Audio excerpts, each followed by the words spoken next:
The Haunted Hotel, A Mystery of Modern Venice. By Wilkie Collins. The first part. How do you find this book? Any thoughts about the book or the author? Any suggestion for improvement? Please take a moment to share your thoughts in a comment. If you like it, share it with your friends who might enjoy it as well. Subscribe to keep in touch. Visit CompleteAudiobooks.com for more quality content. Chapter 1. In the year 1860, the reputation of Dr. Wybrow as a London physician reached its highest point. It was reported on good authority that he was in receipt of one of the largest incomes derived from the practice of medicine in modern times. One afternoon, towards the close of the London season, the doctor had just taken his luncheon after a specially hard morning's work in his consulting room. And with a formidable list of visits to patients at their own houses to fill up the rest of his day, when the servant announced that a lady wished to speak to him. "Who is she?" the doctor asked. "A stranger?" "Yes, sir. I see no strangers out of consulting hours." "Tell her what the hours are, and send her away." "I have told her, sir." "Well? And she won't go?" "Won't go." The doctor smiled as he repeated the words. He was a humorist in his way, and there was an absurd side to the situation which rather amused him. "Has this obstinate lady given you her name?" he inquired. "No, sir. She refused to give any name. She said she wouldn't keep you 5 minutes, and the matter was too important to wait till tomorrow. There she is in the consulting room, and how to get her out again is more than I know." Dr. Wybrow considered for a moment. His knowledge of women, professionally speaking, rested on the ripe experience of more than 30 years.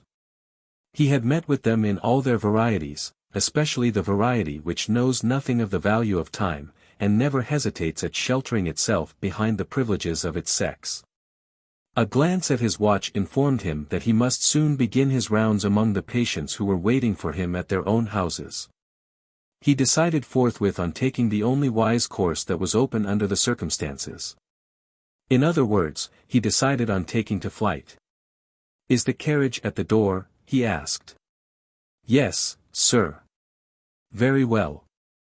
Open the house door for me without making any noise, and leave the lady in undisturbed possession of the consulting room. When she gets tired of waiting, you know what to tell her. If she asks when I am expected to return, say that I dine at my club, and spend the evening at the theatre. Now then, softly, Thomas. If your shoes creak, I am a lost man." He noiselessly led the way into the hall, followed by the servant on tiptoe. Did the lady in the consulting room suspect him? Or did Thomas's shoes creak, and was her sense of hearing unusually keen? Whatever the explanation may be, the event that actually happened was beyond all doubt. Exactly as Dr. Wybrow passed his consulting room, the door opened, the lady appeared on the threshold, and laid her hand on his arm. "I entreat you, sir, not to go away without letting me speak to you first." The accent was foreign, the tone was low and firm. Her fingers closed gently, and yet resolutely, on the doctor's arm. Neither her language nor her action had the slightest effect in inclining him to grant her request. The influence that instantly stopped him, on the way to his carriage, was the silent influence of her face. The startling contrast between the corpse-like pallor of her complexion and the overpowering life and light, the glittering metallic brightness in her large black eyes, held him literally spellbound. She was dressed in dark colors, with perfect taste. She was of middle height, and, apparently, of middle age, say a year or two over 30. Her lower features, the nose, mouth, and chin, possessed the fineness and delicacy of form which is oftener seen among women of foreign races than among women of English birth. She was unquestionably a handsome person, with the one serious drawback of her ghastly complexion, and with the less noticeable defect of a total want of tenderness in the expression of her eyes. Apart from his first emotion of surprise, the feeling she produced in the doctor may be described as an overpowering feeling of professional curiosity. The case might prove to be something entirely new in his professional experience. "It looks like it," he thought, "and it's worth waiting for." She perceived that she had produced a strong impression of some kind upon him, and dropped her hold on his arm. "You have comforted many miserable women in your time," she said. "Comfort one more, today." Without waiting to be answered, she led the way back into the room. The doctor followed her, and closed the door. He placed her in the patient's chair, opposite the windows. Even in London the sun, on that summer afternoon, was dazzlingly bright. The radiant light flowed in on her. Her eyes met it unflinchingly, with the steely steadiness of the eyes of an eagle. The smooth pallor of her unwrinkled skin looked more fearfully white than ever. For the first time, for many a long year past, the doctor felt his pulse quicken its beat in the presence of a patient. Having possessed herself of his attention, she appeared, strangely enough, to have nothing to say to him. A curious apathy seemed to have taken possession of this resolute woman. Forced to speak first, the doctor merely inquired, in the conventional phrase, what he could do for her. The sound of his voice seemed to rouse her. Still looking straight at the light, she said abruptly, "I have a painful question to ask." "What is it?" Her eyes traveled slowly from the window to the doctor's face. Without the slightest outward appearance of agitation, she put the painful question, in these extraordinary words. "I want to know, if you please, whether I am in danger of going mad." Some men might have been amused, and some might have been alarmed. Dr. Wybrow was only conscious of a sense of disappointment. Was this the rare case that he had anticipated, judging rashly by appearances? Was the new patient only a hypochondriacal woman, whose malady was a disordered stomach and whose misfortune was a weak brain? "Why do you come to me?" he asked sharply. "Why don't you consult a doctor whose special employment is the treatment of the insane?" She had her answer ready on the instant. "I don't go to a doctor of that sort," she said, "for the very reason that he is a specialist. He has the fatal habit of judging everybody by lines and rules of his own laying down. I come to you, because my case is outside of all lines and rules, and because you are famous in your profession for the discovery of mysteries in disease. Are you satisfied?" He was more than satisfied. His first idea had been the right idea, after all. Besides, she was correctly informed as to his professional position. The capacity which had raised him to fame and fortune was his capacity, unrivaled among his brethren, for the discovery of remote disease. "I am at your disposal," he answered. "Let me try if I can find out what is the matter with you." He put his medical questions. They were promptly and plainly answered, and they led to no other conclusion than that the strange lady was, mentally and physically, in excellent health. Not satisfied with questions, he carefully examined the great organs of life. Neither his hand nor his stethoscope could discover anything that was amiss. With the admirable patience and devotion to his art which had distinguished him from the time when he was a student, he still subjected her to one test after another. The result was always the same. Not only was there no tendency to brain disease, there was not even a perceptible derangement of the nervous system. "I can find nothing the matter with you," he said. "I can't even account for the extraordinary pallor of your complexion. You completely puzzle me." "The pallor of my complexion is nothing," she answered a little impatiently. "In my early life I had a narrow escape from death by poisoning. I have never had a complexion since, and my skin is so delicate, I cannot paint without producing a hideous rash. But that is of no importance. I wanted your opinion given positively. I believed in you, and you have disappointed me." Her head dropped on her breast. "And so it ends," she said to herself bitterly. The doctor's sympathies were touched. Perhaps it might be more correct to say that his professional pride was a little hurt. "It may end in the right way yet," he remarked, "if you choose to help me."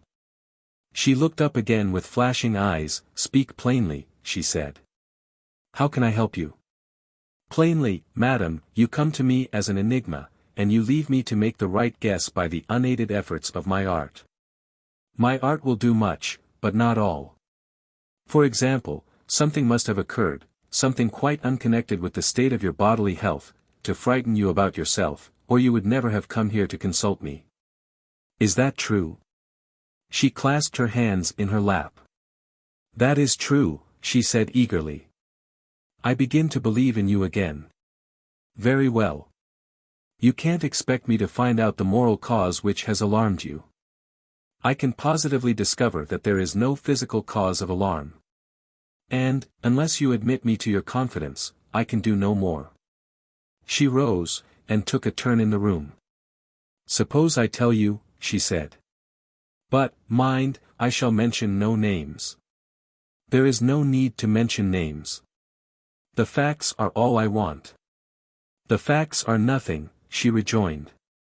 I have only my own impressions to confess, and you will very likely think me a fanciful fool when you hear what they are. No matter. I will do my best to content you. I will begin with the facts that you want. Take my word for it, they won't do much to help you. She sat down again. In the plainest possible words, she began the strangest and wildest confession that had ever reached the doctor's ears. Chapter 2. It is one fact, sir, that I am a widow, she said. It is another fact, that I am going to be married again. There she paused, and smiled at some thought that occurred to her. Dr. Wybrow was not favorably impressed by her smile. There was something at once sad and cruel in it. It came slowly, and it went away suddenly. He began to doubt whether he had been wise in acting on his first impression. His mind reverted to the commonplace patients and the discoverable maladies that were waiting for him, with a certain tender regret. The lady went on. My approaching marriage, she said, has one embarrassing circumstance connected with it. The gentleman whose wife I am to be, was engaged to another lady when he happened to meet with me, abroad, that lady, mind, being of his own blood and family, related to him as his cousin. I have innocently robbed her of her lover, and destroyed her prospects in life. Innocently, I say, because he told me nothing of his engagement until after I had accepted him. When we next met in England, and when there was danger, no doubt, of the affair coming to my knowledge, he told me the truth. I was naturally indignant. He had his excuse ready. He showed me a letter from the lady herself, releasing him from his engagement. A more noble, a more high-minded letter, I never read in my life. I cried over it, I who have no tears in me for sorrows of my own. If the letter had left him any hope of being forgiven, would have positively refused to marry him. But the firmness of it, without anger, without a word of reproach, with heartfelt wishes even for his happiness, the firmness of it, I say, left him no hope. He appealed to my compassion, he appealed to his love for me. You know what women are. I too was soft-hearted, I said, very well, yes. In a week more, I tremble as I think of it, we are to be married. She did really tremble, she was obliged to pause and compose herself, before she could go on. The doctor, waiting for more facts, began to fear that he stood committed to a long story. Forgive me for reminding you that I have suffering persons waiting to see me, he said. The sooner you can come to the point, the better for my patients and for me. The strange smile, at once so sad and so cruel, showed itself again on the lady's lips. Every word I have said is to the point, she answered. You will see it yourself in a moment more. She resumed her narrative. Yesterday, you need fear no long story, sir, only yesterday, I was among the visitors at one of your English luncheon parties.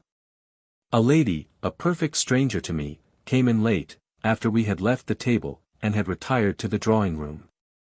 She happened to take a chair near me, and we were presented to each other. I knew her by name, as she knew me. It was the woman whom I had robbed of her lover, the woman who had written the noble letter. Now listen. You were impatient with me for not interesting you in what I said just now. I said it to satisfy your mind that I had no enmity of feeling towards the lady, on my side. I admired her, I felt for her, I had no cause to reproach myself. This is very important, as you will presently see. On her side, I have reason to be assured that the circumstances had been truly explained to her, and that she understood I was in no way to blame. Now, knowing all these necessary things as you do, explain to me, if you can, why, when I rose and met that woman's eyes looking at me, I turned cold from head to foot, and shuddered, and shivered, and knew what a deadly panic of fear was. For the first time in my life. The doctor began to feel interested at last. Was there anything remarkable in the lady's personal appearance, he asked. Nothing whatever, was the vehement reply. Here is the true description of her, the ordinary English lady. The clear cold blue eyes, the fine rosy complexion, the inanimately polite manner, the large good-humored mouth, the 2 plump cheeks and chin, these, and nothing more. Was there anything in her expression, when you first looked at her, that took you by surprise? There was natural curiosity to see the woman who had been preferred to her. And perhaps some astonishment also, not to see a more engaging and more beautiful person, both those feelings restrained within the limits of good breeding, and both not lasting for more than a few moments, so far as I could see. I say, so far, because the horrible agitation that she communicated to me disturbed my judgment. If I could have got to the door, I would have run out of the room, she frightened me so. I was not even able to stand up, I sank back in my chair. I stared horror-struck at the calm blue eyes that were only looking at me with a gentle surprise. To say they affected me like the eyes of a serpent is to say nothing.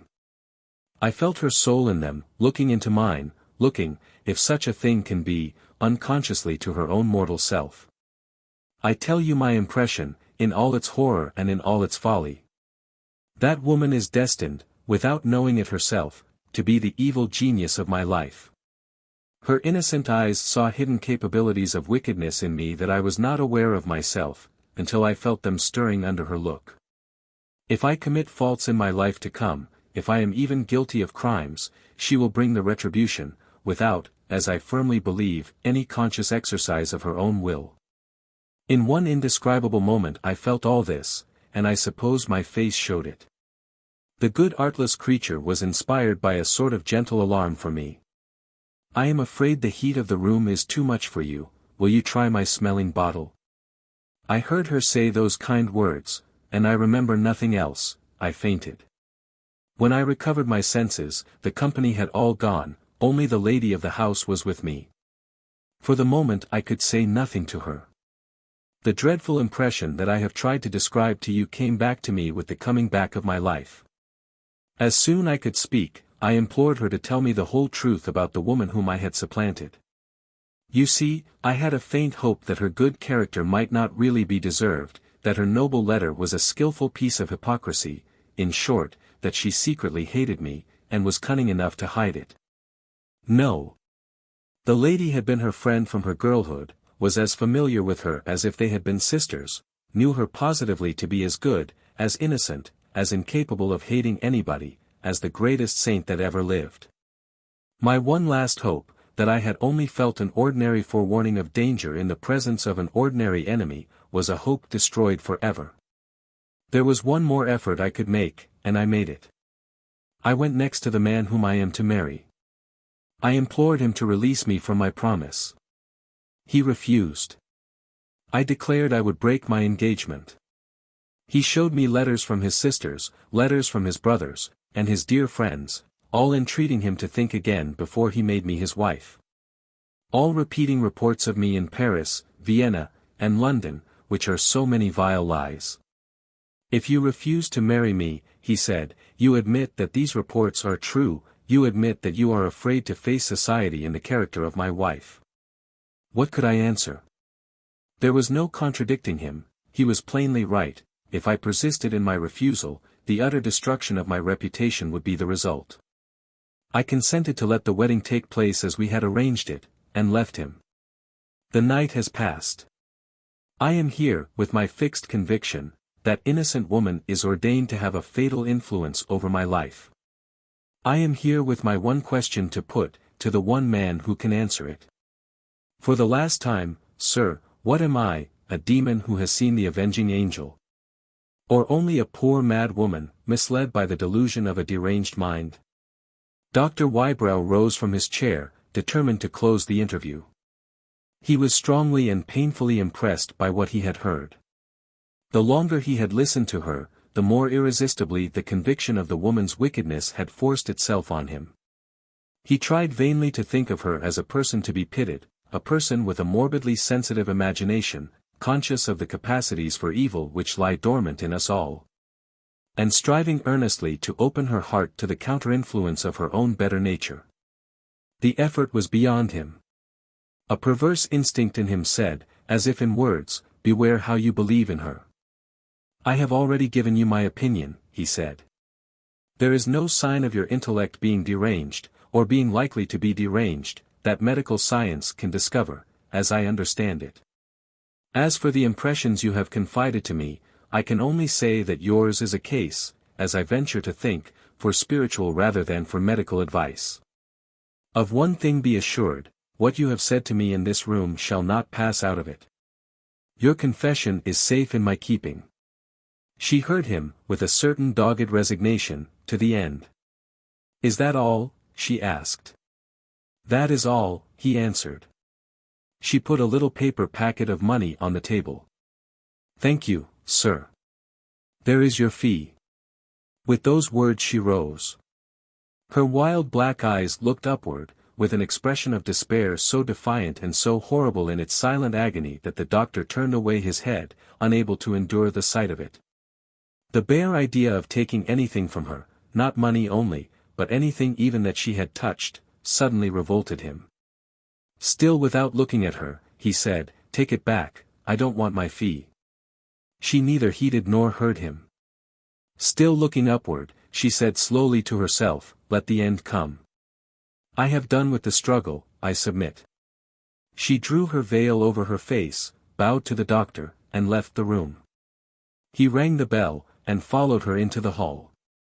As the servant closed the door on her, a sudden impulse of curiosity, utterly unworthy of him, and at the same time utterly irresistible, sprang up in the doctor's mind.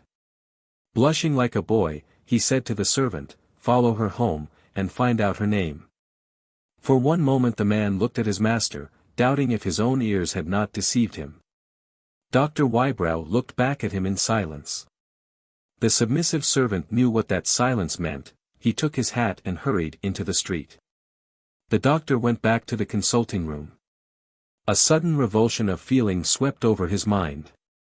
Had the woman left an infection of wickedness in the house, and had he caught it?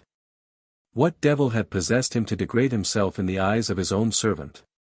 He had behaved infamously. He had asked an honest man, a man who had served him faithfully for years, to turn spy. Stung by the bare thought of it, he ran out into the hall again, and opened the door. The servant had disappeared. It was too late to call him back. But one refuge from his contempt for himself was now open to him, the refuge of work. He got into his carriage and went his rounds among his patients. If the famous physician could have shaken his own reputation, he would have done it that afternoon. Never before had he made himself so little welcome at the bedside. Never before had he put off until tomorrow the prescription which ought to have been written, the opinion which ought to have been given, today. He went home earlier than usual, unutterably dissatisfied with himself. The servant had returned. Dr. Wybrow was ashamed to question him. The man reported the result of his errand, without waiting to be asked. The lady's name is the Countess Narona. She lives at. Without waiting to hear where she lived, the doctor acknowledged the all-important discovery of her name by a silent bend of the head, and entered his consulting room. The fee that he had vainly refused still lay in its little white paper covering on the table. He sealed it up in an envelope, addressed it to the poor box of the nearest police court, and, calling the servant in, directed him to take it to the magistrate the next morning. Faithful to his duties, the servant waited to ask the customary question, "Do you dine at home today, sir?" After a moment's hesitation he said, "No, I shall dine at the club." The most easily deteriorated of all the moral qualities is the quality called conscience. In one state of a man's mind, his conscience is the severest judge that can pass sentence on him. In another state, he and his conscience are on the best possible terms with each other in the comfortable capacity of accomplices. When Dr. Wybrow left his house for the second time, he did not even attempt to conceal from himself that his sole object, in dining at the club, was to hear what the world said of the Countess Narona. Chapter 3. There was a time when a man in search of the pleasures of gossip sought the society of ladies. The man knows better now. He goes to the smoking room of his club. Dr. Wybrow lit his cigar, and looked round him at his brethren in social conclave assembled. The room was well filled, but the flow of talk was still languid. The doctor innocently applied the stimulant that was wanted. When he inquired if anybody knew the Countess Narona, he was answered by something like a shout of astonishment. Never, the conclave agreed, had such an absurd question been asked before. Every human creature, with the slightest claim to a place in society, knew the Countess Narona. An adventuress with a European reputation of the blackest possible color, such was the general description of the woman with the death-like complexion and the glittering eyes. Descending to particulars, each member of the club contributed his own little stock of scandal to the memoirs of the Countess. It was doubtful whether she was really, what she called herself, a Dalmatian lady. It was doubtful whether she had ever been married to the Count whose widow she assumed to be.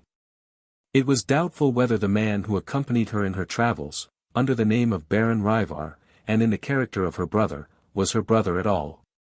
Report pointed to the Baron as a gambler at every table on the continent.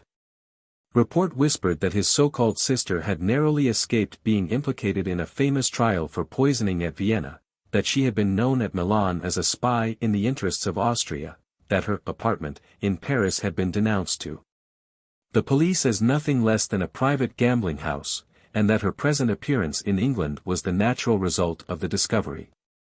Only one member of the assembly in the smoking room took the part of this much-abused woman, and declared that her character had been most cruelly and most unjustly assailed. But as the man was a lawyer, his interference went for nothing. It was naturally attributed to the spirit of contradiction inherent in his profession. He was asked derisively what he thought of the circumstances under which the Countess had become engaged to be married. And he made the characteristic answer, that he thought the circumstances highly creditable to both parties, and that he looked on the lady's future husband as a most enviable man. Hearing this, the doctor raised another shout of astonishment by inquiring the name of the gentleman whom the Countess was about to marry. His friends in the smoking room decided unanimously that the celebrated physician must be a second Rip Van Winkle, and that he had just awakened from a supernatural sleep of 20 years. It was all very well to say that he was devoted to his profession, and that he had neither time nor inclination to pick up fragments of gossip at dinner parties and balls. A man who did not know that the Countess Narona had borrowed money at Hamburg of no less a person than Lord Montbarry, and had then deluded him into making her a proposal of marriage, was a man who had probably never heard of Lord Montbarry himself. The younger members of the club, humoring the joke, sent a waiter for the peerage, and read aloud the memoir of the nobleman in question, for the doctor's benefit, with illustrative morsels of information interpolated by themselves. Herbert John Westwick, 1st Baron Montbarry, of Montbarry, King's County, Ireland. Created a peer for distinguished military services in India. Born, 1812. 48 years old, doctor, at the present time. Not married. Will be married next week, doctor, to the delightful creature we have been talking about. Heir presumptive, his lordship's next brother, Stephen Robert, married to Ella, youngest daughter of the Reverend Silas Martin, rector of Runagate, and has issue, 3 daughters. Younger brothers of his lordship, Francis and Henry, unmarried. Sisters of his lordship, Lady Barville, married to Sir Theodore Barville, Bart, and Anne, widow of the late Peter Norbury, Esq., of Norbury Cross. Bear his lordship's relations well in mind, doctor. 3 brothers Westwick, Stephen, Francis, and Henry, and 2 sisters, Lady Barville and Mrs. Norbury. Not one of the 5 will be present at the marriage. And not one of the 5 will leave a stone unturned to stop it, if the Countess will only give them a chance. Add to these hostile members of the family another offended relative not mentioned in the peerage, a young lady. A sudden outburst of protest in more than one part of the room stopped the coming disclosure. and released the doctor from further persecution. "Don't mention the poor girl's name, it's too bad to make a joke of that part of the business. She has behaved nobly under shameful provocation. There is but one excuse for Montbarry, he is either a madman or a fool." In these terms the protest expressed itself on all sides. Speaking confidentially to his next neighbor, the doctor discovered that the lady referred to was already known to him, through the Countess's confession, as the lady deserted by Lord Montbarry. Her name was Agnes Lockwood. She was described as being the superior of the Countess in personal attraction, and as being also by some years the younger woman of the two. Making all allowance for the follies that men committed every day in their relations with women, Montbarry's delusion was still the most monstrous delusion on record. In this expression of opinion every man present agreed, the lawyer even included. Not one of them could call to mind the innumerable instances in which the sexual influence has proved irresistible in the persons of women without even the pretension to beauty. The very members of the club whom the Countess, in spite of her personal disadvantages, could have most easily fascinated, if she had thought it worth her while, were the members who wondered most loudly at Montbarry's choice of a wife. While the topic of the Countess's marriage was still the one topic of conversation, a member of the club entered the smoking room whose appearance instantly produced a dead silence. Dr. Wybrow's next neighbor whispered to him, Montbarry's brother, Henry Westwick. The newcomer looked round him slowly, with a bitter smile. "You are all talking of my brother," he said.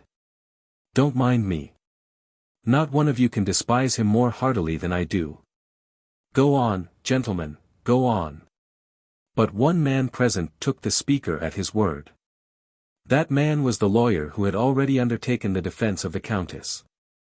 "I stand alone in my opinion," he said, "and I am not ashamed of repeating it in anybody's hearing. I consider the Countess Narona to be a cruelly treated woman. Why shouldn't she be Lord Montbarry's wife? Who can say she has a mercenary motive in marrying him?" Montbarry's brother turned sharply on the speaker. "I say it," he answered. The reply might have shaken some men. The lawyer stood on his ground as firmly as ever. "I believe I am right," he rejoined, "in stating that his lordship's income is not more than sufficient to support his station in life. Also that it is an income derived almost entirely from landed property in Ireland, every acre of which is entailed." Montbarry's brother made a sign, admitting that he had no objection to offer so far. "If his lordship dies first," the lawyer proceeded, "I have been informed that the only provision he can make for his widow consists in a rent charge on the property of no more than 400 a year. His retiring pension and allowances, it is well known, die with him. 400 a year is therefore all that he can leave to the Countess, if he leaves her a widow." "400 a year is not all," was the reply to this.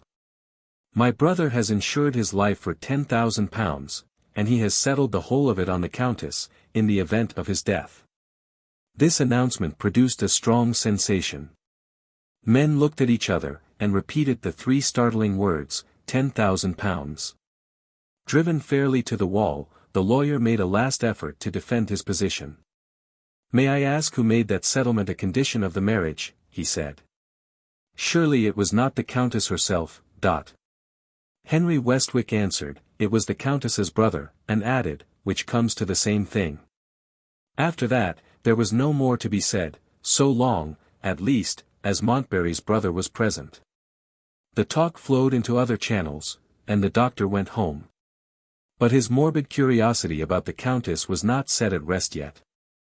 In his leisure moments he found himself wondering whether Lord Montbarry's family would succeed in stopping the marriage after all. And more than this, he was conscious of a growing desire to see the infatuated man himself. Every day during the brief interval before the wedding, he looked in at the club, on the chance of hearing some news. Nothing had happened, so far as the club knew. The Countess's position was secure. Montbarry's resolution to be her husband was unshaken. They were both Roman Catholics, and they were to be married at the chapel in Spanish Place. So much the doctor discovered about them, and no more. On the day of the wedding, after a feeble struggle with himself, he actually sacrificed his patients and their guineas, and slipped away secretly to see the marriage. To the end of his life, he was angry with anybody who reminded him of what he had done on that day. The wedding was strictly private. A close carriage stood at the church door. A few people, mostly of the lower class, and mostly old women, were scattered about the interior of the building. Here and there Dr. Wybrow detected the faces of some of his brethren of the club, attracted by curiosity, like himself. 4 persons only stood before the altar, the bride and bridegroom and their 2 witnesses. One of these last was an elderly woman, who might have been the countess's companion or maid, the other was undoubtedly her brother, Baron Ryvar. The bridal party, the bride herself included, wore their ordinary mourning costume. Lord Montbarry, personally viewed, was a middle-aged military man of the ordinary type. Nothing in the least remarkable distinguished him either in face or figure. Baron Ryvar, again, in his way was another conventional representative of another well-known type.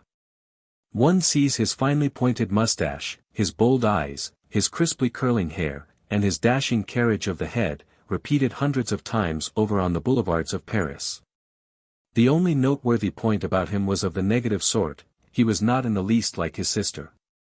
Even the officiating priest was only a harmless, humble-looking old man, who went through his duties resignedly, and felt visible rheumatic difficulties every time he bent his knees. The one remarkable person, the countess herself, only raised her veil at the beginning of the ceremony, and presented nothing in her plain dress that was worth a second look. Never, on the face of it, was there a less interesting and less romantic marriage than this. From time to time the doctor glanced round at the door or up at the galleries, vaguely anticipating the appearance of some protesting stranger, in possession of some terrible secret, commissioned to forbid the progress of the service. Nothing in the shape of an event occurred, nothing extraordinary, nothing dramatic. Bound fast together as man and wife, the 2 disappeared, followed by their witnesses, to sign the registers. And still Dr. Wybrow waited, and still he cherished the obstinate hope that something worth seeing must certainly happen yet. The interval passed, and the married couple, returning to the church, walked together down the nave to the door. Dr. Wybrow drew back as they approached. To his confusion and surprise, the countess discovered him. He heard her say to her husband, "One moment, I see a friend." Lord Montbarry bowed and waited. She stepped up to the doctor, took his hand, and wrung it hard. He felt her overpowering black eyes looking at him through her veil. "One step more, you see, on the way to the end." She whispered those strange words, and returned to her husband. Before the doctor could recover himself and follow her, Lord and Lady Montbarry had stepped into their carriage, and had driven away. Outside the church door stood the 3 or 4 members of the club who, like Dr. Wybrow, had watched the ceremony out of curiosity. Near them was the bride's brother, waiting alone. He was evidently bent on seeing the man whom his sister had spoken to, in broad daylight. His bold eyes rested on the doctor's face, with a momentary flash of suspicion in them. The clouds suddenly cleared away. The Baron smiled with charming courtesy, lifted his hat to his sister's friend, and walked off. The members constituted themselves into a club conclave on the church steps. They began with the Baron. "Damned ill-looking rascal." They went on with Montbarry. "Is he going to take that horrid woman with him to Ireland?" "Not he. He can't face the tenantry, they know about Agnes Lockwood." "Well, but where is he going?" "To Scotland." "Does she like that?" "It's only for a fortnight, they come back to London, and go abroad. And they will never return to England, eh? Who can tell? Did you see how she looked at Montbarry, when she had to lift her veil at the beginning of the service? In his place, I should have bolted. Did you see her, doctor?" By this time, Dr. Wybrow had remembered his patients, and had heard enough of the club gossip. He followed the example of Baron Ryvar, and walked off. "One step more, you see, on the way to the end," he repeated to himself, on his way home. What end? Chapter 4. On the day of the marriage Agnes Lockwood sat alone in the little drawing-room of her London lodgings, burning the letters which had been written to her by Montbarry in the bygone time. The Countess's maliciously smart description of her, addressed to Dr. Wybrow, had not even hinted at the charm that most distinguished Agnes, the artless expression of goodness and purity which instantly attracted everyone who approached her. She looked by many years younger than she really was. With her fair complexion and her shy manner, it seemed only natural to speak of her as a girl, although she was now really advancing towards 30 years of age. She lived alone with an old nurse devoted to her, on a modest little income which was just enough to support the two.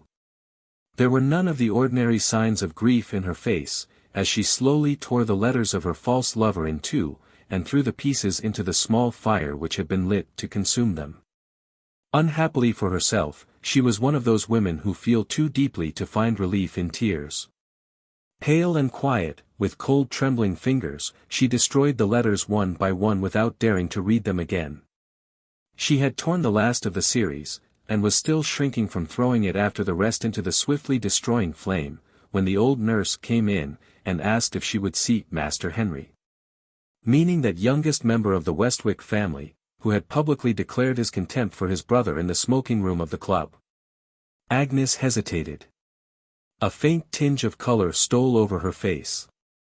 There had been a long past time when Henry Westwick had owned that he loved her. She had made her confession to him, acknowledging that her heart was given to his eldest brother. He had submitted to his disappointment, and they had met thenceforth as cousins and friends. Never before had she associated the idea of him with embarrassing recollections. But now, on the very day when his brother's marriage to another woman had consummated his brother's treason towards her, there was something vaguely repellent in the prospect of seeing him. The old nurse, who remembered them both in their cradles, observed her hesitation, and sympathizing of course with the man, put in a timely word for Henry. "He says, he's going away, my dear, and he only wants to shake hands, and say good-bye." This plain statement of the case had its effect. Agnes decided on receiving her cousin. He entered the room so rapidly that he surprised her in the act of throwing the fragments of Montbarry's last letter into the fire. She hurriedly spoke first. "You are leaving London very suddenly, Henry. Is it business?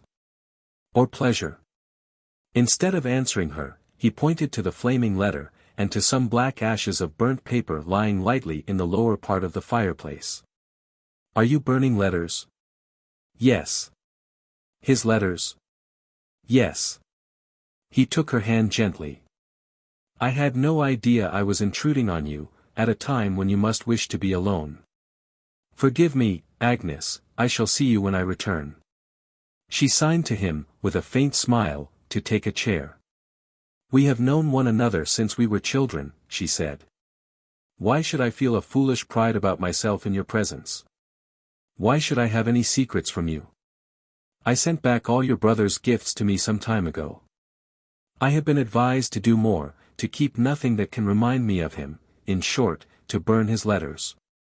I have taken the advice. But I own I shrank a little from destroying the last of the letters. No, not because it was the last, but because it had this in it." She opened her hand, and showed him a lock of Montbarry's hair, tied with a morsel of golden cord. "Well. Well. Let it go with the rest." She dropped it into the flame. For a while, she stood with her back to Henry, leaning on the mantelpiece, and looking into the fire.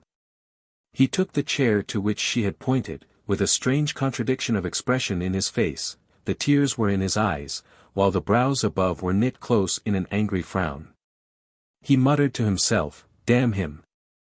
She rallied her courage, and looked at him again when she spoke.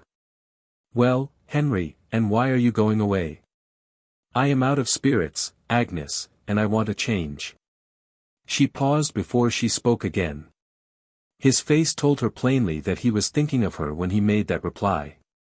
She was grateful to him, but her mind was not with him, her mind was still with the man who had deserted her. She turned round again to the fire. "Is it true," she asked, after a long silence, "that they have been married today?" He answered ungraciously in the one necessary word, "Yes." "Did you go to the church?" He resented the question with an expression of indignant surprise. Go to the church, he repeated. I would as soon go to, he checked himself there. How can you ask, he added in lower tones. I have never spoken to Montbarry, I have not even seen him, since he treated you like the scoundrel and the fool that he is. She looked at him suddenly, without saying a word. He understood her, and begged her pardon. But he was still angry. The reckoning comes to some men, he said, even in this world. He will live to rue the day when he married that woman. Agnes took a chair by his side, and looked at him with a gentle surprise. Is it quite reasonable to be so angry with her, because your brother preferred her to me? She asked. Henry turned on her sharply.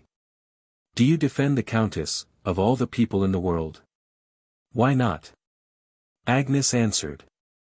I know nothing against her. On the only occasion when we met, she appeared to be a singularly timid, nervous person, looking dreadfully ill, and being indeed so ill that she fainted under the heat of my room. Why should we not do her justice? We know that she was innocent of any intention to wrong me, we know that she was not aware of my engagement. Henry lifted his hand impatiently, and stopped her. There is such a thing as being too just and too forgiving, he interposed. I can't bear to hear you talk in that patient way, after the scandalously cruel manner in which you have been treated. Try to forget them both, Agnes. I wish to God I could help you to do it. Agnes laid her hand on his arm. You are very good to me, Henry, but you don't quite understand me. I was thinking of myself and my trouble in quite a different way, when you came in. I was wondering whether anything which has so entirely filled my heart, and so absorbed all that is best and truest in me, as my feeling for your brother, can really pass away as if it had never existed. I have destroyed the last visible things that remind me of him. In this world I shall see him no more. But is the tie that once bound us, completely broken? Am I as entirely parted from the good and evil fortune of his life as if we had never met and never loved? What do you think, Henry? I can hardly believe it. If you could bring the retribution on him that he has deserved, Henry Westwick answered sternly, I might be inclined to agree with you. As that reply passed his lips, the old nurse appeared again at the door, announcing another visitor. I'm sorry to disturb you, my dear. But here is little Mrs. Ferrari wanting to know when she may say a few words to you. Agnes turned to Henry, before she replied. You remember Emily Bidwell, my favorite pupil years ago at the village school, and afterwards my maid? She left me, to marry an Italian courier, named Ferrari, and I am afraid it has not turned out very well. Do you mind my having her in here for a minute or two? Henry rose to take his leave. I should be glad to see Emily again at any other time, he said. But it is best that I should go now. My mind is disturbed, Agnes. I might say things to you, if I stayed here any longer, which are better not said now. I shall cross the channel by the mail tonight, and see how a few weeks' change will help me. He took her hand. Is there anything in the world that I can do for you? He asked very earnestly. She thanked him, and tried to release her hand. He held it with a tremulous lingering grasp. God bless you, Agnes. He said in faltering tones, with his eyes on the ground. Her face flushed again, and the next instant turned paler than ever. She knew his heart as well as he knew it himself, she was too distressed to speak. He lifted her hand to his lips, kissed it fervently, and, without looking at her again, left the room. The nurse hobbled after him to the head of the stairs. She had not forgotten the time when the younger brother had been the unsuccessful rival of the elder for the hand of Agnes. Don't be downhearted, Master Henry, whispered the old woman, with the unscrupulous common sense of persons in the lower rank of life. Try her again, when you come back. Left alone for a few moments, Agnes took a turn in the room, trying to compose herself. She paused before a little watercolor drawing on the wall, which had belonged to her mother. It was her own portrait when she was a child. How much happier we should be, she thought to herself sadly, if we never grew up. The courier's wife was shown in, a little meek melancholy woman, with white eyelashes, and watery eyes, who curtsied deferentially and was troubled with a small chronic cough. Agnes shook hands with her kindly. "Well, Emily, what can I do for you?" The courier's wife made rather a strange answer. "I'm afraid to tell you, Mississippi." "Is it such a very difficult favor to grant?" "Sit down, and let me hear how you are going on. Perhaps the petition will slip out while we are talking. How does your husband behave to you?" Emily's light grey eyes looked more watery than ever. She shook her head and sighed resignedly. "I have no positive complaint to make against him, miss. But I'm afraid he doesn't care about me, and he seems to take no interest in his home. I may almost say he's tired of his home. It might be better for both of us, miss, if he went traveling for a while, not to mention the money, which is beginning to be wanted sadly." She put her handkerchief to her eyes, and sighed again more resignedly than ever. "I don't quite understand," said Agnes. "I thought your husband had an engagement to take some ladies to Switzerland and Italy." "That was his ill luck, Mississippi. One of the ladies fell ill, and the others wouldn't go without her. They paid him a month's salary as compensation. But they had engaged him for the autumn and winter, and the loss is serious." "I am sorry to hear it, Emily. Let us hope he will soon have another chance. It's not his turn, miss, to be recommended, and the next applications come to the courier's office. You see, there are so many of them out of employment just now. If he could be privately recommended," she stopped, and left the unfinished sentence to speak for itself. Agnes understood her directly. "You want my recommendation," she rejoined. "Why couldn't you say so at once?" Emily blushed. "It would be such a chance for my husband," she answered confusedly. "A letter, inquiring for a good courier, a 6 months' engagement, miss, came to the office this morning. It's another man's turn to be chosen, and the secretary will recommend him. If my husband could only send his testimonials by the same post, with just a word in your name, miss, it might turn the scale, as they say. A private recommendation between gentlefolks goes so far."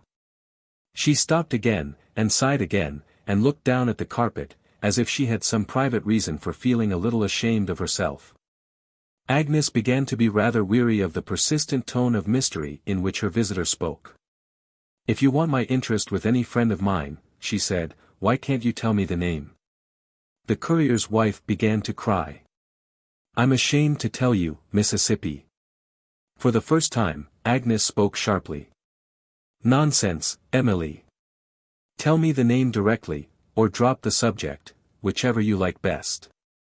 Emily made a last desperate effort.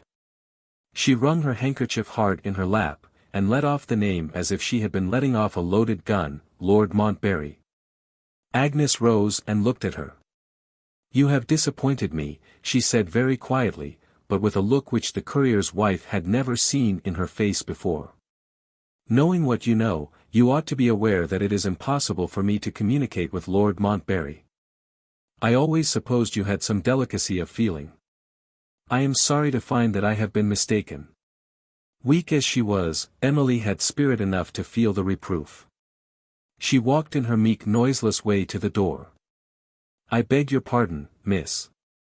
I am not quite so bad as you think me. But I beg your pardon, all the same." She opened the door. Agnes called her back. There was something in the woman's apology that appealed irresistibly to her just and generous nature. "Come," she said. "We must not part in this way. Let me not misunderstand you. What is it that you expected me to do?" Emily was wise enough to answer this time without any reserve. "My husband will send his testimonials, miss, to Lord Montbarry in Scotland. I only wanted you to let him say in his letter that his wife has been known to you since she was a child, and that you feel some little interest in his welfare on that account. I don't ask it now, Mississippi. You have made me understand that I was wrong." Had she really been wrong? Past remembrances, as well as present troubles, pleaded powerfully with Agnes for the courier's wife. "It seems only a small favor to ask," she said, speaking under the impulse of kindness which was the strongest impulse in her nature. "But I am not sure that I ought to allow my name to be mentioned in your husband's letter. Let me hear again exactly what he wishes to say." Emily repeated the words, and then offered one of those suggestions, which have a special value of their own to persons unaccustomed to the use of their pens. "Suppose you try, miss, how it looks in writing." Childish as the idea was, Agnes tried the experiment. "If I let you mention me," she said, "we must at least decide what you are to say." She wrote the words in the briefest and plainest form. "I venture to state that my wife has been known from her childhood to Miss Agnes Lockwood, who feels some little interest in my welfare on that account." Reduced to this one sentence, there was surely nothing in the reference to her name which implied that Agnes had permitted it, or that she was even aware of it. After a last struggle with herself, she handed the written paper to Emily. "Your husband must copy it exactly, without altering anything," she stipulated. "On that condition, I grant your request." Emily was not only thankful, she was really touched. Agnes hurried the little woman out of the room. "Don't give me time to repent and take it back again," she said. Emily vanished. "Is the tie that once bound us completely broken? Am I as entirely parted from the good and evil fortune of his life as if we had never met and never loved?" Agnes looked at the clock on the mantelpiece. Not 10 minutes since, those serious questions had been on her lips. It almost shocked her to think of the commonplace manner in which they had already met with their reply. The mail of that night would appeal once more to Montbarry's remembrance of her, in the choice of a servant. 2 days later, the post brought a few grateful lines from Emily. Her husband had got the place. Ferrari was engaged, for 6 months certain, as Lord Montbarry's courier. The second part. Chapter 5. After only 1 week of travelling in Scotland, my lord and my lady returned unexpectedly to London. Introduced to the mountains and lakes of the Highlands, her ladyship positively declined to improve her acquaintance with them. When she was asked for her reason, she answered with a Roman brevity, "I have seen Switzerland." For a week more, the newly married couple remained in London, in the strictest retirement. On one day in that week the nurse returned in a state of most uncustomary excitement from an errand on which Agnes had sent her. Passing the door of a fashionable dentist, she had met Lord Montbarry himself just leaving the house. The good woman's report described him, with malicious pleasure, as looking wretchedly ill. "His cheeks are getting hollow, my dear, and his beard is turning grey. I hope the dentist hurt him." Knowing how heartily her faithful old servant hated the man who had deserted her, Agnes made due allowance for a large infusion of exaggeration in the picture presented to her. The main impression produced on her mind was an impression of nervous uneasiness.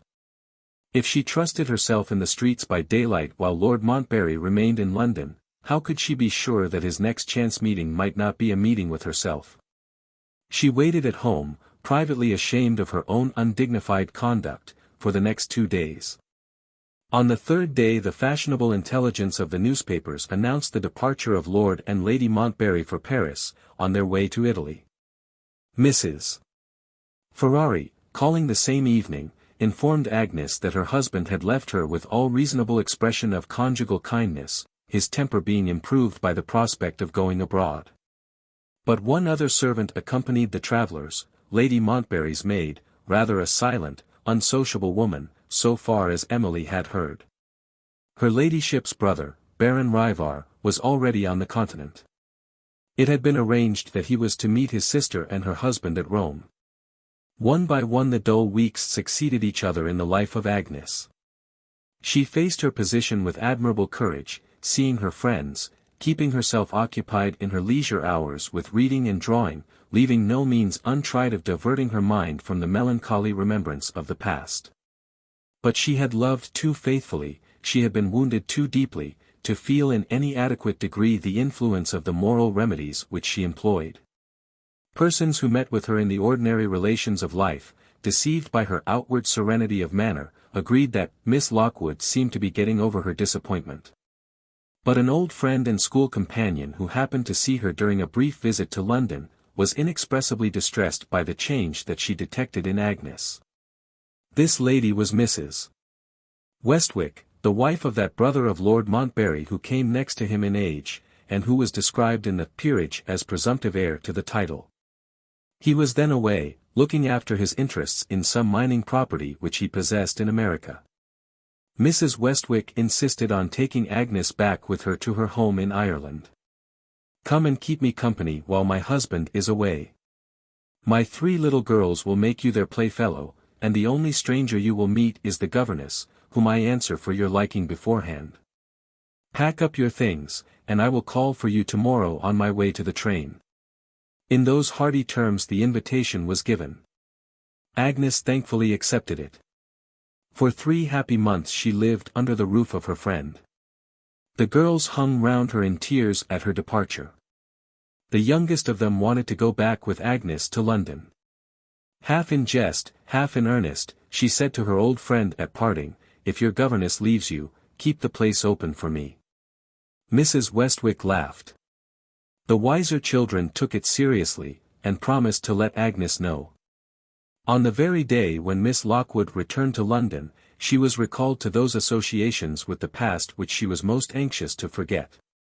After the first kissings and greetings were over, the old nurse, who had been left in charge at the lodgings, had some startling information to communicate, derived from the courier's wife. "Here has been little Mrs. Ferrari, my dear, in a dreadful state of mind, inquiring when you would be back. Her husband has left Lord Montbarry, without a word of warning, and nobody knows what has become of him." Agnes looked at her in astonishment. "Are you sure of what you are saying?" she asked. The nurse was quite sure. "Why, Lord bless you! The news comes from the courier's office in Golden Square, from the secretary, Miss Agnes, the secretary himself." Hearing this, Agnes began to feel alarmed as well as surprised. It was still early in the evening. She at once sent a message to Mrs. Ferrari, to say that she had returned. In an hour more the courier's wife appeared, in a state of agitation which it was not easy to control. Her narrative, when she was at last able to speak connectedly, entirely confirmed the nurse's report of it. After hearing from her husband with tolerable regularity from Paris, Rome, and Venice, Emily had twice written to him afterwards, and had received no reply. Feeling uneasy, she had gone to the office in Golden Square, to inquire if he had been heard of there. The post of the morning had brought a letter to the secretary from a courier then at Venice. It contained startling news of Ferrari. His wife had been allowed to take a copy of it, which she now handed to Agnes to read. The writer stated that he had recently arrived in Venice. He had previously heard that Ferrari was with Lord and Lady Montbarry, at one of the old Venetian palaces which they had hired for a term. Being a friend of Ferrari, he had gone to pay him a visit. Ringing at the door that opened on the canal, and failing to make anyone hear him, he had gone round to a side entrance opening on one of the narrow lanes of Venice. Here, standing at the door, as if she was waiting for him to try that way next, he found a pale woman with magnificent dark eyes, who proved to be no other than Lady Montbarry herself. She asked, in Italian, what he wanted. He answered that he wanted to see the courier Ferrari, if it was quite convenient. She at once informed him that Ferrari had left the palace, without assigning any reason, and without even leaving an address at which his monthly salary, then due to him, could be paid. Amazed at this reply, the courier inquired if any person had offended Ferrari, or quarrelled with him. The lady answered, "To my knowledge, certainly not. I am Lady Montbarry. And I can positively assure you that Ferrari was treated with the greatest kindness in this house. We are as much astonished as you are at his extraordinary disappearance. If you should hear of him, pray let us know, so that we may at least pay him the money which is due." After 1 or 2 more questions, quite readily answered, relating to the date and the time of day at which Ferrari had left the palace, the courier took his leave. He at once entered on the necessary investigations, without the slightest result so far as Ferrari was concerned. Nobody had seen him. Nobody appeared to have been taken into his confidence. Nobody knew anything, that is to say, anything of the slightest importance, even about persons so distinguished as Lord and Lady Montbarry. It was reported that her ladyship's English maid had left her, before the disappearance of Ferrari, to return to her relatives in her own country, and that Lady Montbarry had taken no steps to supply her place. His lordship was described as being in delicate health. He lived in the strictest retirement, nobody was admitted to him, not even his own countrymen. A stupid old woman was discovered who did the housework at the palace, arriving in the morning and going away again at night. She had never seen the lost courier, she had never even seen Lord Montbarry, who was then confined to his room. Her ladyship, a most gracious and adorable mistress, was in constant attendance on her noble husband. There was no other servant then in the house, so far as the old woman knew, but herself. The meals were sent in from a restaurant. My lord, it was said, disliked strangers.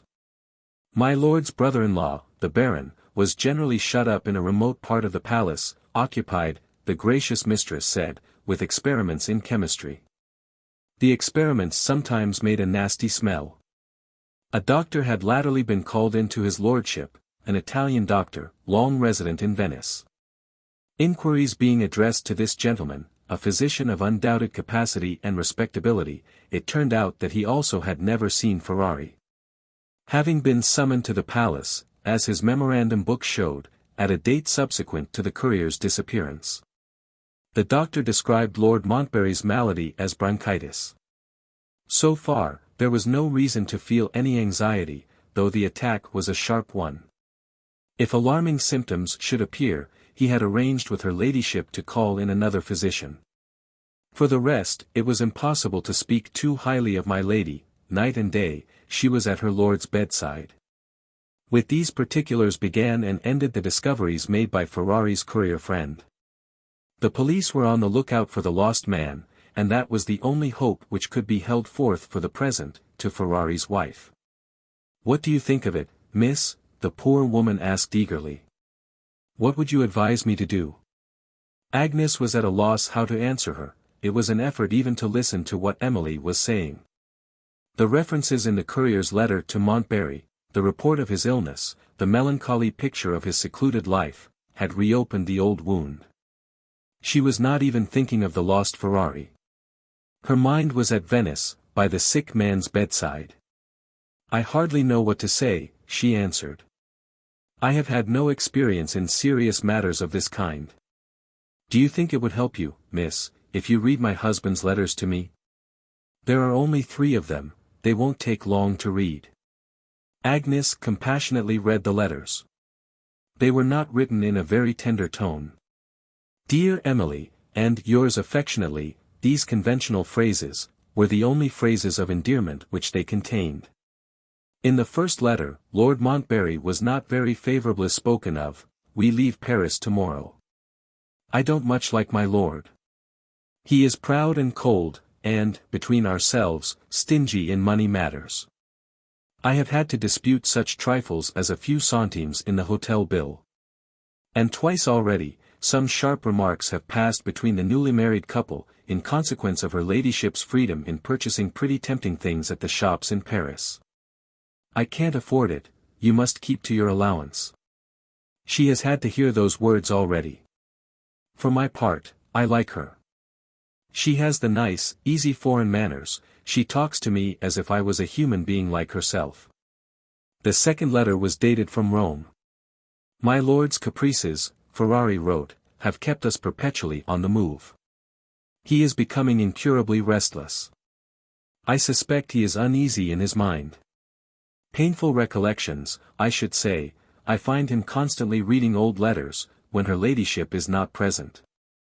We were to have stopped at Genoa, but he hurried us on. The same thing at Florence. Here, at Rome, my lady insists on resting. Her brother has met us at this place.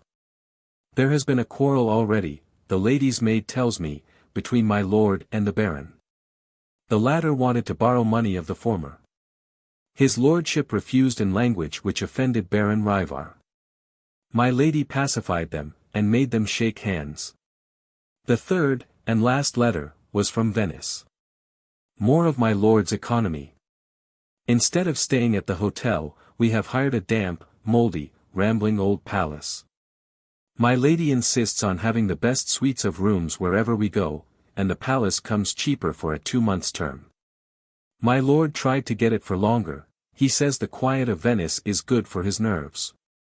But a foreign speculator has secured the palace, and is going to turn it into an hotel. The Baron is still with us, and there have been more disagreements about money matters. I don't like the Baron, and I don't find the attractions of my lady grow on me. She was much nicer before the Baron joined us. My lord is a punctual paymaster, it's a matter of honor with him. He hates parting with his money, but he does it because he has given his word. I receive my salary regularly at the end of each month, not a franc extra, though I have done many things which are not part of a courier's proper work. Fancy the Baron trying to borrow money of me. He is an inveterate gambler. I didn't believe it when my lady's maid first told me so, but I have seen enough since to satisfy me that she was right. I have seen other things besides, which don't increase my respect for my lady and the Baron. The maid says she means to give warning to leave. She is a respectable British female, and doesn't take things quite so easily as I do. It is a dull life here. No going into company, no company at home, not a creature sees my lord, not even the consul, or the banker. When he goes out, he goes alone, and generally towards nightfall. Indoors, he shuts himself up in his own room with his books, and sees as little of his wife and the Baron as possible. I fancy things are coming to a crisis here. If my lord's suspicions are once awakened, the consequences will be terrible. Under certain provocations, the noble Montbarry is a man who would stick at nothing. However, the pay is good, and I can't afford to talk of leaving the place, like my lady's maid. Agnes handed back the letters, so suggestive of the penalty paid already for his own infatuation by the man who had deserted her. With feelings of shame and distress, which made her no fit counselor for the helpless woman who depended on her advice. The one thing I can suggest, she said, after first speaking some kind words of comfort and hope, is that we should consult a person of greater experience than ours. Suppose I write and ask my lawyer, who is also my friend and trustee, to come and advise us tomorrow after his business hours. Emily eagerly and gratefully accepted the suggestion. An hour was arranged for the meeting on the next day. The correspondence was left under the care of Agnes, and the courier's wife took her leave. Weary and heartsick, Agnes lay down on the sofa, to rest and compose herself. The careful nurse brought in a reviving cup of tea. Her quaint gossip about herself and her occupations while Agnes had been away, acted as a relief to her mistress's overburdened mind. They were still talking quietly, when they were startled by a loud knock at the house door. Hurried footsteps ascended the stairs. The door of the sitting room was thrown open violently. The courier's wife rushed in like a mad woman. "He's dead. They've murdered him." Those wild words were all she could say. She dropped on her knees at the foot of the sofa, held out her hand with something clasped in it, and fell back in a swoon. The nurse, signing to Agnes to open the window, took the necessary measures to restore the fainting woman. "What's this?" she exclaimed. "Here's a letter in her hand. See what it is, Mississippi." The open envelope was addressed, evidently in a feigned handwriting, to Mrs. Ferrari. The postmark was Venice. The contents of the envelope were a sheet of foreign notepaper, and a folded enclosure. On the notepaper, one line only was written. It was again in a feigned handwriting, and it contained these words: "To console you for the loss of your husband." Agnes opened the enclosure next. It was a Bank of England note for £1,000. Chapter 6. The next day, the friend and legal adviser of Agnes Lockwood, Mr. Troy, called on her by appointment in the evening. Mrs. Ferrari, still persisting in the conviction of her husband's death, had sufficiently recovered to be present at the consultation. Assisted by Agnes, she told the lawyer the little that was known relating to Ferrari's disappearance, and then produced the correspondence connected with that event. Mr. Troy read, first, the 3 letters addressed by Ferrari to his wife. Secondly, the letter written by Ferrari's courier friend, describing his visit to the palace and his interview with Lady Montbarry. And, thirdly, the 1 line of anonymous writing which had accompanied the extraordinary gift of £1,000 to Ferrari's wife. Well known, at a later period, as the lawyer who acted for Lady Lydiard, in the case of theft, generally described as the case of "my lady's money," Mr. Troy was not only a man of learning and experience in his profession, he was also a man who had seen something of society at home and abroad. He possessed a keen eye for character, a quaint humor, and a kindly nature which had not been deteriorated even by a lawyer's professional experience of mankind. With all these personal advantages, it is a question, nevertheless, whether he was the fittest adviser whom Agnes could have chosen under the circumstances. Little Mrs. Ferrari, with many domestic merits, was an essentially commonplace woman. Mr. Troy was the last person living who was likely to attract her sympathies. He was the exact opposite of a commonplace man. "She looks very ill, poor thing." In these words the lawyer opened the business of the evening, referring to Mrs. Ferrari as unceremoniously as if she had been out of the room. "She has suffered a terrible shock," Agnes answered. Mr. Troy turned to Mrs. Ferrari, and looked at her again, with the interest due to the victim of a shock. He drummed absently with his fingers on the table. At last he spoke to her. "My good lady, you don't really believe that your husband is dead?" Mrs. Ferrari put her handkerchief to her eyes. The word "dead" was ineffectual to express her feelings. "Murdered," she said sternly, behind her handkerchief. "Why? And by whom?" Mr. Troy asked. Mrs. Ferrari seemed to have some difficulty in answering. "You have read my husband's letters, sir," she began. "I believe he discovered," she got as far as that, and there she stopped. "What did he discover?" There are limits to human patience, even the patience of a bereaved wife. This cool question irritated Mrs. Ferrari into expressing herself plainly at last. "He discovered Lady Montbarry in the Baron," she answered, with a burst of hysterical vehemence. "The Baron is no more that vile woman's brother than I am. The wickedness of those 2 wretches came to my poor dear husband's knowledge. The lady's maid left her place on account of it. If Ferrari had gone away too, he would have been alive at this moment. They have killed him. I say they have killed him, to prevent it from getting to Lord Montbarry's ears." So, in short sharp sentences, and in louder and louder accents, Mrs. Ferrari stated her opinion of the case. Still keeping his own view in reserve, Mr. Troy listened with an expression of satirical approval. "Very strongly stated, Mrs. Ferrari," he said. "You build up your sentences well, you clinch your conclusions in a workmanlike manner. If you had been a man, you would have made a good lawyer, you would have taken juries by the scruff of their necks. Complete the case, my good lady, complete the case. Tell us next who sent you this letter," enclosing the banknote. "The 2 wretches, who murdered Mr. Ferrari would hardly put their hands in their pockets and send you £1,000. Who is it, eh? I see the postmark on the letter is Venice. Have you any friend in that interesting city, with a large heart, and a purse to correspond, who has been let into the secret and who wishes to console you anonymously?"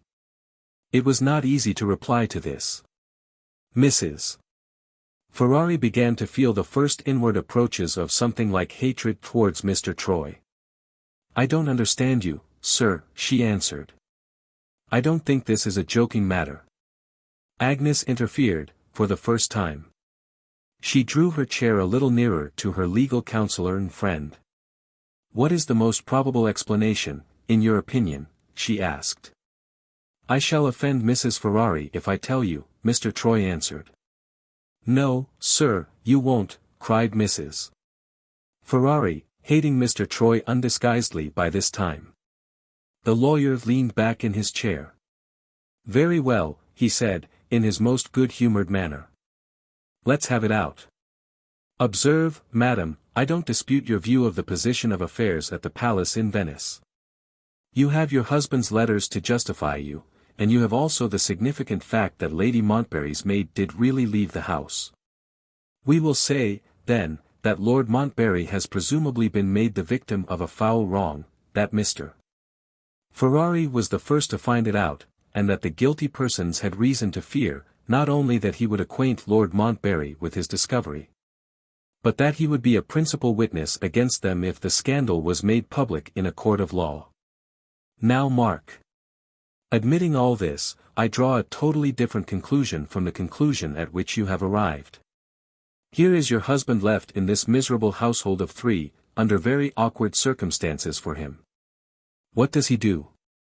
But for the banknote and the written message sent to you with it, I should say that he had wisely withdrawn himself from association with a disgraceful discovery and exposure, by taking secretly to flight. The money modifies this view, unfavorably so far as Mr. Ferrari is concerned. I still believe he is keeping out of the way. But I now say he is paid for keeping out of the way, and that banknote there on the table is the price of his absence, sent by the guilty persons to his wife. Mrs. Ferrari's watery grey eyes brightened suddenly. Mrs. Ferrari's dull drab-colored complexion became enlivened by a glow of brilliant red. "It's false," she cried. "It's a burning shame to speak of my husband in that way." "I told you I should offend you," said Mr. Troy.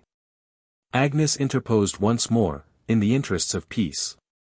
She took the offended wife's hand. She appealed to the lawyer to reconsider that side of his theory which reflected harshly on Ferrari. While she was still speaking, the servant interrupted her by entering the room with a visiting card. It was the card of Henry Westwick, and there was an ominous request written on it in pencil.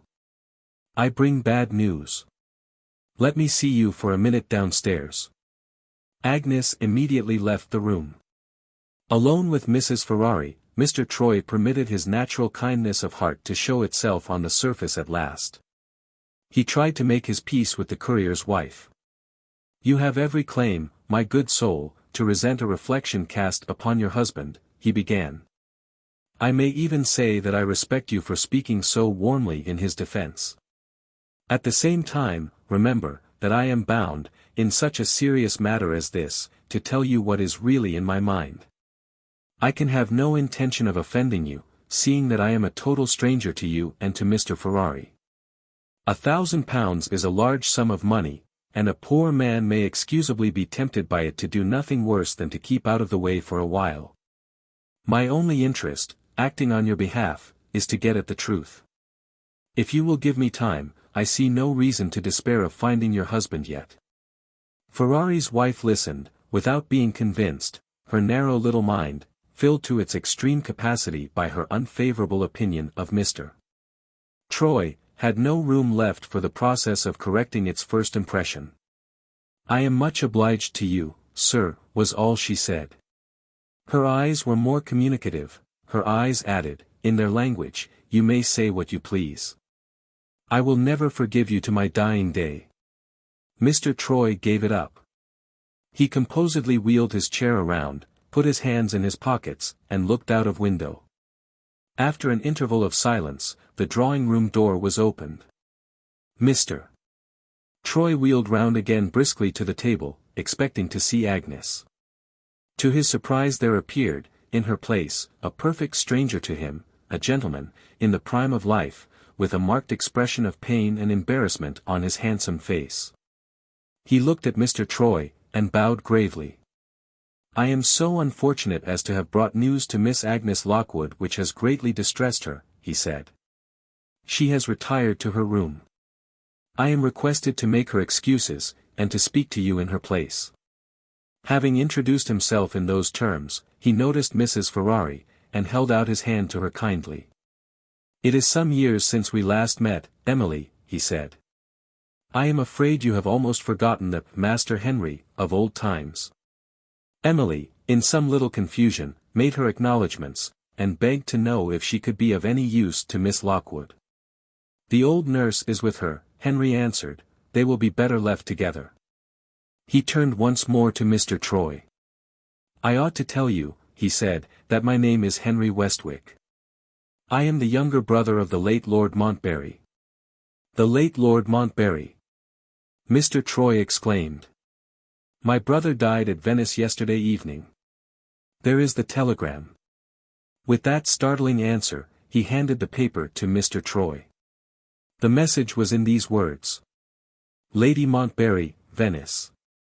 To Stephen Robert Westwick, Newberry's Hotel, London. It is useless to take the journey. Lord Montbarry died of bronchitis, at 8:40 this evening. All needful details by post. Was this expected, sir? The lawyer asked. I cannot say that it has taken us entirely by surprise, Henry answered. My brother Stephen, who is now the head of the family, received a telegram 3 days since, informing him that alarming symptoms had declared themselves, and that a second physician had been called in. He telegraphed back to say that he had left Ireland for London, on his way to Venice, and to direct that any further message might be sent to his hotel. The reply came in a second telegram. It announced that Lord Montbarry was in a state of insensibility, and that, in his brief intervals of consciousness, he recognized nobody. My brother was advised to wait in London for later information. The third telegram is now in your hands. That is all I know, up to the present time. Happening to look at the courier's wife, Mr. Troy was struck by the expression of blank fear which showed itself in the woman's face. Mrs. Ferrari, he said, have you heard what Mr. Westwick has just told me? Every word of it, sir. Have you any questions to ask? No, sir. You seem to be alarmed, the lawyer persisted. Is it still about your husband? I shall never see my husband again, sir. I have thought so all along, as you know. I feel sure of it now. Sure of it, after what you have just heard? Yes, sir. Can you tell me why? No, sir. It's a feeling I have. I can't tell why. Oh, a feeling. Mr. Troy repeated, in a tone of compassionate contempt. When it comes to feelings, my good soul. He left the sentence unfinished, and rose to take his leave of Mr. Westwick. The truth is, he began to feel puzzled himself, and he did not choose to let Mrs. Ferrari see it. Accept the expression of my sympathy, sir, he said to Mr. Westwick politely. I wish you good evening. Henry turned to Mrs. Ferrari as the lawyer closed the door. I have heard of your trouble, Emily, from Miss Lockwood. Is there anything I can do to help you? Nothing, sir, thank you. Perhaps, I had better go home after what has happened. I will call tomorrow, and see if I can be of any use to Miss Agnes. I am very sorry for her. She stole away, with her formal curtsy, her noiseless step, and her obstinate resolution to take the gloomiest view of her husband's case. Henry Westwick looked round him in the solitude of the little drawing-room. There was nothing to keep him in the house, and yet he lingered in it. It was something to be even near Agnes, to see the things belonging to her that were scattered about the room. There, in the corner, was her chair, with her embroidery on the work-table by its side. On the little easel near the window was her last drawing, not quite finished yet. The book she had been reading lay on the sofa, with her tiny pencil case in it to mark the place at which she had left off. One after another, he looked at the objects that reminded him of the woman whom he loved, took them up tenderly, and laid them down again with a sigh.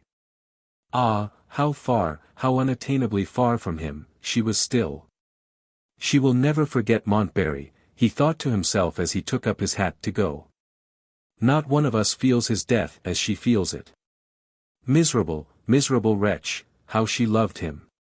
In the street, as Henry closed the house door, he was stopped by a passing acquaintance, a wearisome inquisitive man, doubly unwelcome to him, at that moment. Sad news, Westwick, this about your brother. Rather an unexpected death, wasn't it? We never heard at the club that Montbarry's lungs were weak. What will the insurance offices do? Henry started, He had never thought of his brother's life insurance. What could the offices do but pay? A death by bronchitis, certified by 2 physicians, was surely the least disputable of all deaths. "I wish you hadn't put that question into my head," he broke out irritably. "Ah," said his friend, "you think the widow will get the money?" "So do I. So do I." Chapter 7. Some days later, the insurance offices, 2 in number, received the formal announcement of Lord Montbarry's death, from her ladyship's London solicitors. The sum insured in each office was £5,000, on which 1 year's premium only had been paid. In the face of such a pecuniary emergency as this, the directors thought it desirable to consider their position. The medical advisers of the 2 offices, who had recommended the insurance of Lord Montbarry's life, were called into council over their own reports. The result excited some interest among persons connected with the business of life insurance. Without absolutely declining to pay the money, the 2 offices, acting in concert, decided on sending a commission of inquiry to Venice, for the purpose of obtaining further information. Mr. Troy received the earliest intelligence of what was going on. He wrote at once to communicate his news to Agnes, adding, what he considered to be a valuable hint, in these words. "You are intimately acquainted, I know, with Lady Barville, the late Lord Montbarry's eldest sister. The solicitors employed by her husband are also the solicitors to one of the 2 insurance offices. There may possibly be something in the report of the Commission of Inquiry touching on Ferrari's disappearance.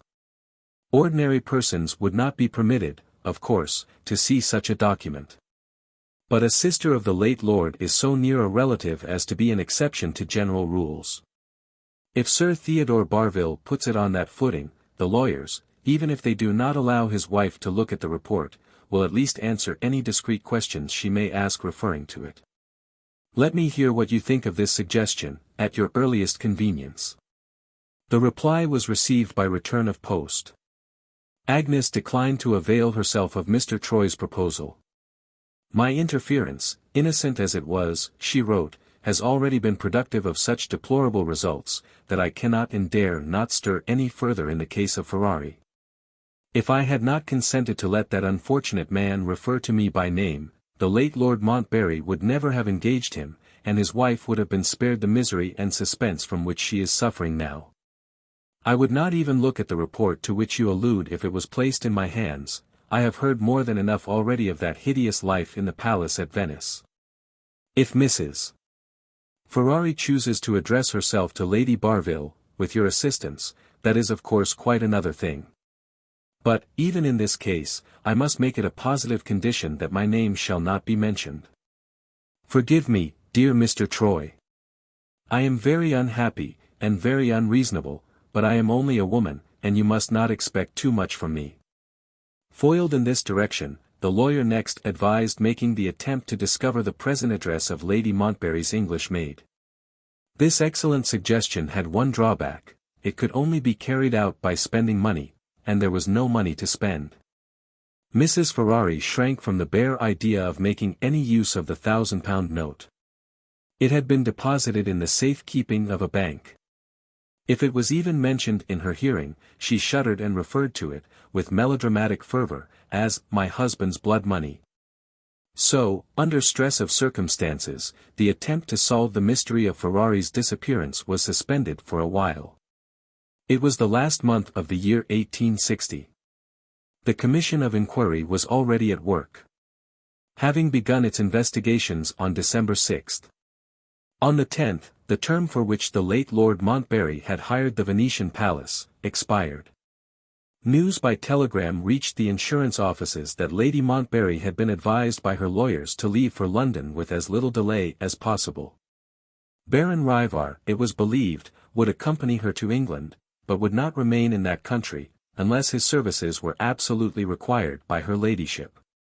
The Baron, well known as an enthusiastic student of chemistry, had heard of certain recent discoveries in connection with that science in the United States, and was anxious to investigate them personally. These items of news, collected by Mr. Troy, were duly communicated to Mrs. Ferrari, whose anxiety about her husband made her a too frequent, visitor at the lawyer's office. She attempted to relate what she had heard to her good friend and protectress. Agnes steadily refused to listen, and positively forbade any further conversation relating to Lord Montbarry's wife, now that Lord Montbarry was no more. "You have Mr. Troy to advise you," she said. "And you are welcome to what little money I can spare, if money is wanted. All I ask in return is that you will not distress me. I am trying to separate myself from remembrances," her voice faltered. She paused to control herself. "From remembrances," she resumed, "which are sadder than ever since I have heard of Lord Montbarry's death. Help me by your silence to recover my spirits, if I can. Let me hear nothing more, until I can rejoice with you that your husband is found." Time advanced to the 13th of the month, and more information of the interesting sort reached Mr. Troy. The labors of the Insurance Commission had come to an end. The report had been received from Venice on that day. Chapter 8. On the 14th the directors and their legal advisers met for the reading of the report, with closed doors. These were the terms in which the commissioners related the results of their inquiry, private and confidential. "We have the honor to inform our directors that we arrived in Venice on December 6, 1860. On the same day we proceeded to the palace inhabited by Lord Montbarry at the time of his last illness and death. We were received with all possible courtesy by Lady Montbarry's brother, Baron Rivar. My sister was her husband's only attendant throughout his illness, the Baron informed us. She is overwhelmed by grief and fatigue, or she would have been here to receive you personally. What are your wishes, gentlemen? And what can I do for you in her ladyship's place?" In accordance with our instructions, we answered that the death and burial of Lord Montbarry abroad made it desirable to obtain more complete information relating to his illness, and to the circumstances which had attended it. Then could be conveyed in writing. We explained that the law provided for the lapse of a certain interval of time before the payment of the sum assured, and we expressed our wish to conduct the inquiry with the most respectful consideration for her ladyship's feelings, and for the convenience of any other members of the family inhabiting the house. To this the Baron replied, "I am the only member of the family living here, and I and the palace are entirely at your disposal." From first to last we found this gentleman perfectly straightforward, and most amiably willing to assist us. With the one exception of her ladyship's room, we went over the whole of the palace the same day. It is an immense place only partially furnished. The first floor and part of the second floor were the portions of it that had been inhabited by Lord Montbarry and the members of the household. We saw the bedchamber, at one extremity of the palace, in which his lordship died, and the small room communicating with it, which he used as a study. Next to this was a large apartment or hall, the doors of which he habitually kept locked, his object being, as we were informed, to pursue his studies uninterruptedly in perfect solitude. On the other side of the large hall were the bedchamber occupied by her ladyship, and the dressing-room in which the maid slept previous to her departure for England. Beyond these were the dining and reception rooms, opening into an antechamber, which gave access to the grand staircase of the palace. The only inhabited rooms on the second floor were the sitting-room and bedroom occupied by Baron Rivar, and another room at some distance from it, which had been the bedroom of the courier Ferrari. The rooms on the third floor and on the basement were completely unfurnished, and in a condition of great neglect.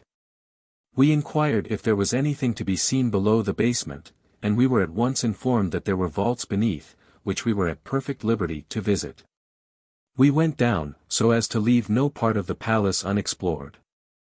The vaults were, it was believed, used as dungeons in the old times, say, some centuries since. Air and light were only partially admitted to these dismal places by two long shafts of winding construction, which communicated with the backyard of the palace, and the openings of which, high above the ground, were protected by iron gratings. The stone stairs leading down into the vaults could be closed at will by a heavy trapdoor in the back hall, which we found open. The Baron himself led the way down the stairs. We remarked that it might be awkward if that trapdoor fell down and closed the opening behind us. The Baron smiled at the idea. "Don't be alarmed, gentlemen," he said, the door is safe. I had an interest in seeing to it myself, when we first inhabited the palace. My favorite study is the study of experimental chemistry, and my workshop, since we have been in Venice, is down here. These last words explained a curious smell in the vaults, which we noticed the moment we entered them. We can only describe the smell by saying that it was of a twofold sort, faintly aromatic, as it were, in its first effect, but with some after-odor very sickening in our nostrils. The Baron's furnaces and retorts, and other things, were all there to speak for themselves, together with some packages of chemicals, having the name and address of the person who had supplied them plainly visible on their labels. Not a pleasant place for study, Baron Ryvar observed, but my sister is timid. She has a horror of chemical smells and explosions, and she has banished me to these lower regions, so that my experiments may neither be smelt nor heard. He held out his hands, on which we had noticed that he wore gloves in the house. Accidents will happen sometimes, he said, no matter how careful a man may be. I burnt my hands severely in trying a new combination the other day, and they are only recovering now. We mention these otherwise unimportant incidents, in order to show that our exploration of the palace was not impeded by any attempt at concealment. We were even admitted to her ladyship's own room, on a subsequent occasion, when she went out to take the air. Our instructions recommended us to examine his lordship's residence, because the extreme privacy of his life at Venice, and the remarkable departure of the only two servants in the house, might have some suspicious connection with the nature of his death. We found nothing to justify suspicion. As to his lordship's retired way of life, we have conversed on the subject with the consul and the banker, the only two strangers who held any communication with him. He called once at the bank to obtain money on his letter of credit, and excused himself from accepting an invitation to visit the banker at his private residence, on the ground of delicate health. His lordship wrote to the same effect on sending his card to the consul, to excuse himself from personally returning that gentleman's visit to the palace. We have seen the letter, and we beg to offer the following copy of it. Many years passed in India have injured my constitution. I have ceased to go into society. The one occupation of my life now is the study of Oriental literature. The air of Italy is better for me than the air of England, or I should never have left home. Pray accept the apologies of a student and an invalid. The active part of my life is at an end. The self-seclusion of his lordship seems to us to be explained in these brief lines. We have not, however, on that account spared our inquiries in other directions. Nothing to excite a suspicion of anything wrong has come to our knowledge.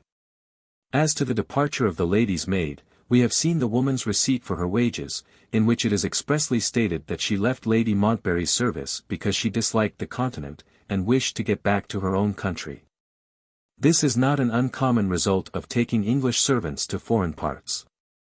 Lady Montbarry has informed us that she abstained from engaging another maid in consequence of the extreme dislike which his lordship expressed to having strangers in the house, in the state of his health at that time. The disappearance of the courier Ferrari is, in itself, unquestionably a suspicious circumstance. Neither her ladyship nor the Baron can explain it.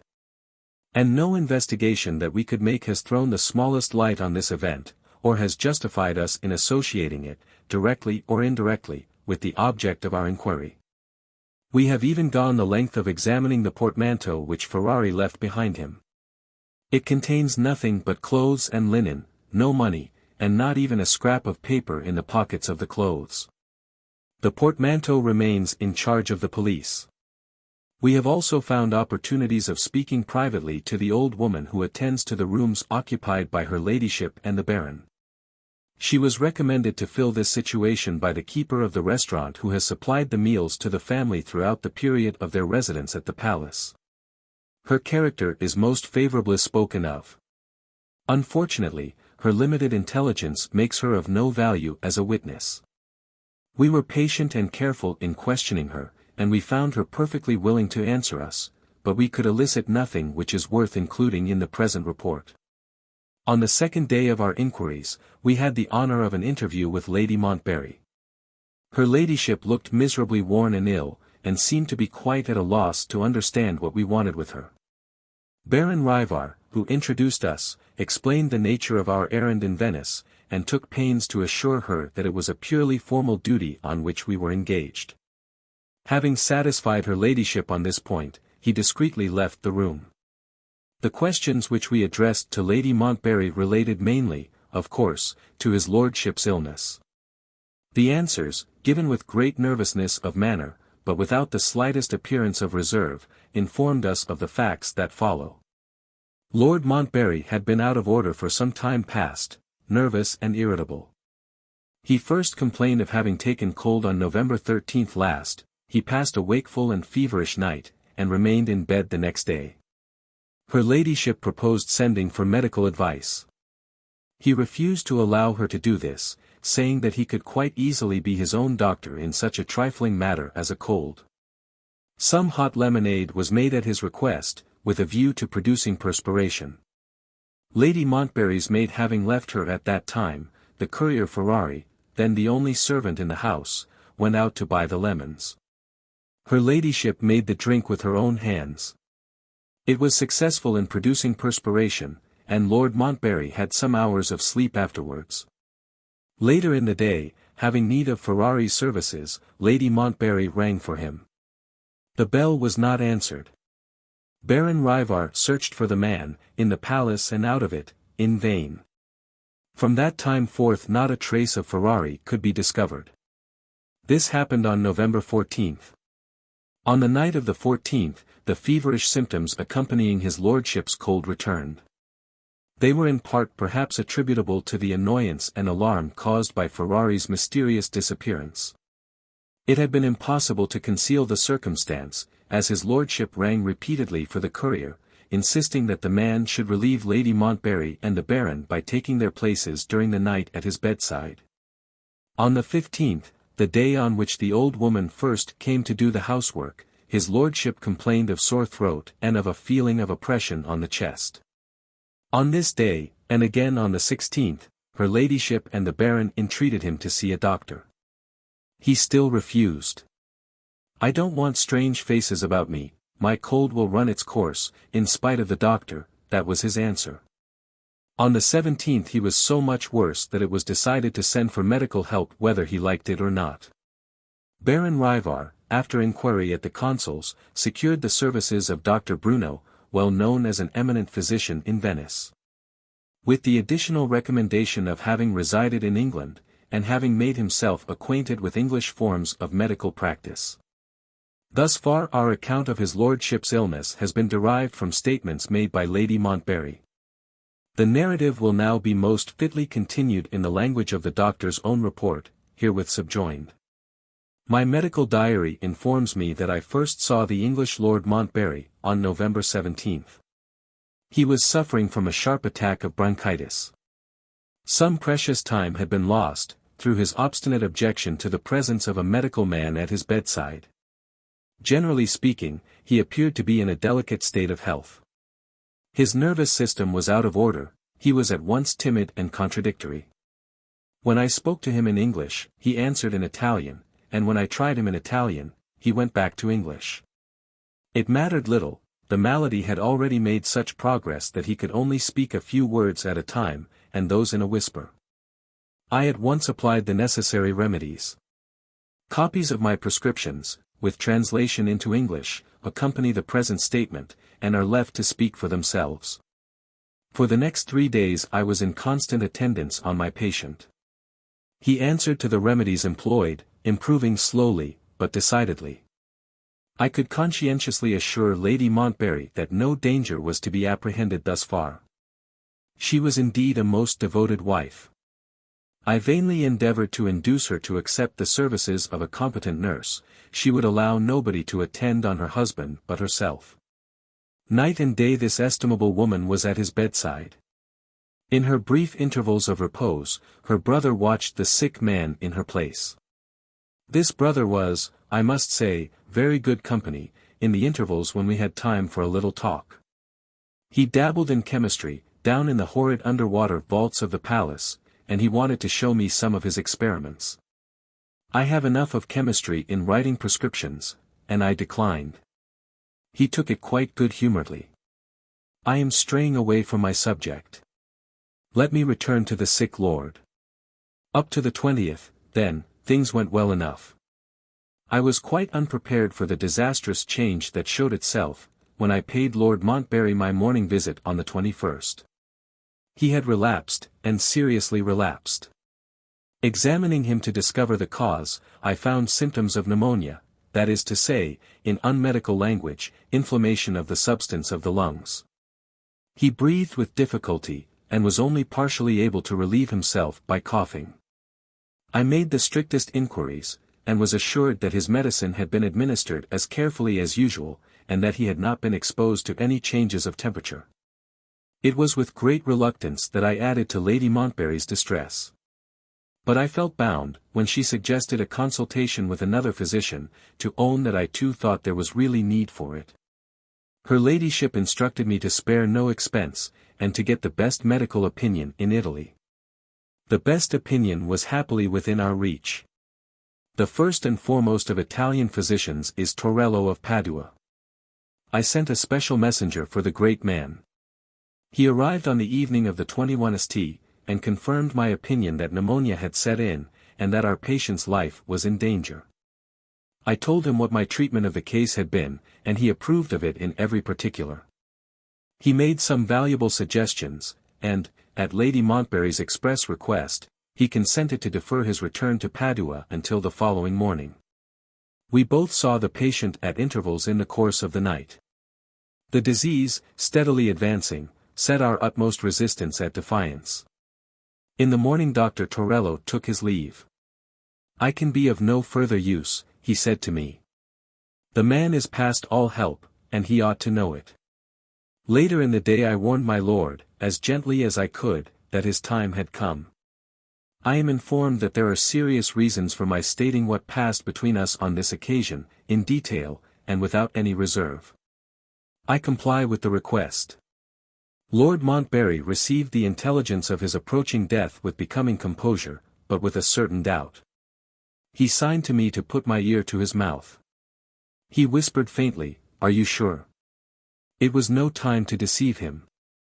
I said, "Positively sure." He waited a little, gasping for breath, and then he whispered again, "Feel under my pillow." I found under his pillow a letter, sealed and stamped, ready for the post. His next words were just audible and no more, "Post it yourself." I answered, of course, that I would do so, and I did post the letter with my own hand. I looked at the address. It was directed to a lady in London. The street I cannot remember. The name I can perfectly recall, it was an Italian name, Mrs. Ferrari. That night my lord nearly died of asphyxia. I got him through it for the time. And his eyes showed that he understood me when I told him, the next morning, that I had posted the letter. This was his last effort of consciousness. When I saw him again he was sunk in apathy. He lingered in a state of insensibility, supported by stimulants, until the 25th, and died, unconscious to the last, on the evening of that day.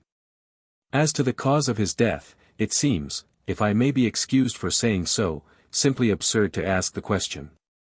Bronchitis, terminating in pneumonia, there is no more doubt that this, and this only, was the malady of which he expired, than that 2 and 2 make 4. Dr. Torello's own note of the case is added here to a duplicate of my certificate, in order, as I am informed, to satisfy some English offices in which his lordship's life was insured. The English offices must have been founded by that celebrated saint and doubter, mentioned in the New Testament, whose name was Thomas. Dr. Bruno's evidence ends here. Reverting for a moment to our inquiries addressed to Lady Montbarry, we have to report that she can give us no information on the subject of the letter which the doctor posted at Lord Montbarry's request. When his lordship wrote it, what it contained, why he kept it a secret from Lady Montbarry, and from the Baron also, and why he should write at all to the wife of his courier. These are questions to which we find it simply impossible to obtain any replies. It seems even useless to say that the matter is open to suspicion. Suspicion implies conjecture of some kind, and the letter under my lord's pillow baffles all conjecture. Application to Mrs. Ferrari may perhaps clear up the mystery. Her residence in London will be easily discovered at the Italian Courier's office, Golden Square. Having arrived at the close of the present report, we have now to draw your attention to the conclusion which is justified by the results of our investigation. The plain question before our directors and ourselves appears to be this: has the inquiry revealed any extraordinary circumstances which render the death of Lord Montbarry open to suspicion?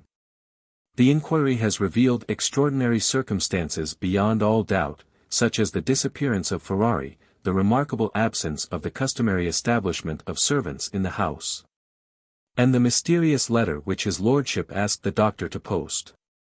But where is the proof that any one of these circumstances is associated, suspiciously and directly associated, with the only event which concerns us, the event of Lord Montbarry's death? In the absence of any such proof, and in the face of the evidence of two eminent physicians, it is impossible to dispute the statement on the certificate that his lordship died a natural death. We are bound, therefore, to report, that there are no valid grounds for refusing the payment of the sum for which the late Lord Montbarry's life was assured. We shall send these lines to you by the post of tomorrow, December 10th. Leaving time to receive your further instructions, if any, in reply to our telegram of this evening announcing the conclusion of the inquiry. Chapter 9. Now, my good creature, whatever you have to say to me, out with it at once. I don't want to hurry you needlessly, but these are business hours, and I have other people's affairs to attend to besides yours. Addressing Ferrari's wife, with his usual blunt good humor, in these terms, Mr. Troy registered the lapse of time by a glance at the watch on his desk, and then waited to hear what his client had to say to him. "It's something more, sir, about the letter with the £1,000 note," Mrs. Ferrari began. "I have found out who sent it to me." Mr. Troy started. "This is news indeed," he said. "Who sent you the letter?" "Lord Montbarry sent it, sir." It was not easy to take Mr. Troy by surprise. But Mrs. Ferrari threw him completely off his balance. For a while he could only look at her in silent surprise. "Nonsense," he said, as soon as he had recovered himself. "There is some mistake, it can't be." "There is no mistake," Mrs. Ferrari rejoined, in her most positive manner. "Two gentlemen from the insurance offices called on me this morning, to see the letter. They were completely puzzled, especially when they heard of the banknote inside. But they know who sent the letter. His lordship's doctor in Venice posted it at his lordship's request. Go to the gentleman yourself, sir, if you don't believe me. They were polite enough to ask if I could account for Lord Montbarry's writing to me and sending me the money. I gave them my opinion directly. I said it was like his lordship's kindness." "Like his lordship's kindness?" Mr. Troy repeated, in blank amazement. "Yes, sir. Lord Montbarry knew me, like all the other members of his family, when I was at school on the estate in Ireland. If he could have done it, he would have protected my poor dear husband. But he was helpless himself in the hands of my lady in the Baron, and the only kind thing he could do was to provide for me in my widowhood, like the true nobleman he was." "A very pretty explanation," said Mr. Troy. "What did your visitors from the insurance offices think of it?" "They asked if I had any proof of my husband's death." "And what did you say?" "I said, I give you better than proof, gentlemen, I give you my positive opinion." "That satisfied them, of course." "They didn't say so in words, sir. They looked at each other, and wished me good morning." "Well, Mrs. Ferrari, unless you have some more extraordinary news for me, I think I shall wish you good morning too. I can take a note of your information, very startling information, I own, and, in the absence of proof, I can do no more." "I can provide you with proof, sir, if that is all you want," said Mrs. Ferrari, with great dignity. "I only wish to know, first, whether the law justifies me in doing it. You may have seen in the fashionable intelligence of the newspapers, that Lady Montbarry has arrived in London, at Newberry's Hotel. I propose to go and see her." "The deuce you do. May I ask for what purpose?" Mrs. Ferrari answered in a mysterious whisper. For the purpose of catching her in a trap. I shan't send in my name, I shall announce myself as a person on business, and the first words I say to her will be these: I come, my lady, to acknowledge the receipt of the money sent to Ferrari's widow. Ah! You may well start, Mr. Troy. It almost takes you off your guard, doesn't it?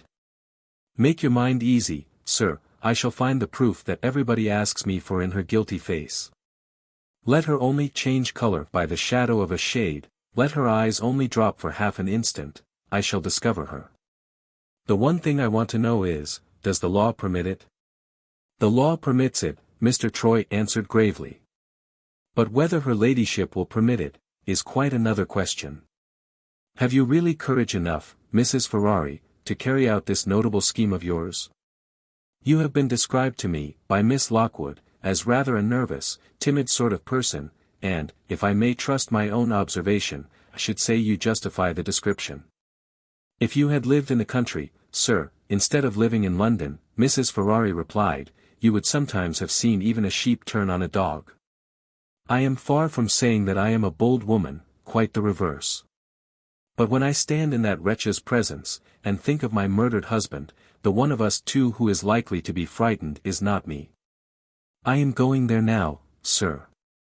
You shall hear how it ends. I wish you good morning. With those brave words the courier's wife gathered her mantle about her, and walked out of the room. Mr. Troy smiled, not satirically, but compassionately. The little simpleton, he thought to himself.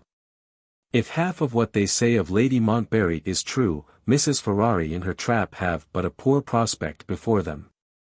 I wonder how it will end. All Mr. Troy's experience failed to forewarn him of how it did end. Chapter 10. In the meantime, Mrs. Ferrari held to her resolution. She went straight from Mr. Troy's office to Newberry's hotel. Lady Montbarry was at home, and alone. But the authorities of the hotel hesitated to disturb her when they found that the visitor declined to mention her name. Her ladyship's new maid happened to cross the hall while the matter was still in debate. She was a French woman, and, on being appealed to, she settled the question in the swift, easy, rational French way. Madame's appearance was perfectly respectable. Madame might have reasons for not mentioning her name which Milady might approve. In any case, there being no orders forbidding the introduction of a strange lady, the matter clearly rested between Madame and Milady. Would Madame, therefore, be good enough to follow Milady's maid up the stairs? In spite of her resolution, Mrs. Ferrari's heart beat as if it would burst out of her bosom, when her conductress led her into an anteroom, and knocked at a door opening into a room beyond. But it is remarkable that persons of sensitively nervous organization are the very persons who are capable of forcing themselves, apparently by the exercise of a spasmodic effort of will, into the performance of acts of the most audacious courage. A low, grave voice from the inner room said, "Come in." The maid, opening the door, announced, "A person to see you, Milady, on business," and immediately retired. In the one instant while these events passed, timid little Mrs. Ferrari mastered her own throbbing heart, stepped over the threshold, conscious of her clammy hands, dry lips, and burning head. And stood in the presence of Lord Montbarry's widow, to all outward appearance as supremely self-possessed as her ladyship herself. It was still early in the afternoon, but the light in the room was dim. The blinds were drawn down. Lady Montbarry sat with her back to the windows, as if even the subdued daylight were disagreeable to her. She had altered sadly for the worse in her personal appearance, since the memorable day when Dr. Wybrow had seen her in his consulting room. Her beauty was gone, her face had fallen away to mere skin and bone. The contrast between her ghastly complexion and her steely glittering black eyes was more startling than ever. Robed in dismal black, relieved only by the brilliant whiteness of her widow's cap, reclining in a panther-like suppleness of attitude on a little green sofa, she looked at the stranger who had intruded on her, with a moment's languid curiosity. Then dropped her eyes again to the hand-screen which she held between her face and the fire. "I don't know you," she said. "What do you want with me?" Mrs. Ferrari tried to answer. Her first burst of courage had already worn itself out. The bold words that she had determined to speak were living words still in her mind, but they died on her lips. There was a moment of silence. Lady Montbarry looked round again at the speechless stranger. "Are you deaf?" she asked. There was another pause. Lady Montbarry quietly looked back again at the screen, and put another question. "Do you want money?" Money. That one word roused the sinking spirit of the courier's wife. She recovered her courage, she found her voice. "Look at me, my lady, if you please," she said, with a sudden outbreak of audacity. Lady Montbarry looked round for the third time. The fatal words passed Mrs. Ferrari's lips. "I come, my lady, to acknowledge the receipt of the money sent to Ferrari's widow." Lady Montbarry's glittering black eyes rested with steady attention on the woman who had addressed her in those terms. Not the faintest expression of confusion or alarm, not even a momentary flutter of interest stirred the deadly stillness of her face. She reposed as quietly, she held the screen as composedly, as ever. The test had been tried, and had utterly failed. There was another silence. Lady Montbarry considered with herself. The smile that came slowly and went away suddenly, the smile at once so sad and so cruel, showed itself on her thin lips. She lifted her screen, and pointed with it to a seat at the farther end of the room. "Be so good as to take that chair," she said. Helpless under her first bewildering sense of failure, not knowing what to say or what to do next, Mrs. Ferrari mechanically obeyed. Lady Montbarry, rising on the sofa for the first time, watched her with undisguised scrutiny as she crossed the room, then sank back into a reclining position once more. "No," she said to herself, "the woman walks steadily, she is not intoxicated, the only other possibility is that she may be mad." She had spoken loud enough to be heard. Stung by the insult, Mrs.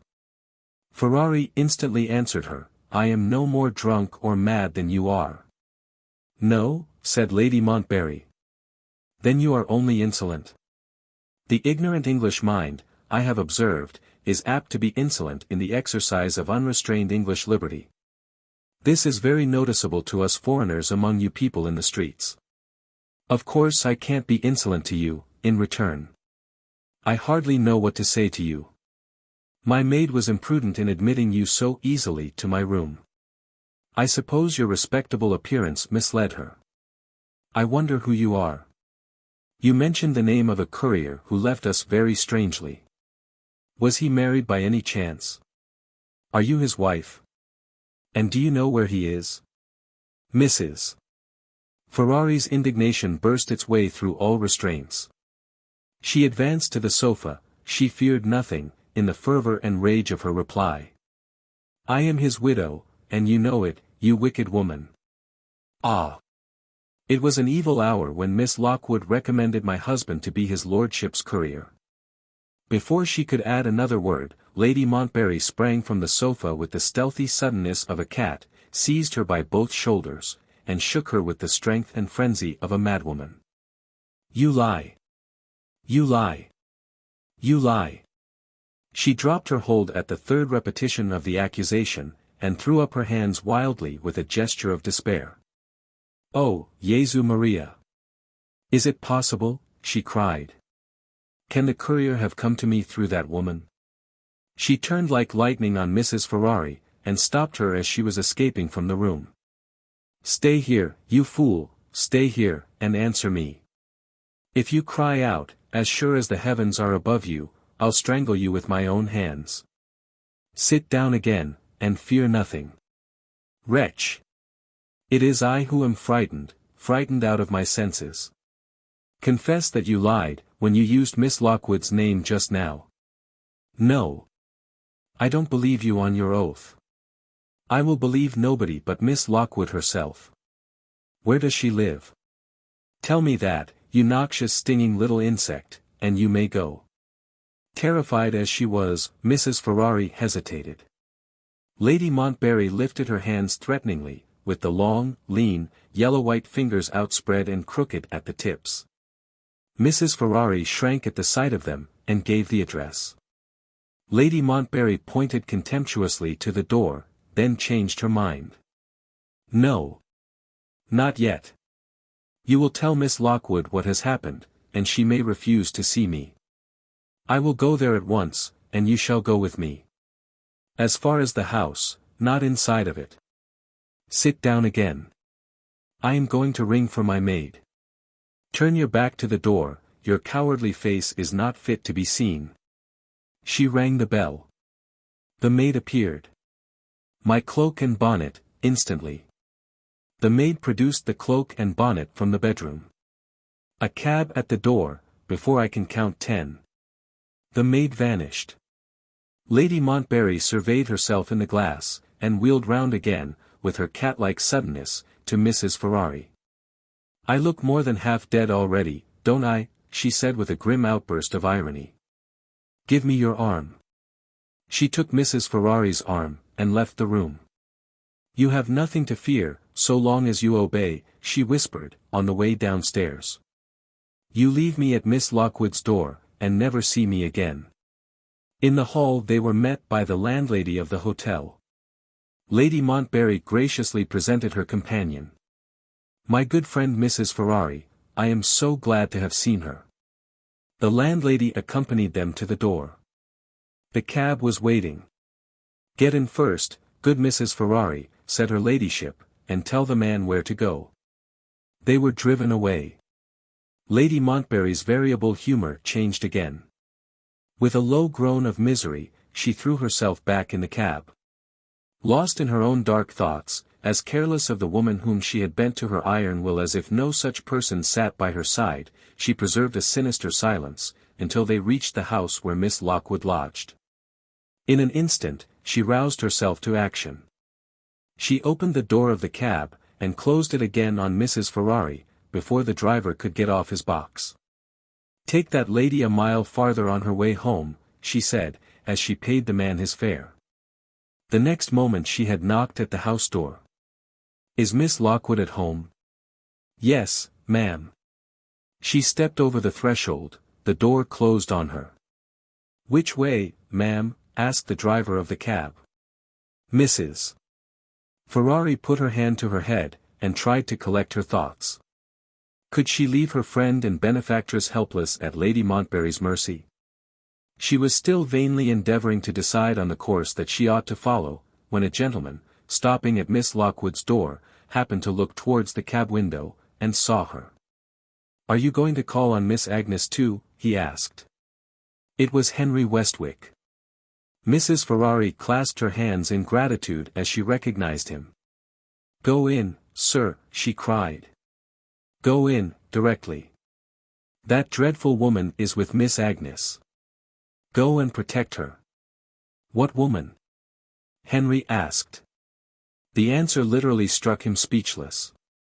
With amazement and indignation in his face, he looked at Mrs. Ferrari as she pronounced the hated name of Lady Montbarry. I'll see to it, was all he said. He knocked at the house door. And he too, in his turn, was let in. Chapter 11. Lady Montbarry, Mississippi. Agnes was writing a letter, when the servant astonished her by announcing the visitor's name. Her first impulse was to refuse to see the woman who had intruded on her. But Lady Montbarry had taken care to follow close on the servant's heels. Before Agnes could speak, she had entered the room. I beg to apologize for my intrusion, Miss Lockwood. I have a question to ask you, in which I am very much interested. No one can answer me but yourself. In low hesitating tones, with her glittering black eyes bent modestly on the ground, Lady Montbarry opened the interview in those words. Without answering, Agnes pointed to a chair. She could do this, and, for the time, she could do no more. All that she had read of the hidden and sinister life in the palace at Venice, all that she had heard of Montbarry's melancholy death and burial in a foreign land, all that she knew of the mystery of Ferrari's disappearance, rushed into her mind, when the black-robed figure confronted her, standing just inside the door. The strange conduct of Lady Montbarry added a new perplexity to the doubts and misgivings that troubled her. There stood the adventuress whose character had left its mark on society all over Europe, the fury who had terrified Mrs. Ferrari at the hotel, inconceivably transformed into a timid, shrinking woman. Lady Montbarry had not once ventured to look at Agnes, since she had made her way into the room. Advancing to take the chair that had been pointed out to her, she hesitated, put her hand on the rail to support herself, and still remained standing. "Please give me a moment to compose myself," she said faintly. Her head sank on her bosom, she stood before Agnes like a conscious culprit before a merciless judge. The silence that followed was, literally, the silence of fear on both sides. In the midst of it, the door was opened once more, and Henry Westwick appeared. He looked at Lady Montbarry with a moment's steady attention, bowed to her with formal politeness, and passed on in silence. At the sight of her husband's brother, the sinking spirit of the woman sprang to life again. Her drooping figure became erect. Her eyes met Westwick's look, brightly defiant. She returned his bow with an icy smile of contempt. Henry crossed the room to Agnes. "Is Lady Montbarry here by your invitation?" he asked quietly. "No. Do you wish to see her?" "It is very painful to me to see her." He turned and looked at his sister-in-law. "Do you hear that?" he asked coldly. "I hear it," she answered, more coldly still. "Your visit is, to say the least of it, ill-timed. Your interference is, to say the least of it, out of place." With that retort, Lady Montbarry approached Agnes. The presence of Henry Westwick seemed at once to relieve and embolden her. "Permit me to ask my question, Miss Lockwood," she said, with graceful courtesy. "It is nothing to embarrass you. When the courier Ferrari applied to my late husband for employment, did you—" Her resolution failed her, before she could say more. She sank trembling into the nearest chair, and, after a moment's struggle, composed herself again. "Did you permit Ferrari," she resumed, "to make sure of being chosen for our courier by using your name?" Agnes did not reply with her customary directness. Trifling as it was, the reference to Montbarry, proceeding from that woman of all others, confused and agitated her. "I have known Ferrari's wife for many years," she began. "And I take an interest." Lady Montbarry abruptly lifted her hands with a gesture of entreaty. "Ah, Miss Lockwood, don't waste time by talking of his wife. Answer my plain question, plainly." "Let me answer her," Henry whispered. "I will undertake to speak plainly enough." Agnes refused by a gesture. Lady Montbarry's interruption had roused her sense of what was due to herself. She resumed her reply in plainer terms. "When Ferrari wrote to the late Lord Montbarry," she said, "he did certainly mention my name." Even now, she had innocently failed to see the object which her visitor had in view. Lady Montbarry's impatience became ungovernable. She started to her feet, and advanced to Agnes. "Was it with your knowledge and permission that Ferrari used your name?" she asked. "The whole soul of my question is in that. For God's sake answer me, yes, or no." "Yes." That one word struck Lady Montbarry as a blow might have struck her. The fierce life that had animated her face the instant before, faded out of it suddenly, and left her like a woman turned to stone. She stood, mechanically confronting Agnes, with a stillness so rapt and perfect that not even the breath she drew was perceptible to the two persons who were looking at her. Henry spoke to her roughly. "Rouse yourself," he said. "You have received your answer." She looked round at him. "I have received my sentence," she rejoined, and turned slowly to leave the room. To Henry's astonishment, Agnes stopped her. "Wait a moment, Lady Montbarry. I have something to ask on my side. You have spoken of Ferrari. I wish to speak of him too." Lady Montbarry bent her head in silence. Her hand trembled as she took out her handkerchief, and passed it over her forehead. Agnes detected the trembling, and shrank back a step. "Is the subject painful to you?" she asked timidly. Still silent, Lady Montbarry invited her by a wave of the hand to go on. Henry approached, attentively watching his sister-in-law. Agnes went on. No trace of Ferrari has been discovered in England, she said. Have you any news of him? And will you tell me, if you have heard anything, in mercy to his wife? Lady Montbarry's thin lips suddenly relaxed into their sad and cruel smile. Why do you ask me about the lost courier, she said. You will know what has become of him, Miss Lockwood, when the time is ripe for it. Agnes started. I don't understand you, she said. How shall I know? Will someone tell me? Someone will tell you. Henry could keep silence no longer. Perhaps, your ladyship may be the person, he interrupted with ironical politeness. She answered him with contemptuous ease. You may be right, Mr. Westwick. One day or another, I may be the person who tells Miss Lockwood what has become of Ferrari, if, she stopped, with her eyes fixed on Agnes. If what? Henry asked. If Miss Lockwood forces me to it. Agnes listened in astonishment. Force you to it, she repeated. How can I do that? Do you mean to say my will is stronger than yours? Do you mean to say that the candle doesn't burn the moth, when the moth flies into it? Lady Montbarry rejoined. Have you ever heard of such a thing as the fascination of terror? I am drawn to you by a fascination of terror. I have no right to visit you, I have no wish to visit you, you are my enemy. For the first time in my life, against my own will, I submit to my enemy. See. I am waiting because you told me to wait, and the fear of you, I swear it, creeps through me while I stand here. Oh, don't let me excite your curiosity or your pity. Follow the example of Mr. Westwick. Be hard and brutal and unforgiving, like him. Grant me my release. Tell me to go. The frank and simple nature of Agnes could discover but one intelligible meaning in this strange outbreak. You are mistaken in thinking me your enemy, she said. The wrong you did me when you gave your hand to Lord Montbarry was not intentionally done.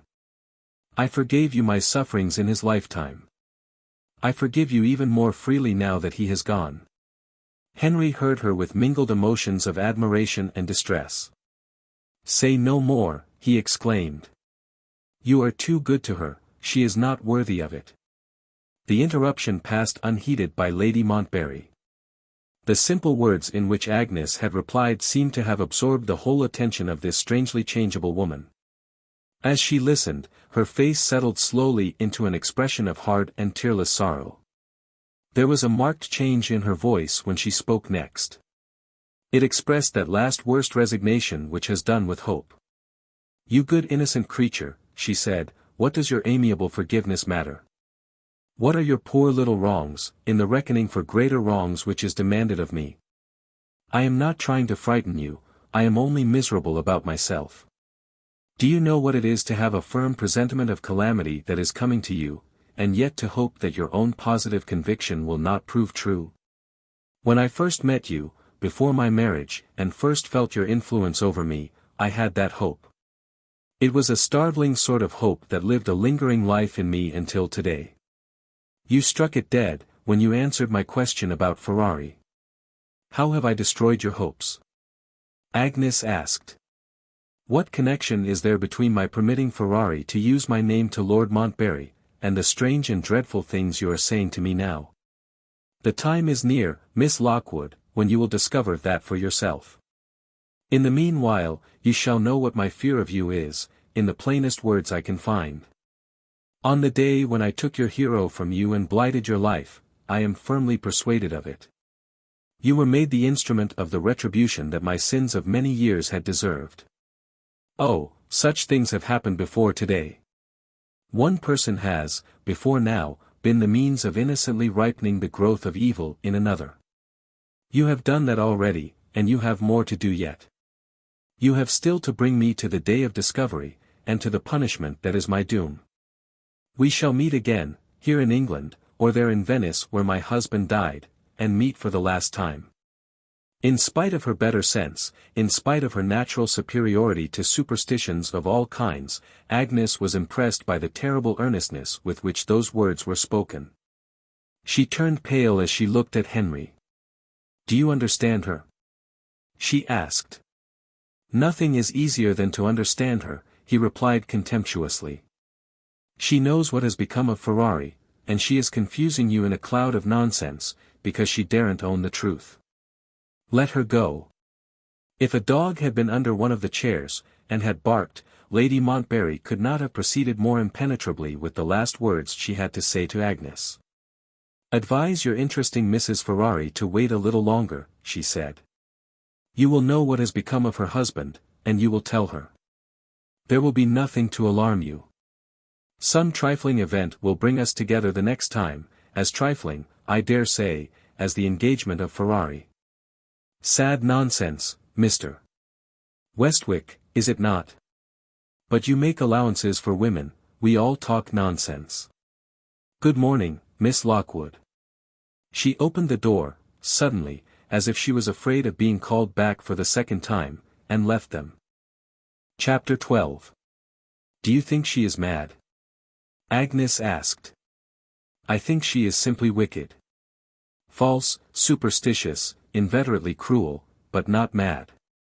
I believe her main motive in coming here was to enjoy the luxury of frightening you. She has frightened me. I am ashamed to own it, but so it is." Henry looked at her, hesitated for a moment, and seated himself on the sofa by her side. "I am very anxious about you, Agnes," he said. "But for the fortunate chance which led me to call here today, who knows what that vile woman might not have said or done, if she had found you alone. My dear, you are leading a sadly unprotected solitary life. I don't like to think of it.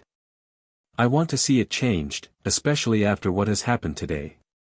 No. No. It is useless to tell me that you have your old nurse. She is too old. She is not in your rank of life. There is no sufficient protection in the companionship of such a person for a lady in your position. Don't mistake me, Agnes. What I say in the sincerity of my devotion to you." He paused, and took her hand. She made a feeble effort to withdraw it, and yielded. "Will the day never come," he pleaded, "when the privilege of protecting you may be mine? When you will be the pride and joy of my life, as long as my life lasts?" He pressed her hand gently. She made no reply. The color came and went on her face, her eyes were turned away from him. "Have I been so unhappy as to offend you?" he asked. She answered that, she said, almost in a whisper, "No." "Have I distressed you? You have made me think of the sad days that are gone." She said no more, she only tried to withdraw her hand from his for the second time. He still held it, he lifted it to his lips. "Can I never make you think of other days than those, of the happier days to come? Or, if you must think of the time that is past, can you not look back to the time when I first loved you?" She sighed as he put the question. "Spare me, Henry," she answered sadly. "Say no more." The color again rose in her cheeks, her hand trembled in his. She looked lovely, with her eyes cast down and her bosom heaving gently. At that moment he would have given everything he had in the world to take her in his arms and kiss her. Some mysterious sympathy, passing from his hand to hers, seemed to tell her what was in his mind. She snatched her hand away, and suddenly looked up at him. The tears were in her eyes. She said nothing, she let her eyes speak for her. They warned him, without anger, without unkindness, but still they warned him to press her no further that day. "Only tell me that I am forgiven," he said, as he rose from the sofa. "Yes," she answered quietly, "you are forgiven. I have not lowered myself in your estimation, Agnes." "Oh, no. Do you wish me to leave you?" She rose, in her turn, from the sofa, and walked to her writing table before she replied. The unfinished letter which she had been writing when Lady Montbarry interrupted her, lay open on the blotting book. As she looked at the letter, and then looked at Henry, the smile that charmed everybody showed itself in her face. You must not go just yet, she said, I have something to tell you. I hardly know how to express it. The shortest way perhaps will be to let you find it out for yourself. You have been speaking of my lonely unprotected life here. It is not a very happy life, Henry, I own that. She paused, observing the growing anxiety of his expression as he looked at her, with a shy satisfaction that perplexed him. Do you know that I have anticipated your idea, she went on. I am going to make a great change in my life, if your brother Stephen and his wife will only consent to it. She opened the desk of the writing table while she spoke, took a letter out, and handed it to Henry. He received it from her mechanically. Vague doubts, which he hardly understood himself, kept him silent.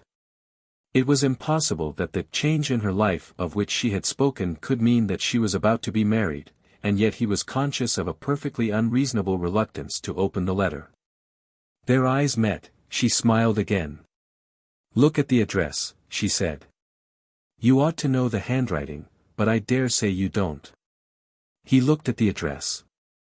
It was in the large, irregular, uncertain writing of a child. He opened the letter instantly. Dear Aunt Agnes, our governess is going away. She has had money left to her, and a house of her own.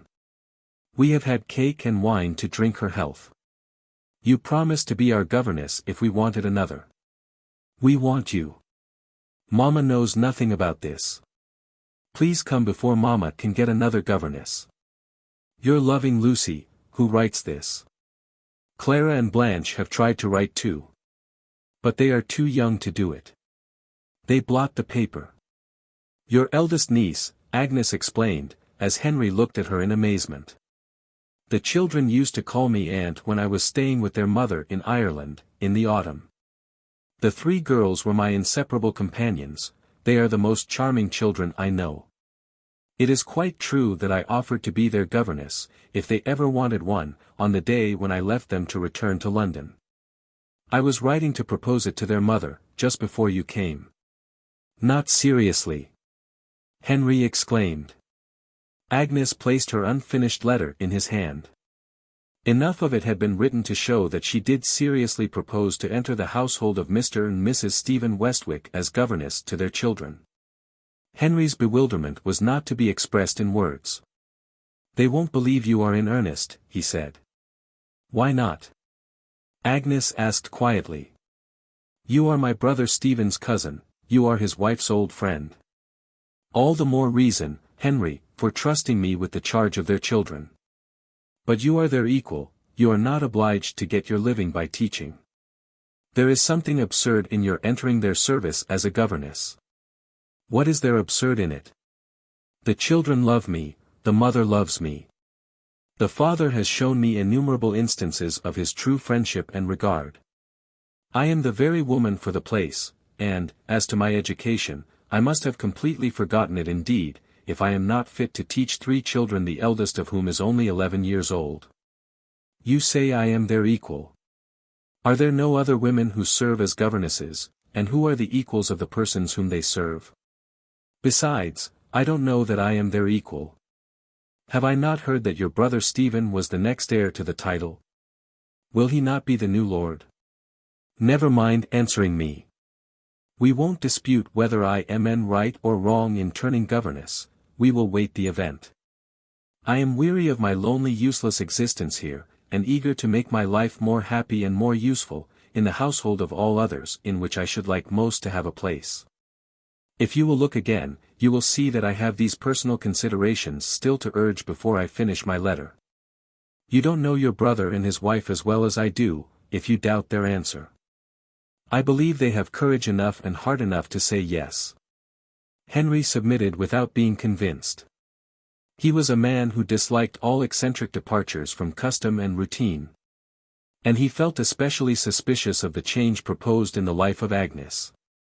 With new interests to occupy her mind, she might be less favorably disposed to listen to him, on the next occasion when he urged his suit. The influence of the lonely useless existence, of which she complained, was distinctly an influence in his favor. While her heart was empty, her heart was accessible. But with his nieces in full possession of it, the clouds of doubt overshadowed his prospects. He knew the sex well enough to keep these purely selfish perplexities to himself. The waiting policy was especially the policy to pursue with a woman as sensitive as Agnes. If he once offended her delicacy he was lost. For the moment he wisely controlled himself and changed the subject. "My little niece's letter has had an effect," he said, "which the child never contemplated in writing it. She has just reminded me of one of the objects that I had in calling on you today." Agnes looked at the child's letter. "How does Lucy do that?" she asked. "Lucy's governess is not the only lucky person who has had money left her," Henry answered. "Is your old nurse in the house?" "You don't mean to say that nurse has got a legacy?" "She has got £100. Send for her, Agnes, while I show you the letter." He took a handful of letters from his pocket, and looked through them, while Agnes rang the bell. Returning to him, she noticed a printed letter among the rest, which lay open on the table. It was a prospectus, and the title of it was Palace Hotel Company of Venice, Limited. The two words, Palace, and Venice, instantly recalled her mind to the unwelcome visit of Lady Montbarry. "What is that?" she asked, pointing to the title. Henry suspended his search, and glanced at the prospectus. "A really promising speculation," he said. "Large hotels always pay well, if they are well managed. I know the man who is appointed to be manager of this hotel when it is open to the public, and I have such entire confidence in him that I have become one of the shareholders of the company." The reply did not appear to satisfy Agnes. "Why is the hotel called the Palace Hotel?" she inquired. Henry looked at her, and at once penetrated her motive for asking the question. "Yes," he said, "it is the palace that Montbarry hired at Venice. And it has been purchased by the company to be changed into an hotel." Agnes turned away in silence, and took a chair at the farther end of the room. Henry had disappointed her. His income as a younger son stood in need, as she well knew, of all the additions that he could make to it by successful speculation. But she was unreasonable enough, nevertheless, to disapprove of his attempting to make money already out of the house in which his brother had died. Incapable of understanding this purely sentimental view of a plain matter of business, Henry returned to his papers, in some perplexity at the sudden change in the manner of Agnes towards him. Just as he found the letter of which he was in search, the nurse made her appearance. He glanced at Agnes, expecting that she would speak first. She never even looked up when the nurse came in. It was left to Henry to tell the old woman why the bell had summoned her to the drawing-room. "Well, nurse," he said, "you have had a windfall of luck. You have had a legacy left you of £100. The nurse showed no outward signs of exultation. She waited a little to get the announcement of the legacy well settled in her mind, and then she said quietly, "Master Henry, who gives me that money, if you please?" "My late brother, Lord Montbarry, gives it to you." Agnes instantly looked up, interested in the matter for the first time. Henry went on. "His will leaves legacies to the surviving old servants of the family. There is a letter from his lawyers, authorizing you to apply to them for the money. In every class of society, gratitude is the rarest of all human virtues. In the nurse's class it is extremely rare."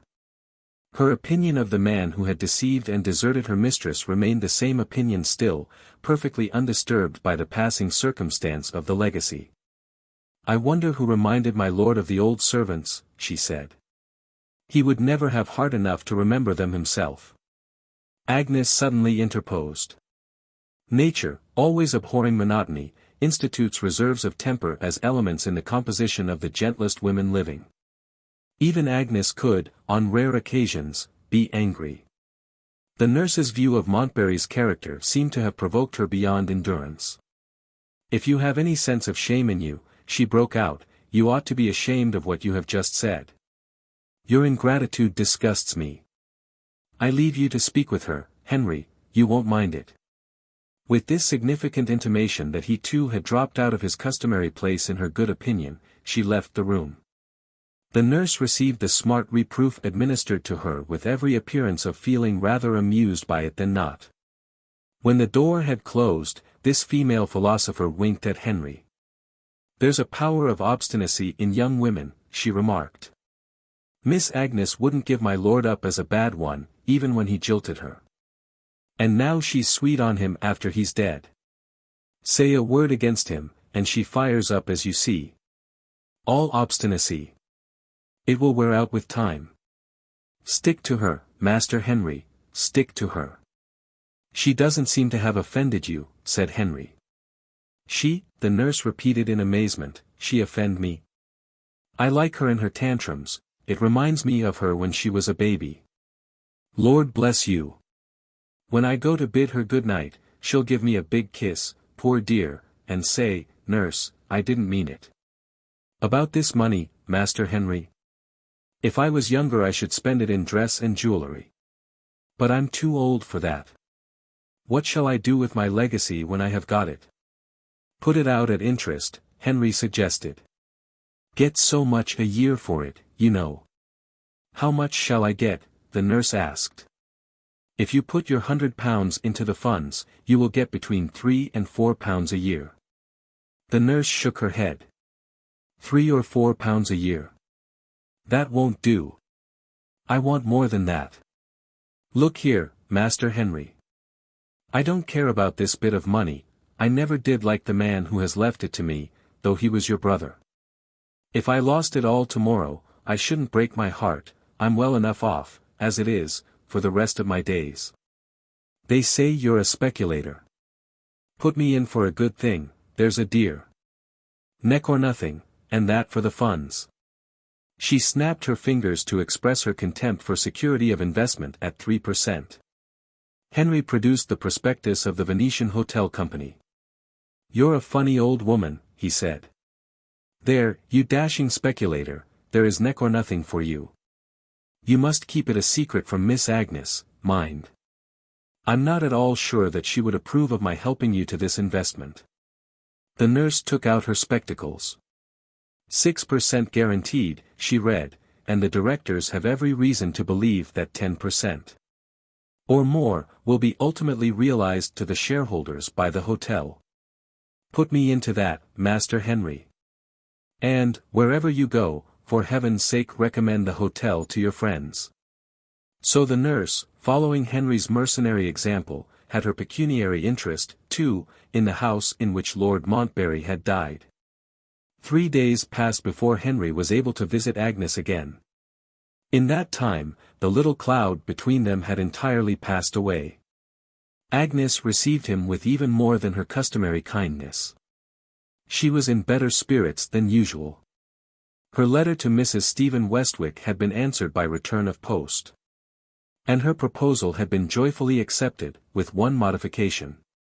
She was to visit the Westwicks for a month, and, if she really liked teaching the children, she was then to be governess, aunt, and cousin, all in one, and was only to go away in an event which her friends in Ireland persisted in contemplating. The event of her marriage. "You see I was right," she said to Henry. He was still incredulous. "Are you really going?" he asked. "I am going next week." "When shall I see you again?" "You know you are always welcome at your brother's house. You can see me when you like." She held out her hand. "Pardon me for leaving you, I am beginning to pack up already." Henry tried to kiss her at parting. She drew back directly. "Why not?" "I am your cousin," he said. "I don't like it," she answered. Henry looked at her, and submitted. Her refusal to grant him his privilege as a cousin was a good sign, it was indirectly an act of encouragement to him in the character of her lover. On the first day in the new week, Agnes left London on her way to Ireland. As the event proved, this was not destined to be the end of her journey. The way to Ireland was only the first stage on a roundabout road, the road that led to the palace at Venice. The third part. Chapter 13. In the spring of the year 1861, Agnes was established at the country seat of her two friends, now promoted, on the death of the First Lord, without offspring, to be the new Lord and Lady Montbarry. The old nurse was not separated from her mistress. A place, suited to her time of life, had been found for her in the pleasant Irish household.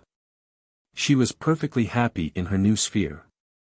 And she spent her first half-year's dividend from the Venice Hotel Company, with characteristic prodigality, in presents for the children. Early in the year, also, the directors of the life insurance offices submitted to circumstances, and paid the £10,000.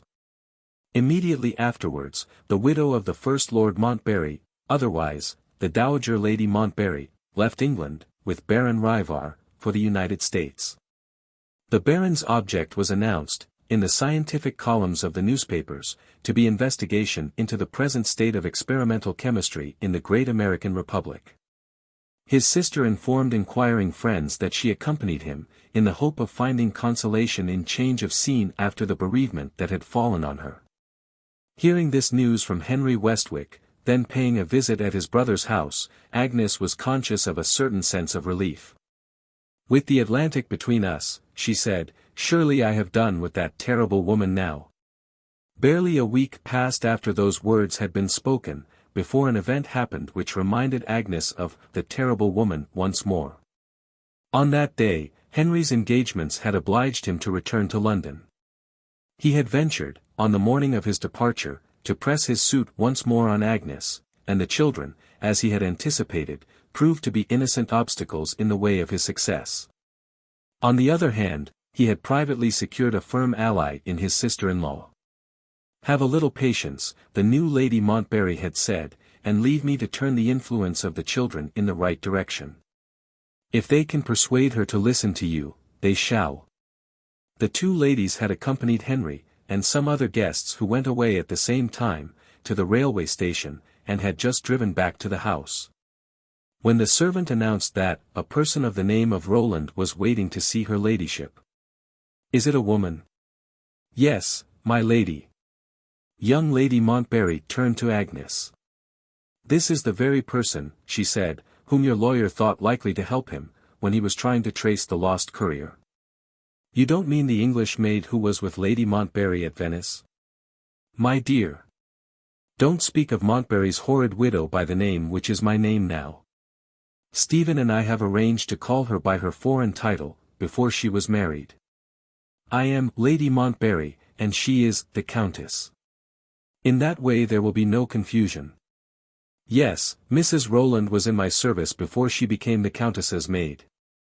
She was a perfectly trustworthy person, with one defect that obliged me to send her away, a sullen temper which led to perpetual complaints of her in the servants' hall. Would you like to see her?"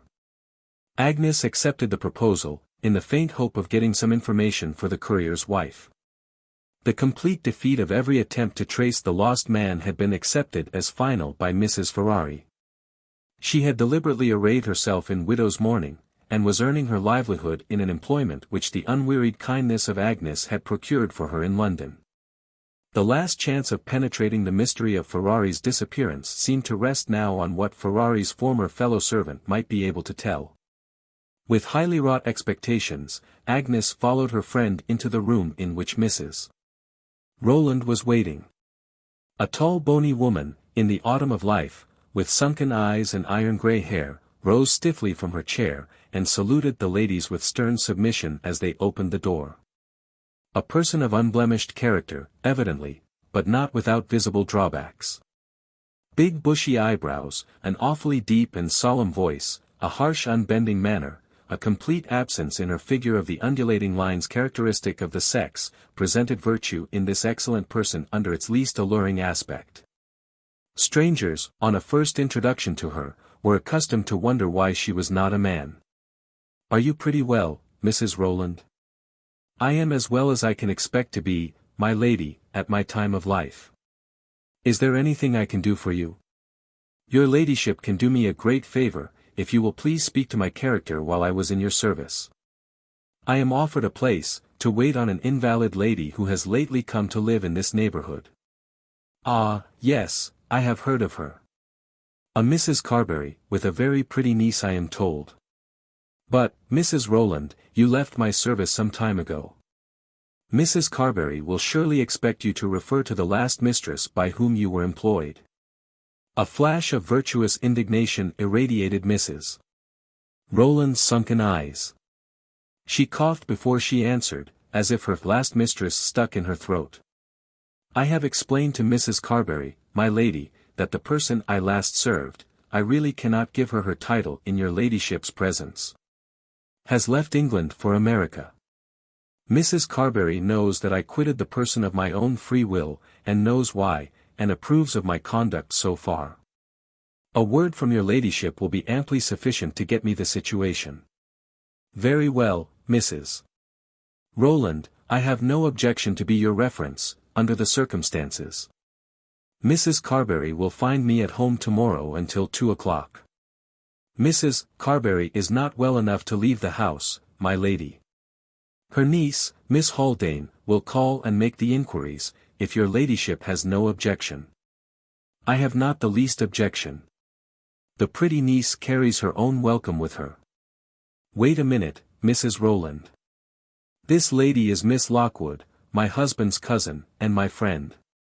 She is anxious to speak to you about the courier who was in the late Lord Montbarry's service at Venice. Mrs.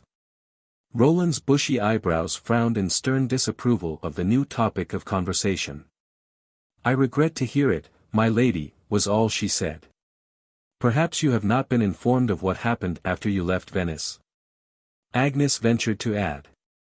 Ferrari left the palace secretly, and he has never been heard of since. Mrs. Rowland mysteriously closed her eyes, as if to exclude some vision of the lost courier which was of a nature to disturb a respectable woman. Nothing that Mr. Ferrari could do would surprise me, she replied in her deepest bass tones. You speak rather harshly of him, said Agnes. Mrs. Rowland suddenly opened her eyes again. I speak harshly of nobody without reason, she said. Mr. Ferrari behaved to me, Miss Lockwood, as no man living has ever behaved, before or since. What did he do? Mrs. Rowland answered, with a stony stare of horror. He took liberties with me. Young Lady Montbarry suddenly turned aside, and put her handkerchief over her mouth in convulsions of suppressed laughter. Mrs.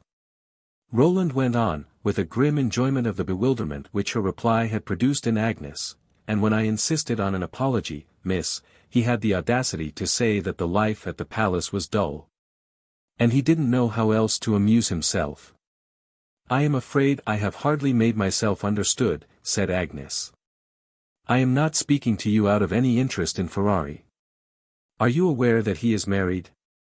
I pity his wife, said Mrs. Rowland. She is naturally in great grief about him, Agnes proceeded.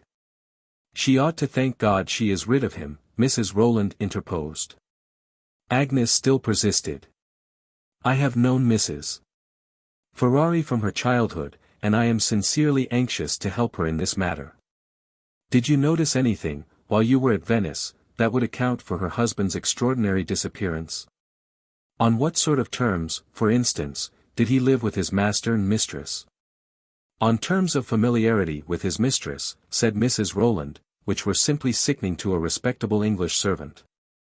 She used to encourage him to talk to her about all his affairs, how he got on with his wife, and how pressed he was for money, and such like, just as if they were equals. Contemptible, that's what I call it. And his master? Agnes continued. How did Ferrari get on with Lord Montbarry? My lord used to live shut up with his studies and his sorrows, Mrs. Rowland answered, with a hard solemnity expressive of respect for his lordship's memory. Mr. Ferrari got his money when it was due. And he cared for nothing else. If I could afford it, I would leave the place too, but I can't afford it. Those were the last words he said to me, on the morning when I left the palace. I made no reply. After what had happened, on that other occasion, I was naturally not on speaking terms with Mr. Ferrari. Can you really tell me nothing which will throw any light on this matter? Nothing, said Mrs. Rowland, with an undisguised relish of the disappointment that she was inflicting. There was another member of the family at Venice, Agnes resumed, determined to sift the question to the bottom while she had the chance. There was Baron Ryvar. Mrs. Rowland lifted her large hands, covered with rusty black gloves, in mute protest against the introduction of Baron Ryvar as a subject of inquiry. "Are you aware, miss," she began, "that I left my place in consequence of what I observed?" Agnes stopped her there. "I only wanted to ask," she explained, "if anything was said or done by Baron Ryvar which might account for Ferrari's strange conduct." "Nothing that I know of," said Mrs. Rowland. The Baron and Mr. Ferrari, if I may use such an expression, were birds of a feather, so far as I could see. I mean, one was as unprincipled as the other. I am a just woman, and I will give you an example. Only the day before I left, I heard the Baron say, through the open door of his room while I was passing along the corridor, "Ferrari, I want £1,000. What would you do for £1,000? And I heard Mr. Ferrari answer, "Anything, sir, as long as I was not found out." And then they both burst out laughing.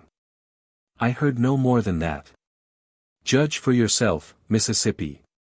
Agnes reflected for a moment. £1,000 was the sum that had been sent to Mrs. Ferrari in the anonymous letter. Was that enclosure in any way connected, as a result, with the conversation between the Baron and Ferrari? It was useless to press any more inquiries on Mrs. Rowland. She could give no further information which was of the slightest importance to the object in view.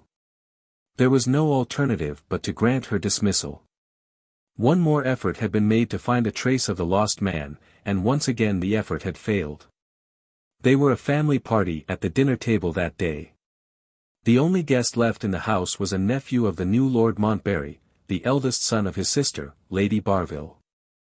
Lady Montbarry could not resist telling the story of the first, and last, attack made on the virtue of Mrs. Rowland, with a comically exact imitation of Mrs. Rowland's deep and dismal voice.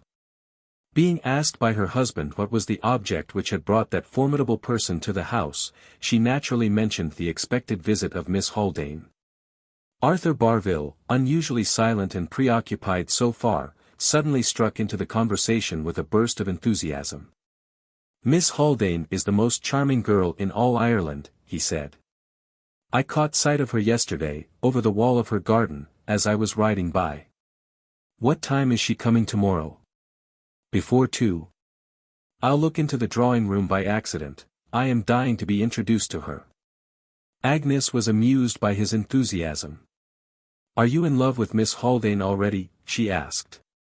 Arthur answered gravely, "It's no joking matter. I have been all day at the garden wall, waiting to see her again. It depends on Miss Haldane to make me the happiest or the wretchedest man living." "You foolish boy. How can you talk such nonsense?" He was talking nonsense undoubtedly. But, if Agnes had only known it, he was doing something more than that. He was innocently leading her another stage nearer on the way to Venice. Chapter 14. As the summer months advanced, the transformation of the Venetian palace into the modern hotel proceeded rapidly towards completion. The outside of the building, with its fine Palladian front looking on the canal, was wisely left unaltered. Inside, as a matter of necessity, the rooms were almost rebuilt, so far at least as the size and the arrangement of them were concerned. The vast saloons were partitioned off into apartments containing 3 or 4 rooms each. The broad corridors in the upper regions afforded spare space enough for rows of little bedchambers, devoted to servants and to travelers with limited means. Nothing was spared but the solid floors and the finely carved ceilings. These last, in excellent preservation as to workmanship, merely required cleaning, and regilding here and there, to add greatly to the beauty and importance of the best rooms in the hotel. The only exception to the complete reorganization of the interior was at one extremity of the edifice, on the first and second floors. Here there happened, in each case, to be rooms of such comparatively moderate size, and so attractively decorated, that the architect suggested leaving them as they were. It was afterwards discovered that these were no other than the apartments formerly occupied by Lord Montbarry, on the first floor, and by Baron Ryvar, on the second. The room in which Montbarry had died was still fitted up as a bedroom, and was now distinguished as number 14. The room above it, in which the Baron had slept, took its place on the hotel register as number 38. With the ornaments on the walls and ceilings cleaned and brightened up, and with the heavy old-fashioned beds, chairs, and tables replaced by bright, pretty, and luxurious modern furniture. These two promised to be at once the most attractive and the most comfortable bedchambers in the hotel. As for the once desolate and disused ground floor of the building, it was now transformed, by means of splendid dining rooms, reception rooms, billiard rooms, and smoking rooms, into a palace by itself. Even the dungeon-like vaults beneath, now lighted and ventilated on the most approved modern plan, had been turned as if by magic into kitchens, servants' offices, ice rooms, and wine cellars, worthy of the splendor of the grandest hotel in Italy. In the now bygone period of 17 years since. Passing from the lapse of the summer months at Venice, to the lapse of the summer months in Ireland, it is next to be recorded that Mrs. Rowland obtained the situation of attendant on the invalid Mrs. Carberry. And that the fair Miss Haldane, like a female Caesar, came, saw, and conquered, on her first day's visit to the new Lord Montbarry's house. The ladies were as loud in her praises as Arthur Barville himself. Lord Montbarry declared that she was the only perfectly pretty woman he had ever seen, who was really unconscious of her own attractions. The old nurse said she looked as if she had just stepped out of a picture, and wanted nothing but a gilt frame round her to make her complete. Miss Haldane, on her side, returned from her first visit to the Montbarrys charmed with her new acquaintances. Later on the same day, Arthur called with an offering of fruit and flowers for Mrs. Carberry, and with instructions to ask if she was well enough to receive Lord and Lady Montbarry and Miss Lockwood on the morrow. In a week's time, the two households were on the friendliest terms. Mrs. Carberry, confined to the sofa by a spinal malady, had been hitherto dependent on her niece for one of the few pleasures she could enjoy, the pleasure of having the best new novels read to her as they came out. Discovering this, Arthur volunteered to relieve Miss Haldane, at intervals, in the office of reader.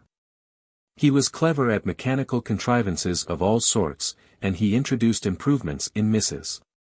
Carberry's couch, and in the means of conveying her from the bedchamber to the drawing-room, which alleviated the poor lady's sufferings and brightened her gloomy life. With these claims on the gratitude of the aunt, aided by the personal advantages which he unquestionably possessed, Arthur advanced rapidly in the favor of the charming niece. She was, it is needless to say, perfectly well aware that he was in love with her, while he was himself modestly reticent on the subject, so far as words went. But she was not equally quick in penetrating the nature of her own feelings towards Arthur. Watching the two young people with keen powers of observation, necessarily concentrated on them by the complete seclusion of her life, the invalid lady discovered signs of roused sensibility in Miss Haldane, when Arthur was present, which had never yet shown themselves in her social relations with other admirers eager to pay their addresses to her. Having drawn her own conclusions in private, Mrs. Carberry took the first favorable opportunity, in Arthur's interests, of putting them to the test. "I don't know what I shall do," she said one day, when Arthur goes away. Miss Haldane looked up quickly from her work. "Surely he is not going to leave us," she exclaimed. "My dear. He has already stayed at his uncle's house a month longer than he intended. His father and mother naturally expect to see him at home again." Miss Haldane met this difficulty with a suggestion, which could only have proceeded from a judgment already disturbed by the ravages of the tender passion. "Why can't his father and mother go and see him at Lord Montbarry's?" she asked. "Sir Theodore's place is only 30 miles away, and Lady Barville is Lord Montbarry's sister. They needn't stand on ceremony." "They may have other engagements," Mrs. Carberry remarked. "My dear aunt, we don't know that. Suppose you ask Arthur. Suppose you ask him." Miss Haldane bent her head again over her work. Suddenly as it was done, her aunt had seen her face, and her face betrayed her. When Arthur came the next day, Mrs. Carberry said a word to him in private, while her niece was in the garden. The last new novel lay neglected on the table. Arthur followed Miss Haldane into the garden. The next day he wrote home, enclosing in his letter a photograph of Miss Haldane. Before the end of the week, Sir Theodore and Lady Barville arrived at Lord Montbarry's, and formed their own judgment of the fidelity of the portrait. They had themselves married early in life, and, strange to say, they did not object on principle to the early marriages of other people. The question of age being thus disposed of, the course of true love had no other obstacles to encounter. Miss Haldane was an only child, and was possessed of an ample fortune. Arthur's career at the university had been creditable, but certainly not brilliant enough to present his withdrawal in the light of a disaster. As Sir Theodore's eldest son, his position was already made for him. He was 22 years of age, and the young lady was 18. There was really no producible reason for keeping the lovers waiting, and no excuse for deferring the wedding day beyond the first week in September. In the interval, while the bride and bridegroom would be necessarily absent on the inevitable tour abroad, a sister of Mrs. Carberry volunteered to stay with her during the temporary separation from her niece.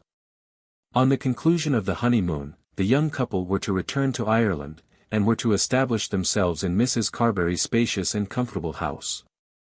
These arrangements were decided upon early in the month of August. About the same date, the last alterations in the old palace at Venice were completed. The rooms were dried by steam, the cellars were stocked, the manager collected round him his army of skilled servants. And the new hotel was advertised all over Europe to open in October. Chapter 15. Miss Agnes Lockwood to Mrs. Ferrari. I promise to give you some account, dear Emily, of the marriage of Mr. Arthur Barville and Miss Haldane. It took place 10 days since. But I have had so many things to look after in the absence of the master and mistress of this house, that I am only able to write to you today. The invitations to the wedding were limited to members of the families on either side, in consideration of the ill health of Miss Haldane's aunt.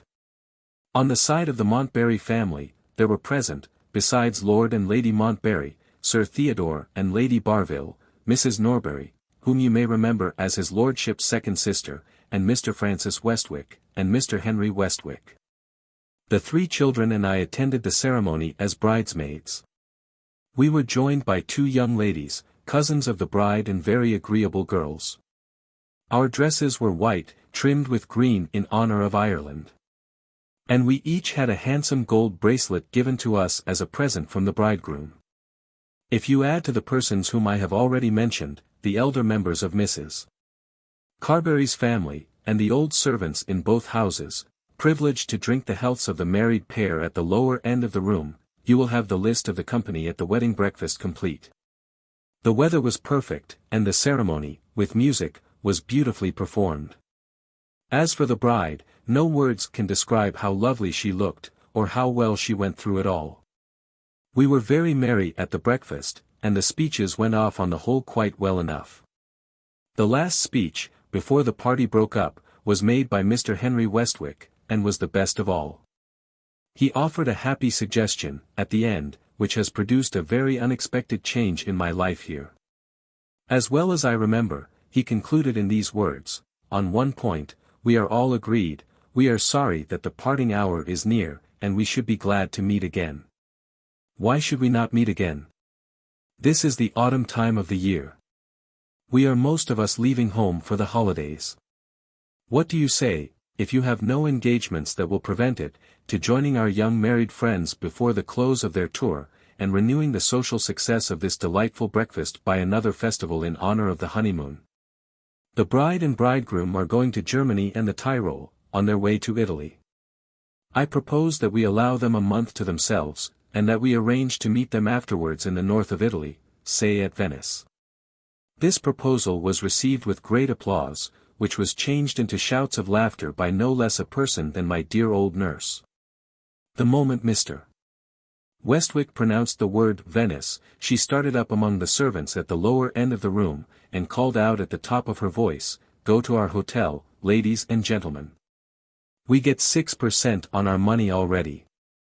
And if you will only crowd the place and call for the best of everything, it will be 10% in our pockets in no time. Ask Master Henry." Appealed to in this irresistible manner, Mr.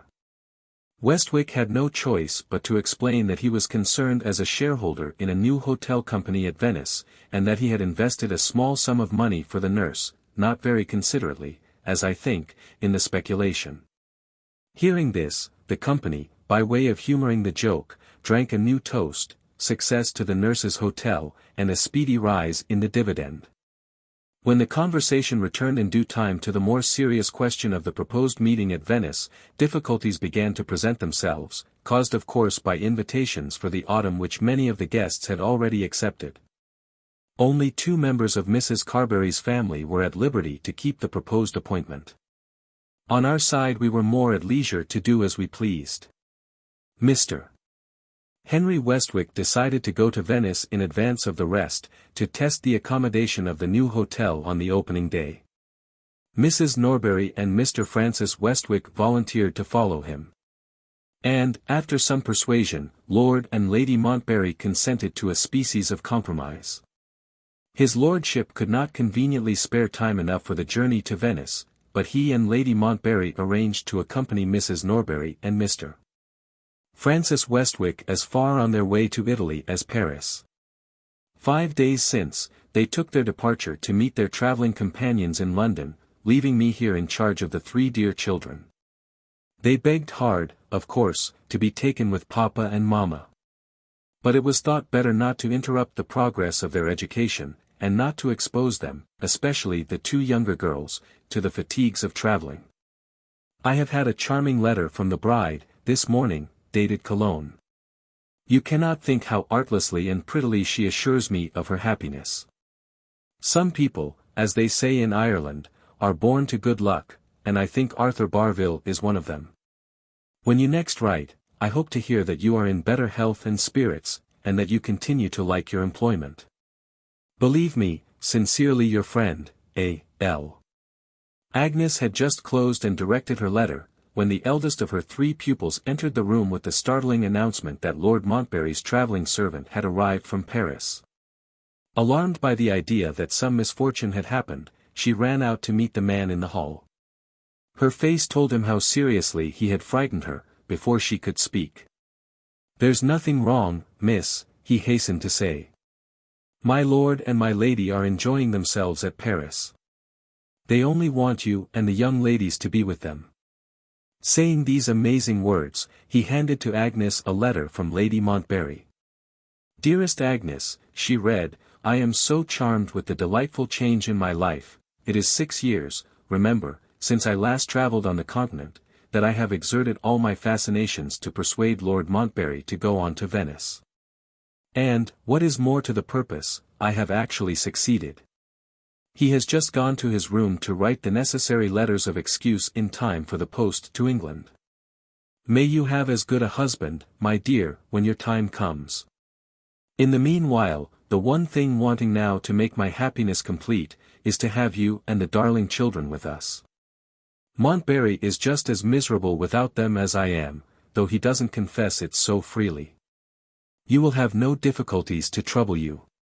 Louis will deliver these hurried lines, and will take care of you on the journey to Paris. Kiss the children for me 1,000 times, and never mind their education for the present. Pack up instantly, my dear, and I will be fonder of you than ever. Your affectionate friend, Adela Montbarry." Agnes folded up the letter, and, feeling the need of composing herself, took refuge for a few minutes in her own room. Her first natural sensations of surprise and excitement at the prospect of going to Venice were succeeded by impressions of a less agreeable kind. With the recovery of her customary composure came the unwelcome remembrance of the parting words spoken to her by Montbarry's widow, "We shall meet again, here in England, or there in Venice where my husband died, and meet for the last time." It was an odd coincidence, to say the least of it, that the march of events should be unexpectedly taking Agnes to Venice, after those words had been spoken. Was the woman of the mysterious warnings and the wild black eyes still thousands of miles away in America? Or was the march of events taking her unexpectedly, too, on the journey to Venice? Agnes started out of her chair, ashamed of even the momentary concession to superstition which was implied by the mere presence of such questions as these in her mind. She rang the bell, and sent for her little pupils, and announced their approaching departure to the household. The noisy delight of the children, the inspiriting effort of packing up in a hurry, roused all her energies. She dismissed her own absurd misgivings from consideration, with the contempt that they deserved. She worked as only women can work, when their hearts are in what they do. The travellers reached Dublin that day, in time for the boat to England. 2 days later, they were with Lord and Lady Montbarry at Paris. The fourth part. Chapter 16. It was only the 20th of September, when Agnes and the children reached Paris. Mrs. Norbury and her brother Francis had then already started on their journey to Italy, at least 3 weeks before the date at which the new hotel was to open for the reception of travellers. The person answerable for this premature departure was Francis Westwick. Like his younger brother Henry, he had increased his pecuniary resources by his own enterprise and ingenuity. With this difference, that his speculations were connected with the arts. He had made money, in the first instance, by a weekly newspaper, and he had then invested his profits in a London theatre. This latter enterprise, admirably conducted, had been rewarded by the public with steady and liberal encouragement. Pondering over a new form of theatrical attraction for the coming winter season, Francis had determined to revive the languid public taste for the ballet by means of an entertainment of his own invention, combining dramatic interest with dancing. He was now, accordingly, in search of the best dancer, possessed of the indispensable personal attractions, who was to be found in the theatres of the continent. Hearing from his foreign correspondents of 2 women who had made successful first appearances, one at Milan and one at Florence, he had arranged to visit those cities, and to judge of the merits of the dancers for himself. Before he joined the bride and bridegroom, his widowed sister, having friends at Florence whom she was anxious to see, readily accompanied him. The Montbarrys remained at Paris, until it was time to present themselves at the family meeting in Venice. Henry found them still in the French capital, when he arrived from London on his way to the opening of the new hotel. Against Lady Montbarry's advice, he took the opportunity of renewing his addresses to Agnes. He could hardly have chosen a more unpropitious time for pleading his cause with her. The gaieties of Paris, quite incomprehensibly to herself as well as to everyone about her, had a depressing effect on her spirits. She had no illness to complain of. She shared willingly in the ever-varying succession of amusements offered to strangers by the ingenuity of the liveliest people in the world, but nothing roused her. She remained persistently dull and weary through it all. In this frame of mind and body, she was in no humor to receive Henry's ill-timed addresses with favor, or even with patience. She plainly and positively refused to listen to him. "Why do you remind me of what I have suffered?" she asked petulantly. "Don't you see that it has left its mark on me for life?" "I thought I knew something of women by this time," Henry said, appealing privately to Lady Montbarry for consolation. "But Agnes completely puzzles me. It is a year since Montbarry's death, and she remains as devoted to his memory as if he had died faithful to her. She still feels the loss of him, as none of us feel it. She is the truest woman that ever breathed the breath of life," Lady Montbarry answered. "Remember that, and you will understand her. Can such a woman as Agnes give her love or refuse it, according to circumstances?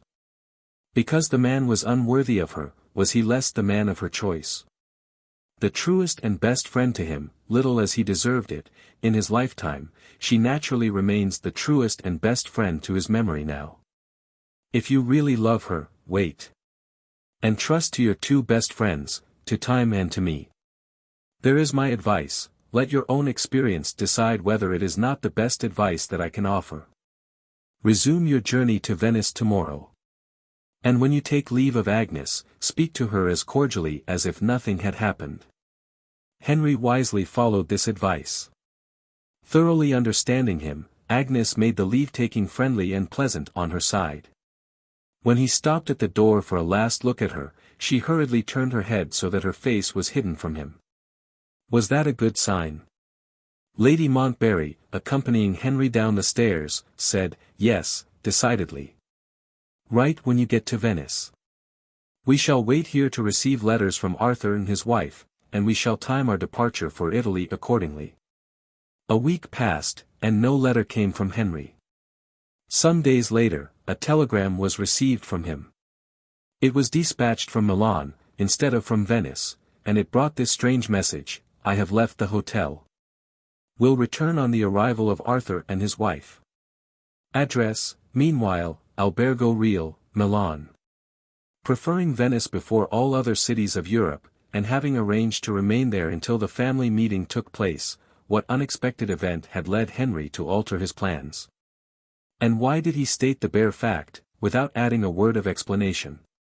Let the narrative follow him, and find the answer to those questions at Venice. Chapter 17. The Palace Hotel, appealing for encouragement mainly to English and American travelers, celebrated the opening of its doors, as a matter of course, by the giving of a grand banquet, and the delivery of a long succession of speeches. Delayed on his journey, Henry Westwick only reached Venice in time to join the guests over their coffee and cigars. Observing the splendor of the reception rooms, and taking note especially of the artful mixture of comfort and luxury in the bedchambers, he began to share the old nurse's view of the future. And to contemplate seriously the coming dividend of 10%. The hotel was beginning well, at all events. So much interest in the enterprise had been aroused, at home and abroad, by profuse advertising, that the whole accommodation of the building had been secured by travelers of all nations for the opening night. Henry only obtained one of the small rooms on the upper floor, by a lucky accident, the absence of the gentleman who had written to engage it. He was quite satisfied, and was on his way to bed, when another accident altered his prospects for the night, and moved him into another and a better room. Ascending on his way to the higher regions as far as the first floor of the hotel, Henry's attention was attracted by an angry voice protesting, in a strong New England accent, against one of the greatest hardships that can be inflicted on a citizen of the United States, the hardship of sending him to bed without gas in his room. The Americans are not only the most hospitable people to be found on the face of the earth, they are, under certain conditions, the most patient and good-tempered people as well. But they are human. And the limit of American endurance is found in the obsolete institution of a bedroom candle. The American traveler, in the present case, declined to believe that his bedroom was in a complete finished state without a gas burner. The manager pointed to the fine antique decorations, renewed and regilt, on the walls and the ceiling, and explained that the emanations of burning gaslight would certainly spoil them in the course of a few months. To this the traveler replied that it was possible, but that he did not understand decorations. A bedroom with gas in it was what he was used to, was what he wanted, and was what he was determined to have. The compliant manager volunteered to ask some other gentleman, housed on the inferior upper story, which was lit throughout with gas, to change rooms. Hearing this, and being quite willing to exchange a small bedchamber for a large one, Henry volunteered to be the other gentleman. The excellent American shook hands with him on the spot. "You are a cultured person, sir," he said. "And you will no doubt understand the decorations." Henry looked at the number of the room on the door as he opened it. The number was 14. Tired and sleepy, he naturally anticipated a good night's rest. In the thoroughly healthy state of his nervous system, he slept as well in a bed abroad as in a bed at home. Without the slightest assignable reason, however, his just expectations were disappointed. The luxurious bed, the well-ventilated room, the delicious tranquility of Venice by night, all were in favor of his sleeping well. He never slept at all. An indescribable sense of depression and discomfort kept him waking through darkness and daylight alike. He went down to the coffee room as soon as the hotel was astir, and ordered some breakfast. Another unaccountable change in himself appeared with the appearance of the meal. He was absolutely without appetite. An excellent omelette and cutlets cooked to perfection, he sent away untasted, he, whose appetite never failed him, whose digestion was still equal to any demands on it. The day was bright and fine. He sent for a gondola, and was rowed to the Lido. Out on the airy lagoon, he felt like a new man. He had not left the hotel 10 minutes before he was fast asleep in the gondola. Waking, on reaching the landing place, he crossed the Lido, and enjoyed a morning's swim in the Adriatic. There was only a poor restaurant on the island, in those days, but his appetite was now ready for anything. He ate whatever was offered to him, like a famished man. He could hardly believe, when he reflected on it, that he had sent away untasted his excellent breakfast at the hotel. Returning to Venice, he spent the rest of the day in the picture galleries and the churches. Towards 6 o'clock his gondola took him back, with another fine appetite, to meet some travelling acquaintances with whom he had engaged to dine at the table d'hôte. The dinner was deservedly rewarded with the highest approval by every guest in the hotel but one. To Henry's astonishment, the appetite with which he had entered the house mysteriously and completely left him when he sat down to table. He could drink some wine, but he could literally eat nothing. "What in the world is the matter with you?" his travelling acquaintances asked.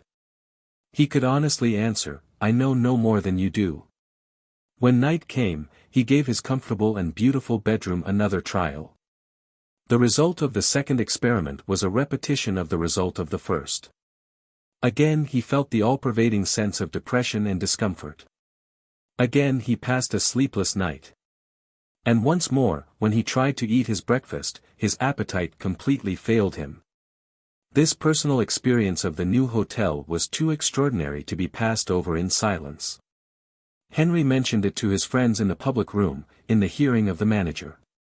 The manager, naturally zealous in defense of the hotel, was a little hurt at the implied reflection cast on number 14. He invited the travelers present to judge for themselves whether Mr. Westwick's bedroom was to blame for Mr. Westwick's sleepless nights. And he especially appealed to a grey-headed gentleman, a guest at the breakfast table of an English traveller, to take the lead in the investigation. "This is Dr. Bruno, our first physician in Venice," he explained. "I appeal to him to say if there are any unhealthy influences in Mr. Westwick's room."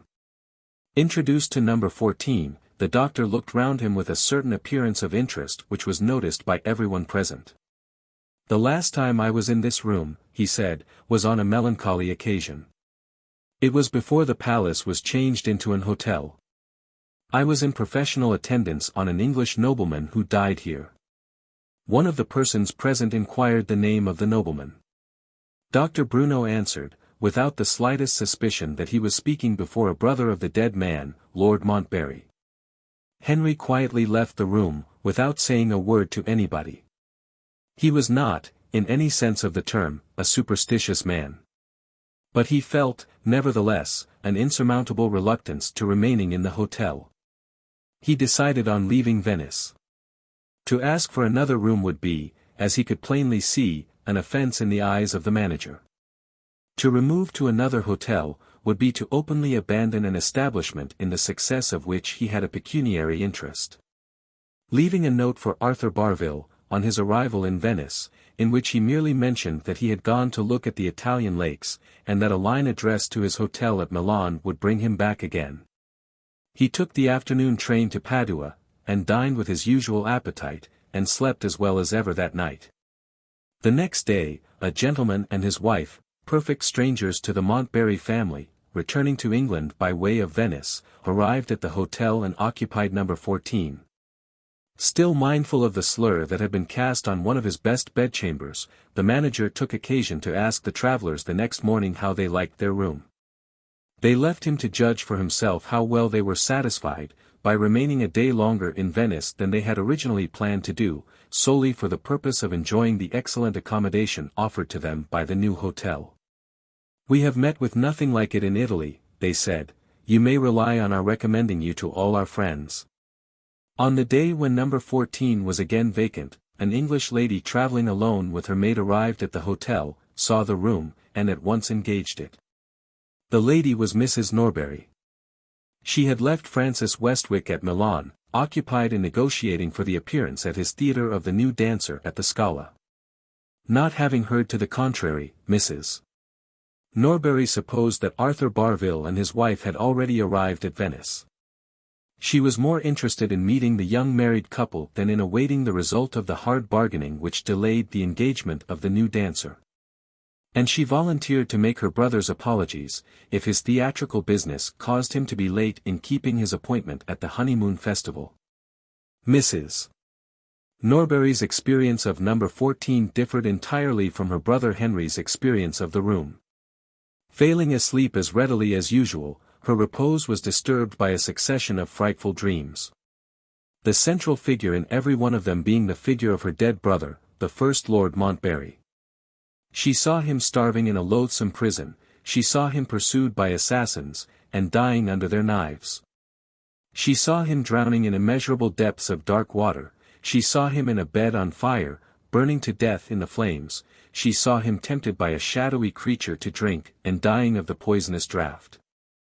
The reiterated horror of these dreams had such an effect on her that she rose with the dawn of day, afraid to trust herself again in bed.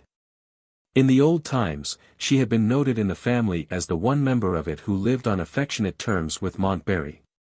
His other sister and his brothers were constantly quarreling with him. Even his mother owned that her eldest son was of all her children the child whom she least liked. Sensible and resolute woman as she was, Mrs.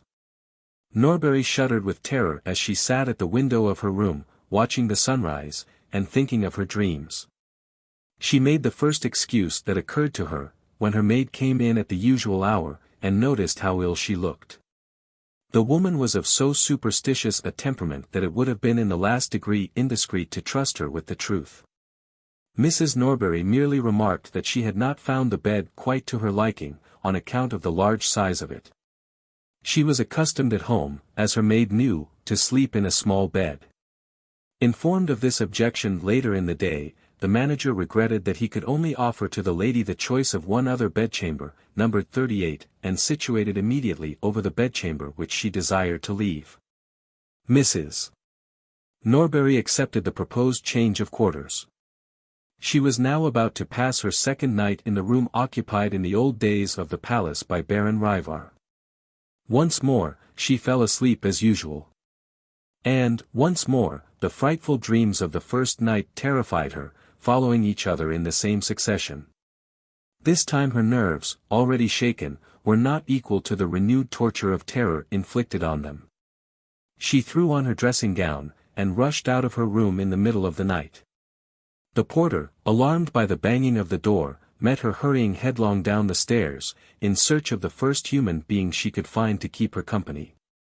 Considerably surprised at this last new manifestation of the famous English eccentricity, the man looked at the hotel register, and led the lady upstairs again to the room occupied by her maid. The maid was not asleep, and, more wonderful still, was not even undressed. She received her mistress quietly. When they were alone, and when Mrs. Norbury had, as a matter of necessity, taken her attendant into her confidence, the woman made a very strange reply. "I have been asking about the hotel, at the servants' supper tonight," she said. "The valet of one of the gentlemen staying here has heard that the late Lord Montbarry was the last person who lived in the palace, before it was made into an hotel. The room he died in, ma'am, was the room you slept in last night. Your room tonight is the room just above it. I said nothing for fear of frightening you. For my own part, I have passed the night as you see, keeping my light on, and reading my Bible. In my opinion, no member of your family can hope to be happy or comfortable in this house." "What do you mean?" "Please to let me explain myself, ma'am. When Mr. Henry Westwick was here, I have this from the valet, too, he occupied the room his brother died in, without knowing it, like you. For 2 nights he never closed his eyes. Without any reason for it, the valet heard him tell the gentleman in the coffee-room, he could not sleep, he felt so low and so wretched in himself. And what is more, when daytime came, he couldn't even eat while he was under this roof. You may laugh at me, ma'am, but even a servant may draw her own conclusions. It's my conclusion that something happened to my lord, which we none of us know about, when he died in this house. His ghost walks in torment until he can tell it, and the living persons related to him are the persons who feel he is near them. Those persons may yet see him in the time to come. Pray don't stay any longer in this dreadful place. I wouldn't stay another night here myself, no, not for anything that could be offered me. Mrs. Norbury at once set her servant's mind at ease on this last point. I don't think about it as you do, she said gravely. But I should like to speak to my brother of what has happened. We will go back to Milan. Some hours necessarily elapsed before they could leave the hotel, by the first train in the forenoon. In that interval, Mrs. Norbury's maid found an opportunity of confidentially informing the valet of what had passed between her mistress and herself. The valet had other friends to whom he related the circumstances in his turn. In due course of time, the narrative, passing from mouth to mouth, reached the ears of the manager. He instantly saw that the credit of the hotel was in danger, unless something was done to retrieve the character of the room numbered 14. English travellers, well acquainted with the peerage of their native country, informed him that Henry Westwick and Mrs. Norbury were by no means the only members of the Montbarry family. Curiosity might bring more of them to the hotel, after hearing what had happened. The manager's ingenuity easily hit on the obvious means of misleading them, in this case. The numbers of all the rooms were enamelled in blue, on white china plates, screwed to the doors. He ordered a new plate to be prepared, bearing the number, 13A. And he kept the room empty, after its tenant for the time being had gone away, until the plate was ready. He then renumbered the room. Placing the removed number 14 on the door of his own room, on the second floor, which, not being to let, had not previously been numbered at all. By this device, number 14 disappeared at once and forever from the books of the hotel, as the number of a bedroom to let.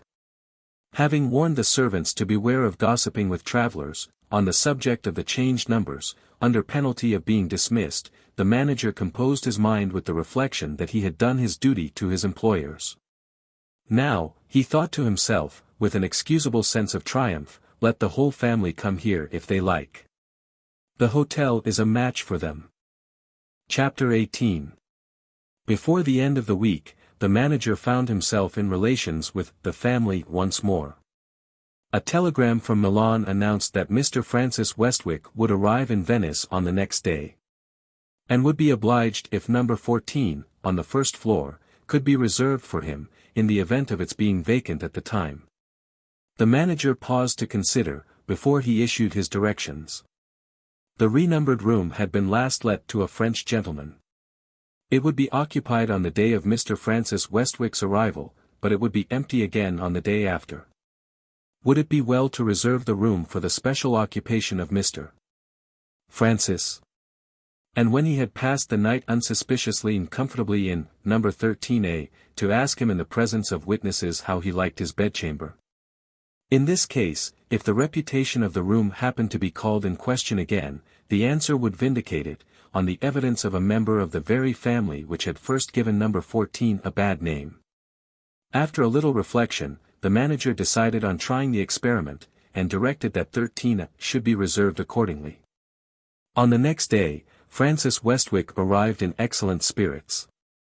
He had signed agreements with the most popular dancer in Italy. He had transferred the charge of Mrs. Norbury to his brother Henry, who had joined him in Milan. And he was now at full liberty to amuse himself by testing in every possible way the extraordinary influence exercised over his relatives by the new hotel. When his brother and sister first told him what their experience had been, he instantly declared that he would go to Venice in the interest of his theatre. The circumstances related to him contained invaluable hints for a ghost drama. The title occurred to him in the railway, The Haunted Hotel. Post that in red letters 6 feet high, on a black ground, all over London, and trust the excitable public to crowd into the theatre. Received with the politest attention by the manager, Francis met with a disappointment on entering the hotel. Some mistake, sir. No such room on the first floor as number 14. The room bearing that number is on the second floor, and has been occupied by me, from the day when the hotel opened. Perhaps you meant number 13A, on the first floor. It will be at your service tomorrow, a charming room. In the meantime, we will do the best we can for you, tonight. A man who is the successful manager of a theatre is probably the last man in the civilized universe who is capable of being impressed with favorable opinions of his fellow creatures. Francis privately set the manager down as a humbug, and the story about the numbering of the rooms as a lie. On the day of his arrival, he dined by himself in the restaurant, before the hour of the table d'hôte, for the express purpose of questioning the waiter, without being overheard by anybody. The answer led him to the conclusion that 13A occupied the situation in the hotel which had been described by his brother and sister as the situation of 14. He asked next for the visitors' list, and found that the French gentleman who then occupied 13A was the proprietor of a theatre in Paris, personally well known to him. Was the gentleman then in the hotel? He had gone out, but would certainly return for the table d'hôte. When the public dinner was over, Francis entered the room, and was welcomed by his Parisian colleague, literally, with open arms. "Come and have a cigar in my room," said the friendly Frenchman. "I want to hear whether you have really engaged that woman at Milan or not." In this easy way, Francis found his opportunity of comparing the interior of the room with the description which he had heard of it at Milan. Arriving at the door, the Frenchman bethought himself of his traveling companion. "My scene painter is here with me," he said, "on the lookout for materials. An excellent fellow, who will take it as a kindness if we ask him to join us. I'll tell the porter to send him up when he comes in." He handed the key of his room to Francis. "I will be back in a minute. It's at the end of the corridor, 13A. Francis entered the room alone. There were the decorations on the walls and the ceiling, exactly as they had been described to him.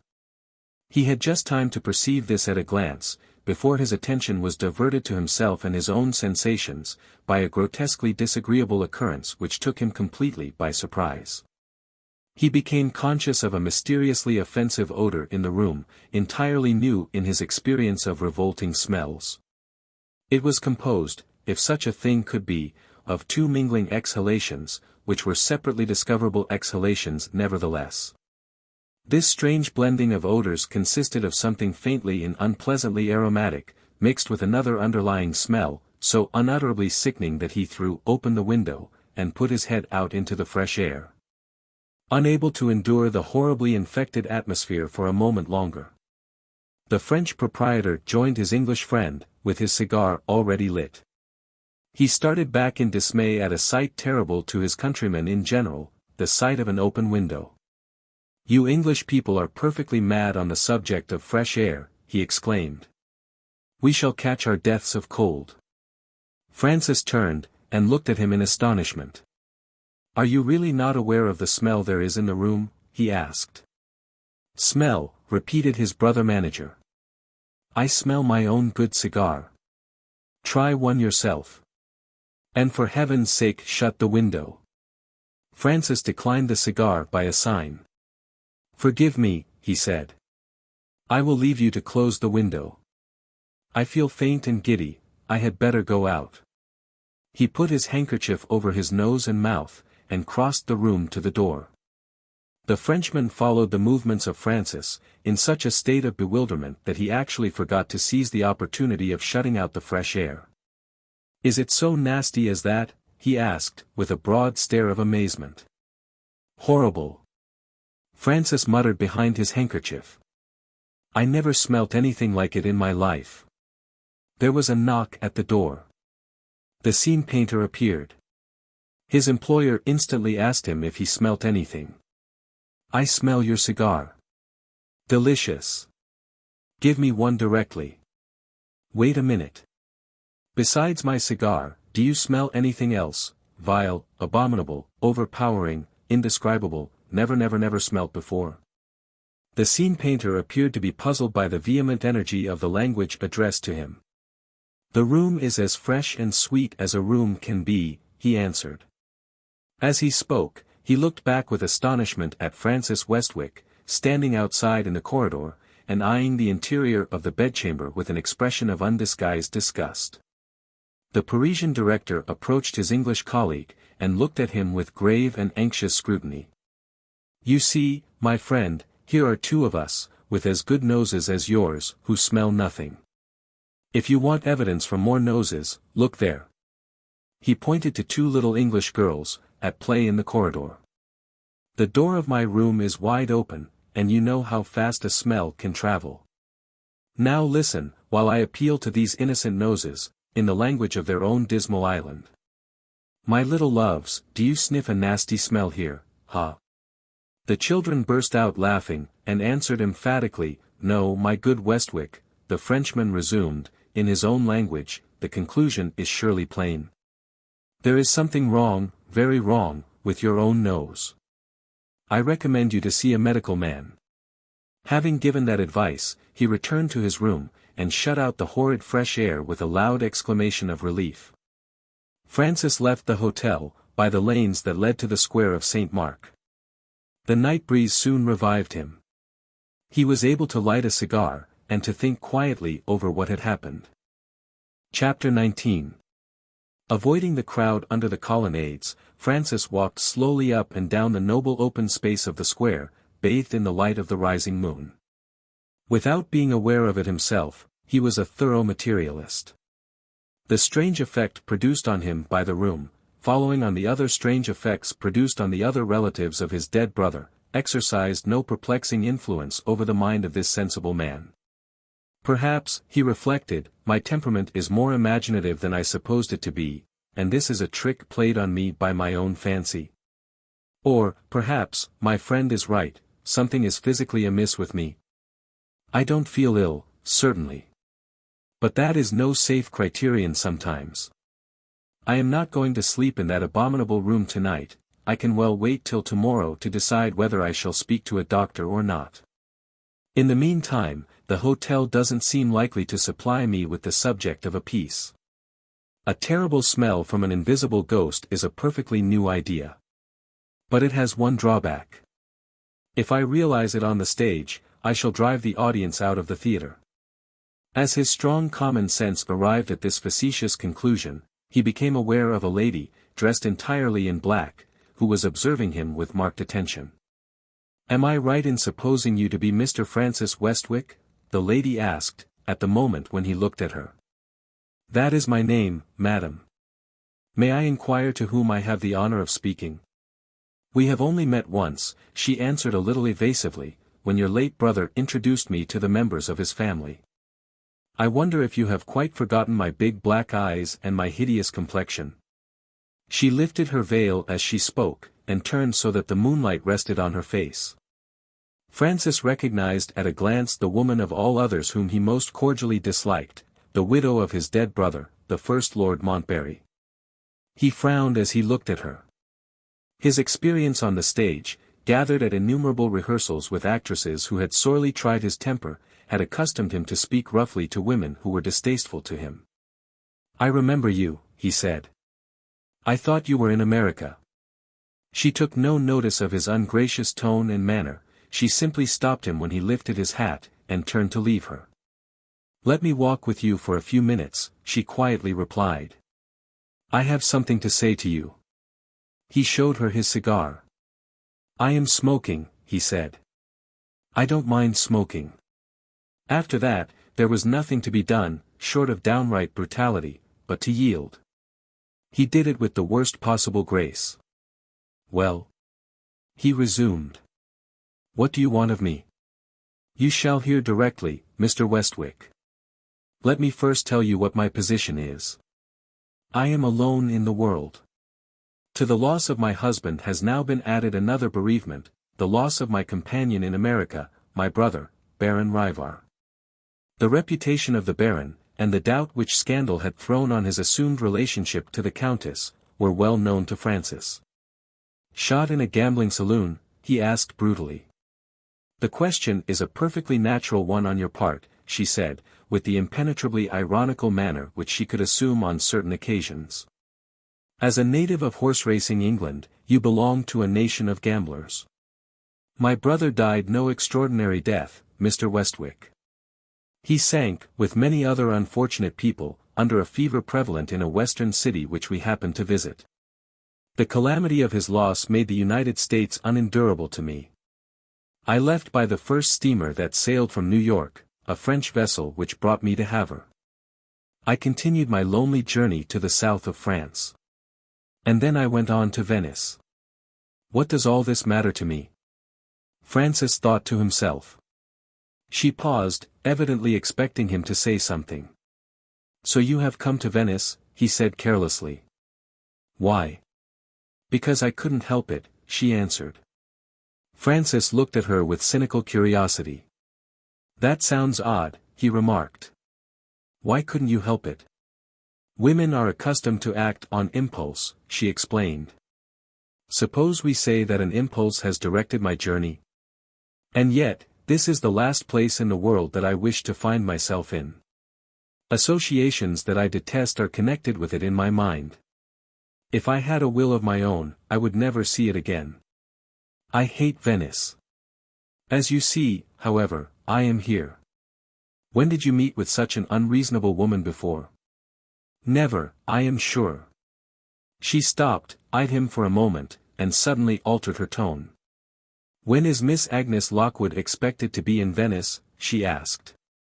It was not easy to throw Francis off his balance, but that extraordinary question did it. How the devil did you know that Miss Lockwood was coming to Venice? He exclaimed. She laughed, a bitter mocking laugh. Say, I guessed it. Something in her tone, or perhaps something in the audacious defiance of her eyes as they rested on him, roused the quick temper that was in Francis Warwick. Lady Montbarry, he began. Stop there, she interposed. Your brother Stephen's wife calls herself Lady Montbarry now. I share my title with no woman. Call me by my name before I committed the fatal mistake of marrying your brother. Address me, if you please, as Countess Narona. Countess Narona, Francis resumed, if your object in claiming my acquaintance is to mystify me, you have come to the wrong man. Speak plainly, or permit me to wish you good evening. If your object is to keep Miss Lockwood's arrival in Venice a secret, she retorted, speak plainly, Mr. Westwick, on your side, and say so. Her intention was evidently to irritate him, and she succeeded. Nonsense, he broke out petulantly. My brother's traveling arrangements are secrets to nobody. He brings Miss Lockwood here, with Lady Montbarry and the children. As you seem so well informed, perhaps you know why she is coming to Venice? The Countess had suddenly become grave and thoughtful. She made no reply. The two strangely associated companions, having reached one extremity of the square, were now standing before the church of St. Mark. The moonlight was bright enough to show the architecture of the grand cathedral in its wonderful variety of detail. Even the pigeons of St. Mark were visible, in dark closely packed rows, roosting in the archways of the great entrance doors. I never saw the old church look so beautiful by moonlight, the Countess said quietly, speaking, not to Francis, but to herself. Goodbye, St. Mark's by moonlight. I shall not see you again. She turned away from the church, and saw Francis listening to her with wondering looks. No, she resumed, placidly picking up the lost thread of the conversation, I don't know why Miss Lockwood is coming here, I only know that we are to meet in Venice. By previous appointment? By destiny, she answered, with her head on her breast, and her eyes on the ground. Francis burst out laughing. Or, if you like it better, she instantly resumed, by what fools call chance. Francis answered easily, out of the depths of his strong common sense. Chance seems to be taking a queer way of bringing the meeting about, he said. We have all arranged to meet at the Palace Hotel. How is it that your name is not on the visitors' list? Destiny ought to have brought you to the Palace Hotel too. She abruptly pulled down her veil. Destiny may do that yet, she said. The Palace Hotel? She repeated, speaking once more to herself. The old hell, transformed into the new purgatory. The place itself. Jesu Maria. The place itself. She paused and laid her hand on her companion's arm. Perhaps Miss Lockwood is not going there with the rest of you, she burst out with sudden eagerness. Are you positively sure she will be at the hotel? Positively. Haven't I told you that Miss Lockwood travels with Lord and Lady Montbarry? And don't you know that she is a member of the family? You will have to move, Countess, to our hotel. She was perfectly impenetrable to the bantering tone in which he spoke. "Yes," she said faintly, "I shall have to move to your hotel."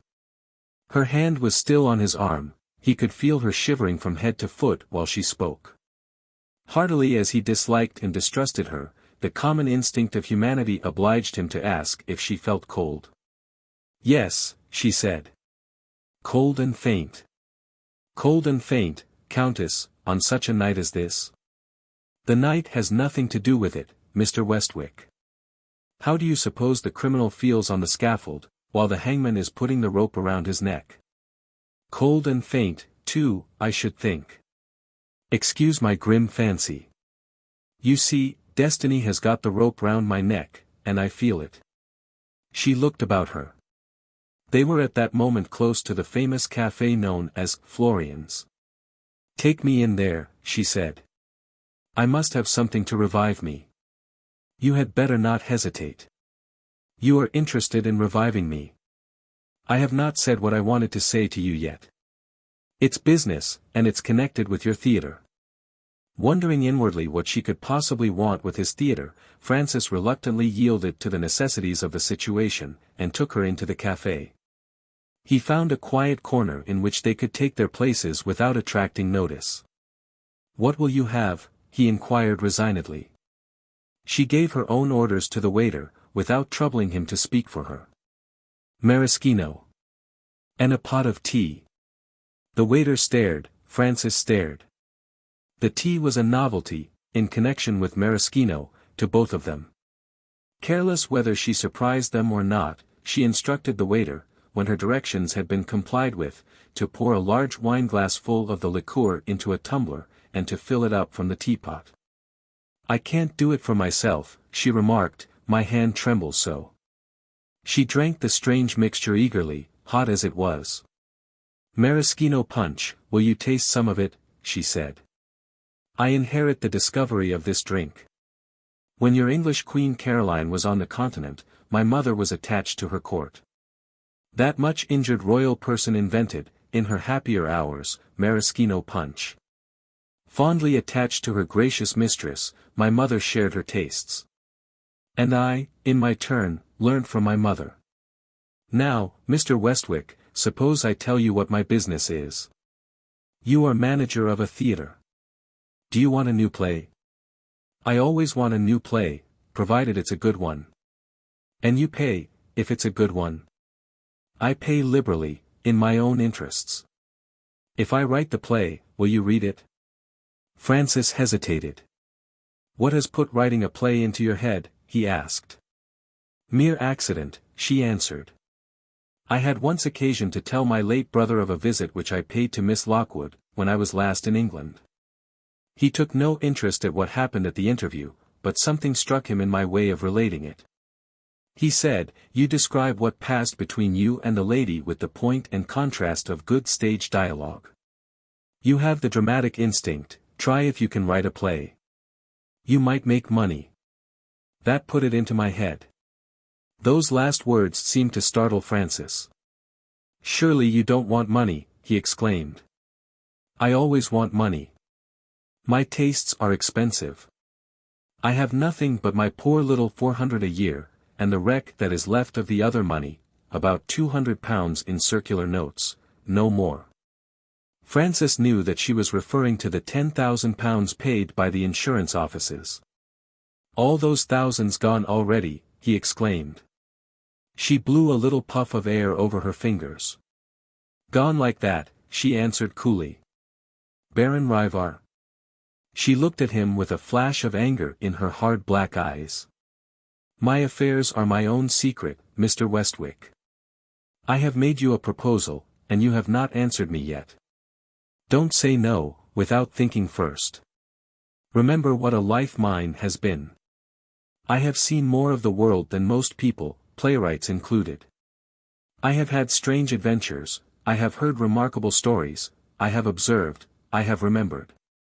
Are there no materials, here in my head, for writing a play, if the opportunity is granted to me?" She waited a moment, and suddenly repeated her strange question about Agnes. "When is Miss Lockwood expected to be in Venice?" What has that to do with your new play, Countess? The Countess appeared to feel some difficulty in giving that question its fit reply.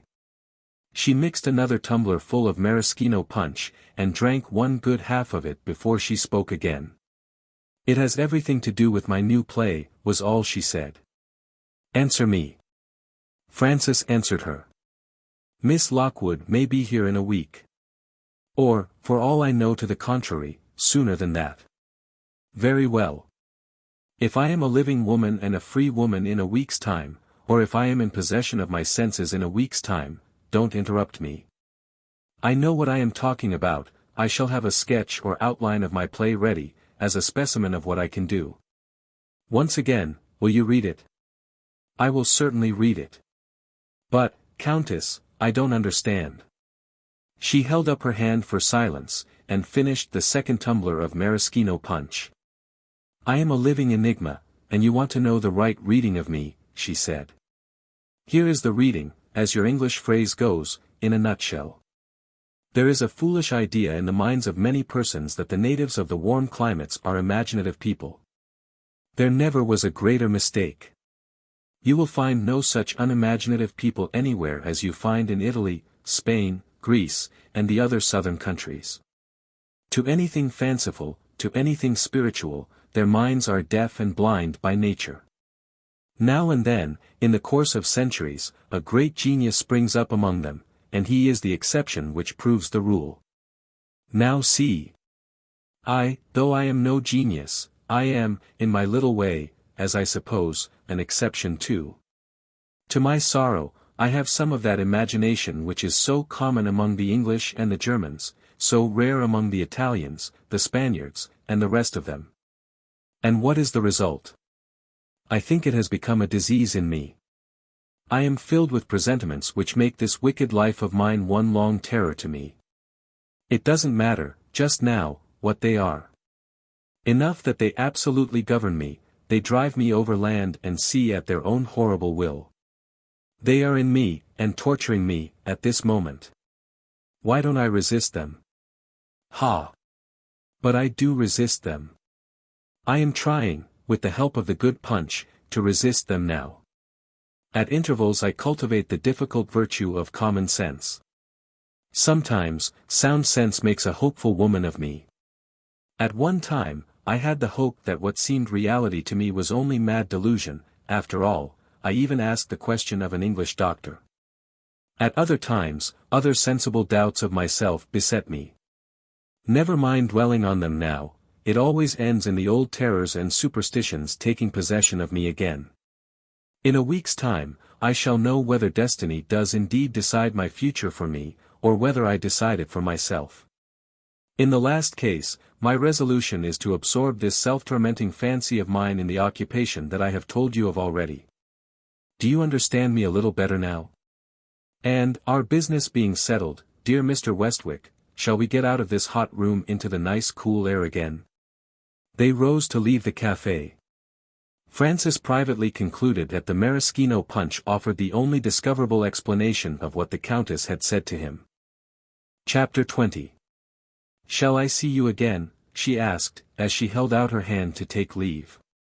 It is quite understood between us, I suppose, about the play. Francis recalled his extraordinary experience of that evening in the renumbered room. My stay in Venice is uncertain, he replied. If you have anything more to say about this dramatic venture of yours, it may be as well to say it now. Have you decided on a subject already? I know the public taste in England better than you do. I might save you some waste of time and trouble, if you have not chosen your subject wisely. I don't care what subject I write about, so long as I write, she answered carelessly. If you have got a subject in your head, give it to me. I answer for the characters and the dialogue. You answer for the characters and the dialogue, Francis repeated. That's a bold way of speaking for a beginner. I wonder if I should shake your sublime confidence in yourself, if I suggested the most ticklish subject to handle which is known to the stage. What do you say, Countess, to entering the lists with Shakespeare, and trying a drama with a ghost in it? A true story, mind. Founded on events in this very city in which you and I are interested. She caught him by the arm, and drew him away from the crowded colonnade into the solitary middle space of the square. Now tell me, she said eagerly. Here, where nobody is near us. How am I interested in it? How? How? Still holding his arm, she shook him in her impatience to hear the coming disclosure. For a moment he hesitated. Thus far, amused by her ignorant belief in herself, he had merely spoken in jest. Now, for the first time, impressed by her irresistible earnestness, he began to consider what he was about from a more serious point of view. With her knowledge of all that had passed in the old palace, before its transformation into an hotel, it was surely possible that she might suggest some explanation of what had happened to his brother, and sister, and himself. Or, failing to do this, she might accidentally reveal some event in her own experience which, acting as a hint to a competent dramatist, might prove to be the making of a play. The prosperity of his theatre was his one serious object in life. I may be on the trace of another, Corsican Brothers, he thought. A new piece of that sort would be £10,000 in my pocket, at least. With these motives, worthy of the single-hearted devotion to dramatic business which made Francis a successful manager, he related, without further hesitation, what his own experience had been, and what the experience of his relatives had been. In the haunted hotel. He even described the outbreak of superstitious terror which had escaped Mrs. Norbury's ignorant maid. Sad stuff, if you look at it reasonably, he remarked. But there is something dramatic in the notion of the ghostly influence making itself felt by the relations in succession, as they one after another enter the fatal room, until the one chosen relative comes who will see the unearthly creature. And know the terrible truth. Material for a play, Countess, first-rate material for a play. There he paused. She neither moved nor spoke.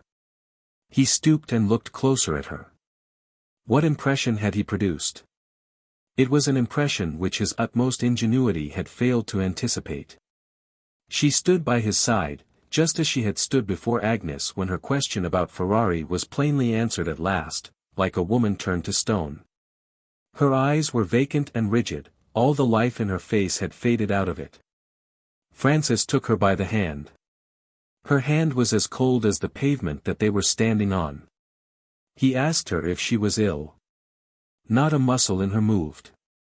He might as well have spoken to the dead. Surely, he said, you are not foolish enough to take what I have been telling you seriously.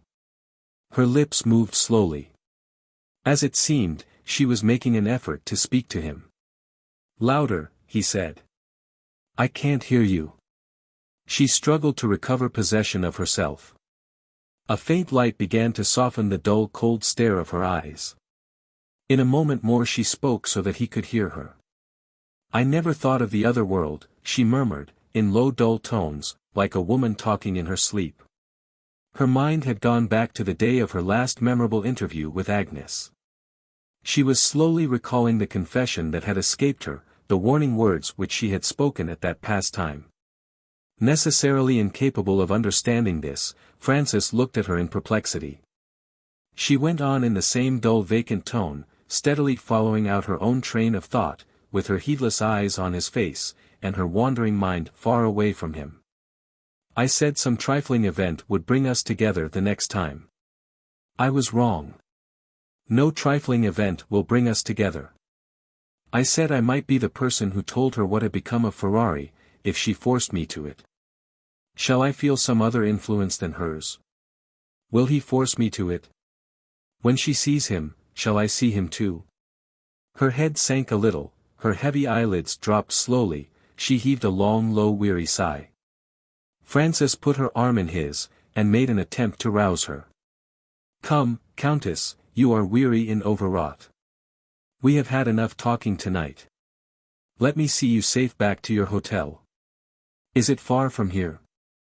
She started when he moved, and obliged her to move with him, as if he had suddenly awakened her out of a deep sleep. Not far, she said faintly.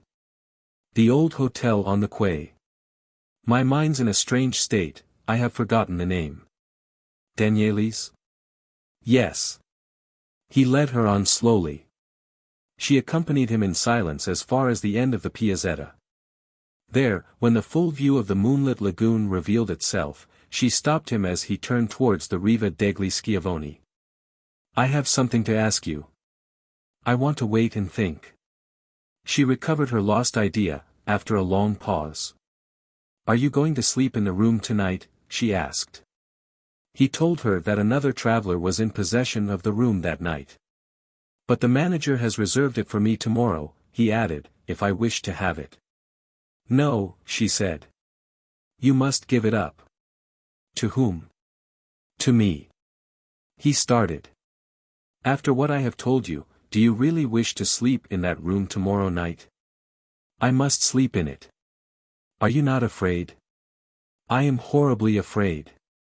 "So I should have thought, after what I have observed in you tonight."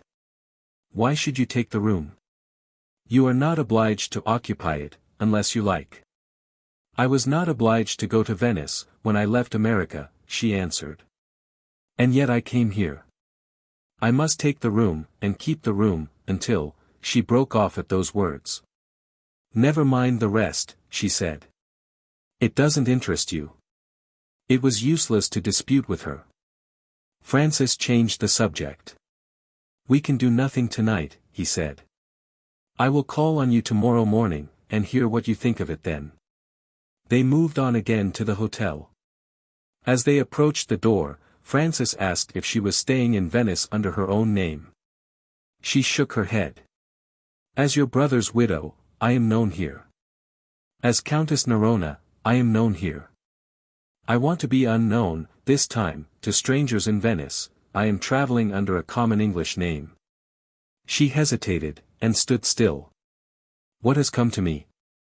she muttered to herself. "Some things I remember, and some I forget. I forgot Danieli's, and now I forget my English name." She drew him hurriedly into the hall of the hotel, on the wall of which hung a list of visitors' names. Running her finger slowly down the list, she pointed to the English name that she had assumed, Mrs. James. "Remember that when you call tomorrow," she said. "My head is heavy. Good night." Francis went back to his own hotel, wondering what the events of the next day would bring forth. A new turn in his affairs had taken place in his absence. As he crossed the hall, he was requested by one of the servants to walk into the private office. The manager was waiting there with a gravely preoccupied manner, as if he had something serious to say. He regretted to hear that Mr. Francis Westwick had, like other members of the family, discovered serious sources of discomfort in the new hotel. He had been informed in strict confidence of Mr. Westwick's extraordinary objection to the atmosphere of the bedroom upstairs. Without presuming to discuss the matter, he must beg to be excused from reserving the room for Mr. Westwick after what had happened. Francis answered sharply, a little ruffled by the tone in which the manager had spoken to him.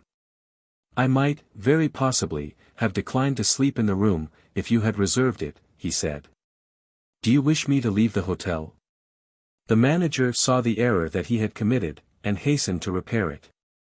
"Certainly not, sir.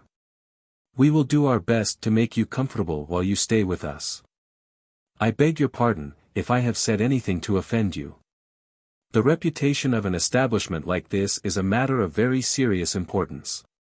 May I hope that you will do us the great favor to say nothing about what has happened upstairs? The two French gentlemen have kindly promised to keep it a secret." This apology left Francis no polite alternative but to grant the manager's request.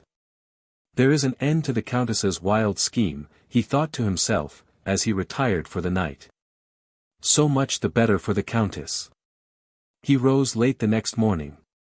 Inquiring for his Parisian friends, he was informed that both the French gentlemen had left for Milan. As he crossed the hall, on his way to the restaurant, he noticed the head porter chalking the numbers of the rooms on some articles of luggage which were waiting to go upstairs. One trunk attracted his attention by the extraordinary number of old traveling labels left on it. The porter was marking it at the moment, and the number was 13A. Francis instantly looked at the card fastened on the lid. It bore the common English name, Mrs. James. He at once inquired about the lady. She had arrived early that morning, and she was then in the reading room. Looking into the room, he discovered a lady in it alone. Advancing a little nearer, he found himself face to face with the Countess. She was seated in a dark corner, with her head down and her arms crossed over her bosom. "Yes," she said, in a tone of weary impatience, before Francis could speak to her. "I thought it best not to wait for you. I determined to get here before anybody else could take the room." "Have you taken it for long?" Francis asked. "You told me Miss Lockwood would be here in a week's time." "I have taken it for a week." "What has Miss Lockwood to do with it?" "She has everything to do with it. She must sleep in the room. I shall give the room up to her when she comes here." Francis began to understand the superstitious purpose that she had in view. "Are you, an educated woman, really of the same opinion as my sister's maid?" he exclaimed. "Assuming your absurd superstition to be a serious thing, you are taking the wrong means to prove it true. If I and my brother and sister have seen nothing, how should Agnes Lockwood discover what was not revealed to us? She is only distantly related to the Montbarrys, she is only our cousin."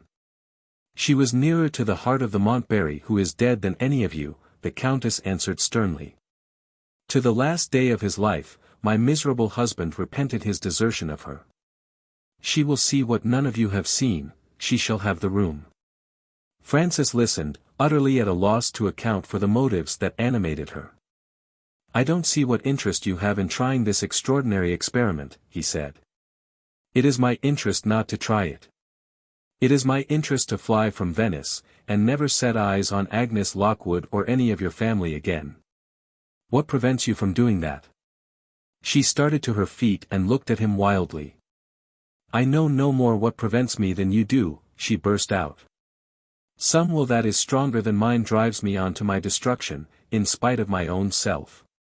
She suddenly sat down again, and waved her hand for him to go. "Leave me," she said. "Leave me to my thoughts." Francis left her, firmly persuaded by this time that she was out of her senses. For the rest of the day, he saw nothing of her. The night, so far as he knew, passed quietly. The next morning he breakfasted early, determining to wait in the restaurant for the appearance of the Countess. She came in and ordered her breakfast quietly, looking dull and worn and self-absorbed, as she had looked when he last saw her. He hastened to her table, and asked if anything had happened in the night. "Nothing," she answered. "You have rested as well as usual?"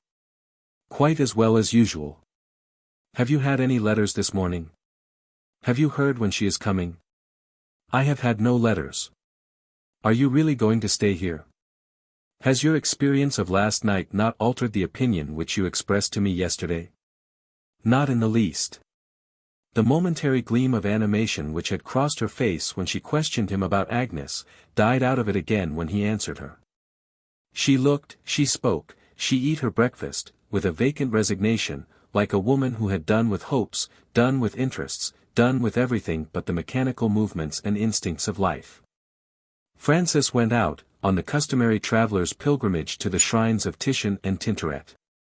After some hours of absence, he found a letter waiting for him when he got back to the hotel. It was written by his brother Henry, and it recommended him to return to Milan immediately. The proprietor of a French theatre, recently arrived from Venice, was trying to induce the famous dancer whom Francis had engaged to break faith with him and accept a higher salary. Having made this startling announcement, Henry proceeded to inform his brother that Lord and Lady Montbarry, with Agnes and the children, would arrive in Venice in 3 days more. "They know nothing of our adventures at the hotel," Henry wrote. "And they have telegraphed to the manager for the accommodation that they want. There would be something absurdly superstitious in our giving them a warning which would frighten the ladies and children out of the best hotel in Venice. We shall be a strong party this time, too strong a party for ghosts. I shall meet the travellers on their arrival, of course, and try my luck again at what you call the haunted hotel. Arthur Barville and his wife have already got as far on their way as Trent, and 2 of the ladies' relations have arranged to accompany them on the journey to Venice. Naturally indignant at the conduct of his Parisian colleague, Francis made his preparations for returning to Milan by the train of that day. On his way out, he asked the manager if his brother's telegram had been received. The telegram had arrived, and, to the surprise of Francis, the rooms were already reserved. "I thought you would refuse to let any more of the family into the house," he said satirically. The manager answered, with the due dash of respect, in the same tone. "Number 13A is safe, sir, in the occupation of a stranger. I am the servant of the company, and I dare not turn money out of the hotel." Hearing this, Francis said goodbye, and said nothing more. He was ashamed to acknowledge it to himself, but he felt an irresistible curiosity to know what would happen when Agnes arrived at the hotel. Besides, Mrs. James had reposed a confidence in him. He got into his gondola, respecting the confidence of Mrs. James. Towards evening on the third day, Lord Montbarry and his travelling companions arrived, punctual to their appointment. Mrs. James, sitting at the window of her room watching for them, saw the new lord land from the gondola first. He handed his wife to the steps. The 3 children were next committed to his care. Last of all, Agnes appeared in the little black doorway of the gondola cabin, and, taking Lord Montbarry's hand, passed in her turn to the steps. She wore no veil. As she ascended to the door of the hotel, the Countess, eyeing her through an opera-glass, noticed that she paused to look at the outside of the building, and that her face was very pale. Chapter 21. Lord and Lady Montbarry were received by the housekeeper, the manager being absent for a day or 2 on business connected with the affairs of the hotel. The rooms reserved for the travelers on the first floor were 3 in number, consisting of 2 bedrooms opening into each other, and communicating on the left with a drawing-room. Complete so far, the arrangements proved to be less satisfactory in reference to the 3rd bedroom required for Agnes and for the eldest daughter of Lord Montbarry, who usually slept with her on their travels. The bedchamber on the right of the drawing-room was already occupied by an English widow lady. Other bedchambers at the other end of the corridor were also let in every case. There was accordingly no alternative but to place at the disposal of Agnes a comfortable room on the 2nd floor. Lady Montbarry vainly complained of this separation of one of the members of her travelling party from the rest. The housekeeper politely hinted that it was impossible for her to ask other travellers to give up their rooms.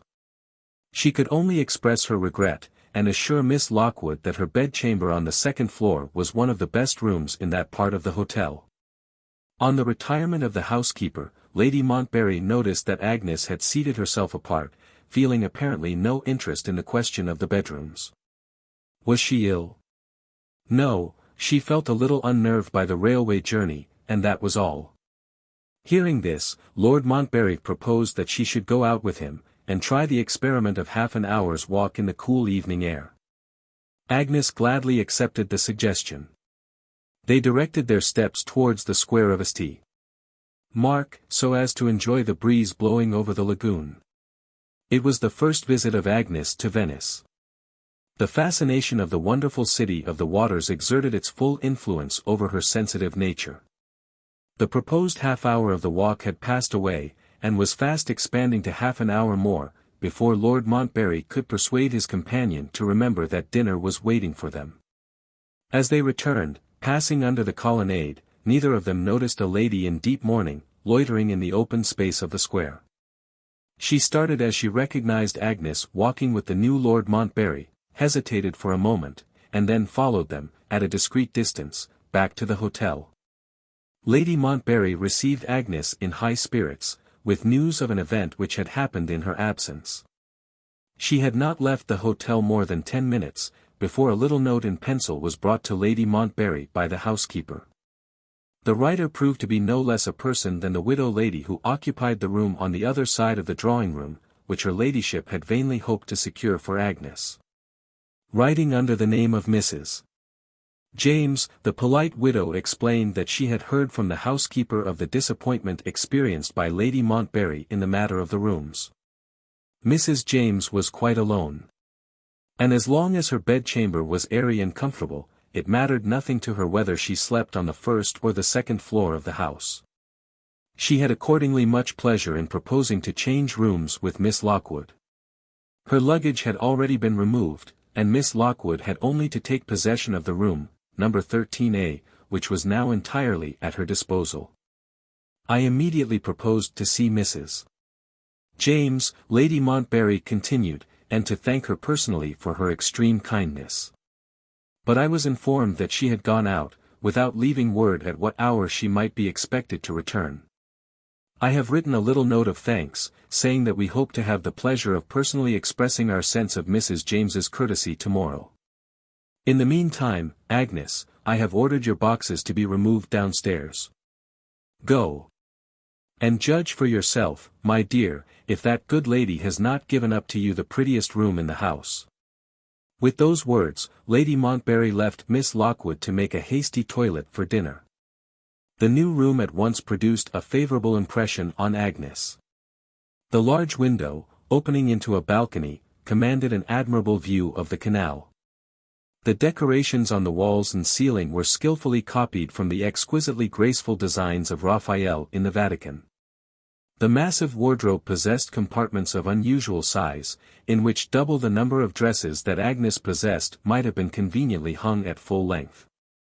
In the inner corner of the room, near the head of the bedstead, there was a recess which had been turned into a little dressing-room, and which opened by a second door on the inferior staircase of the hotel, commonly used by the servants. Noticing these aspects of the room at a glance, Agnes made the necessary change in her dress, as quickly as possible. On her way back to the drawing-room she was addressed by a chambermaid in the corridor who asked for her key. "I will put your room tidy for the night, miss," the woman said, "and I will then bring the key back to you in the drawing-room." While the chambermaid was at her work, a solitary lady, loitering about the corridor of the second story, was watching her over the banisters. After a while, the maid appeared, with her pail in her hand, leaving the room by way of the dressing-room and the back stairs. As she passed out of sight, the lady on the second floor, no other, it is needless to add, than the Countess herself, ran swiftly down the stairs, entered the bedchamber by the principal door, and hid herself in the empty side compartment of the wardrobe. The chambermaid returned, completed her work, locked the door of the dressing-room on the inner side, locked the principal entrance door on leaving the room, and returned the key to Agnes in the drawing-room. The travellers were just sitting down to their late dinner, when one of the children noticed that Agnes was not wearing her watch. Had she left it in her bedchamber in the hurry of changing her dress? She rose from the table at once in search of her watch, Lady Montbarry advising her, as she went out, to see to the security of her bedchamber, in the event of there being thieves in the house. Agnes found her watch, forgotten on the toilet table, as she had anticipated. Before leaving the room again she acted on Lady Montbarry's advice, and tried the key in the lock of the dressing-room door. It was properly secured. She left the bedchamber, locking the main door behind her. Immediately on her departure, the Countess, oppressed by the confined air in the wardrobe, ventured on stepping out of her hiding-place into the empty room. Entering the dressing-room, she listened at the door, until the silence outside informed her that the corridor was empty. Upon this, she unlocked the door, and, passing out, closed it again softly. Leaving it to all appearance, when viewed on the inner side, as carefully secured as Agnes had seen it when she tried the key in the lock with her own hand. While the Montbarrys were still at dinner, Henry Westwick joined them, arriving from Milan. When he entered the room, and again when he advanced to shake hands with her, Agnes was conscious of a latent feeling which secretly reciprocated Henry's unconcealed pleasure on meeting her again. For a moment only, she returned his look. And in that moment her own observation told her that she had silently encouraged him to hope. She saw it in the sudden glow of happiness which overspread his face. And she confusedly took refuge in the usual conventional inquiries relating to the relatives whom he had left at Milan. Taking his place at the table, Henry gave a most amusing account of the position of his brother Francis between the mercenary opera dancer on one side, and the unscrupulous manager of the French theatre on the other. Matters had proceeded to such extremities, that the law had been called on to interfere, and had decided the dispute in favor of Francis. On winning the victory, the English manager had at once left Milan, recalled to London by the affairs of his theatre. He was accompanied on the journey back, as he had been accompanied on the journey out, by his sister. Resolved, after passing 2 nights of terror in the Venetian hotel, never to enter it again, Mrs. Norbury asked to be excused from appearing at the family festival, on the ground of ill health. At her age, travelling fatigued her, and she was glad to take advantage of her brother's escort to return to England. While the talk at the dinner table flowed easily onward, the evening time advanced to night, and it became necessary to think of sending the children to bed. As Agnes rose to leave the room, accompanied by the eldest girl, she observed with surprise that Henry's manner suddenly changed. He looked serious and preoccupied. And when his niece wished him good night, he abruptly said to her, "Marian, I want to know what part of the hotel you sleep in." Marian, puzzled by the question, answered that she was going to sleep, as usual, with Aunt Agnes. Not satisfied with that reply, Henry next inquired whether the bedroom was near the rooms occupied by the other members of the travelling party. Answering for the child, and wondering what Henry's object could possibly be, Agnes mentioned the polite sacrifice made to her convenience by Mrs. James. "Thanks to that lady's kindness," she said, "Marian and I are only on the other side of the drawing-room." Henry made no remark. He looked incomprehensibly discontented as he opened the door for Agnes and her companion to pass out. After wishing them good night, he waited in the corridor until he saw them enter the fatal corner room, and then he called abruptly to his brother, "Come out, Stephen, and let us smoke." As soon as the 2 brothers were at liberty to speak together privately, Henry explained the motive which had led to his strange inquiries about the bedrooms. Francis had informed him of the meeting with the Countess at Venice, and of all that had followed it, and Henry now carefully repeated the narrative to his brother in all its details. "I am not satisfied," he added, "about that woman's purpose in giving up her room. Without alarming the ladies by telling them what I have just told you, can you not warn Agnes to be careful in securing her door?" Lord Montbarry replied, that the warning had been already given by his wife, and that Agnes might be trusted to take good care of herself and her little bedfellow. For the rest, he looked upon the story of the Countess and her superstitions as a piece of theatrical exaggeration, amusing enough in itself, but unworthy of a moment's serious attention. While the gentlemen were absent from the hotel, the room which had been already associated with so many startling circumstances, became the scene of another strange event in which Lady Montbarry's eldest child was concerned. Little Marian had been got ready for bed as usual, and had, so far, taken hardly any notice of the new room. As she knelt down to say her prayers, she happened to look up at that part of the ceiling above her which was just over the head of the bed.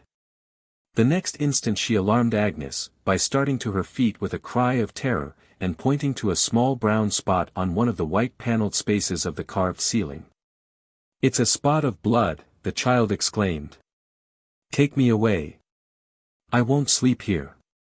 Seeing plainly that it would be useless to reason with her while she was in the room, Agnes hurriedly wrapped Marian in a dressing gown, and carried her back to her mother in the drawing-room. Here, the ladies did their best to soothe and reassure the trembling girl. The effort proved to be useless. The impression that had been produced on the young and sensitive mind was not to be removed by persuasion. Marian could give no explanation of the panic of terror that had seized her. She was quite unable to say why the spot on the ceiling looked like the color of a spot of blood.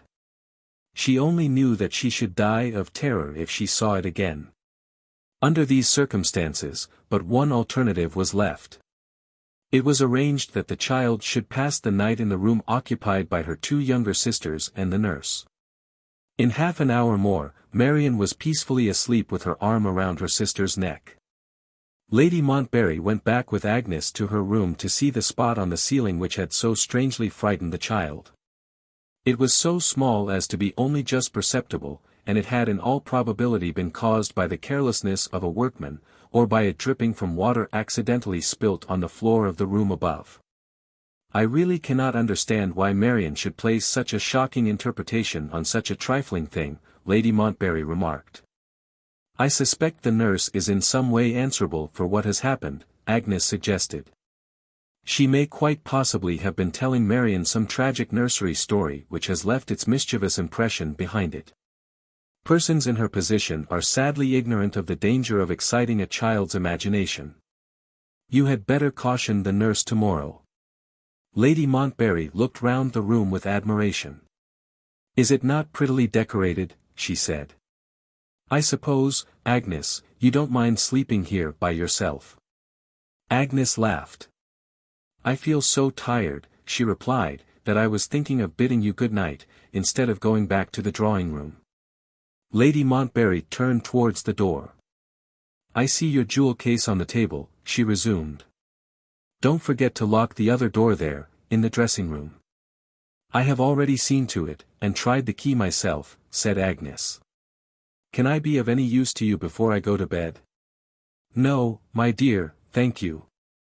I feel sleepy enough to follow your example. Good night, Agnes, and pleasant dreams on your first night in Venice. Chapter 22. Having closed and secured the door on Lady Montbarry's departure, Agnes put on her dressing gown, and, turning to her open boxes, began the business of unpacking. In the hurry of making her toilet for dinner, she had taken the first dress that lay uppermost in the trunk, and had thrown her traveling costume on the bed. She now opened the doors of the wardrobe for the first time, and began to hang her dresses on the hooks in the large compartment on one side. After a few minutes only of this occupation, she grew weary of it, and decided on leaving the trunks as they were, until the next morning. The oppressive south wind, which had blown throughout the day, still prevailed at night. The atmosphere of the room felt close. Agnes threw a shawl over her head and shoulders, and, opening the window, stepped into the balcony to look at the view. The night was heavy and overcast, nothing could be distinctly seen. The canal beneath the window looked like a black gulf, the opposite houses were barely visible as a row of shadows, dimly relieved against the starless and moonless sky. At long intervals, the warning cry of a belated gondolier was just audible, as he turned the corner of a distant canal, and called to invisible boats which might be approaching him in the darkness. Now and then, the nearer dip of an oar in the water told of the viewless passage of other gondolas bringing guests back to the hotel. Excepting these rare sounds, the mysterious night silence of Venice was literally the silence of the grave. Leaning on the parapet of the balcony, Agnes looked vacantly into the black void beneath. Her thoughts reverted to the miserable man who had broken his pledged faith to her, and who had died in that house. Some change seemed to have come over her since her arrival in Venice, some new influence appeared to be at work. For the first time in her experience of herself, compassion and regret were not the only emotions aroused in her by the remembrance of the dead Montbarry.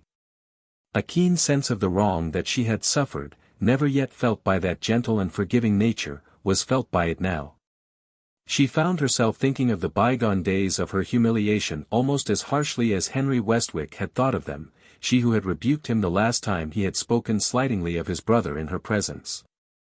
A sudden fear and doubt of herself startled her physically as well as morally. She turned from the shadowy abyss of the dark water as if the mystery and the gloom of it had been answerable for the emotions which had taken her by surprise. Abruptly closing the window, she threw aside her shawl, and lit the candles on the mantelpiece, impelled by a sudden craving for light in the solitude of her room. The cheering brightness round her, contrasting with the black gloom outside, restored her spirits. She felt herself enjoying the light like a child. Would it be well, she asked herself, to get ready for bed? No. The sense of drowsy fatigue that she had felt half an hour since was gone. She returned to the dull employment of unpacking her boxes. After a few minutes only, the occupation became irksome to her once more. She sat down by the table, and took up a guidebook.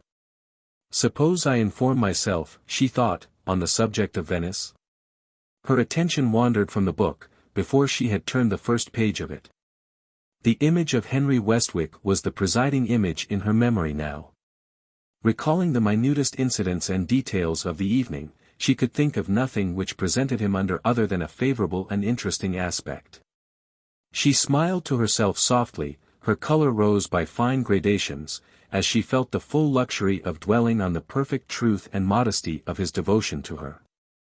Was the depression of spirits from which she had suffered so persistently on her travels attributable, by any chance, to their long separation from each other, embittered perhaps by her own vain regret when she remembered her harsh reception of him in Paris? Suddenly conscious of this bold question, and of the self-abandonment which it implied, she returned mechanically to her book, distrusting the unrestrained liberty of her own thoughts.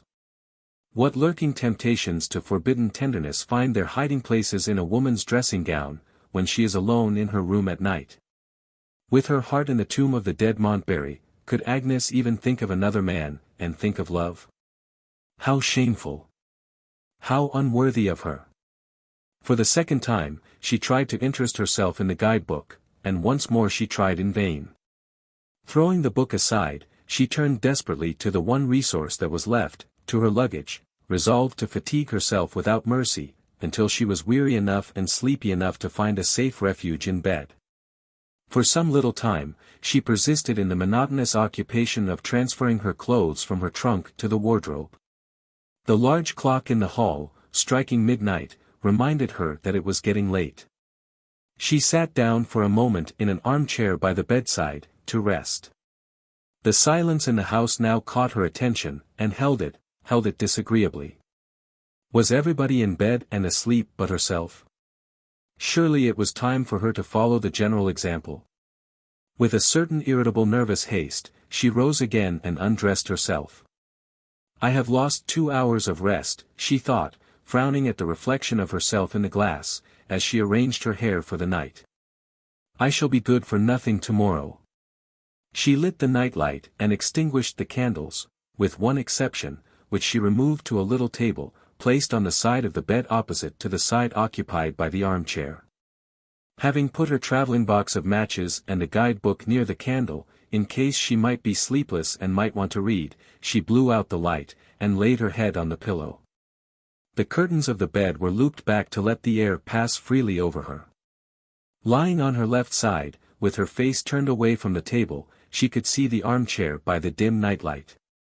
It had a chintz covering, representing large bunches of roses scattered over a pale green ground.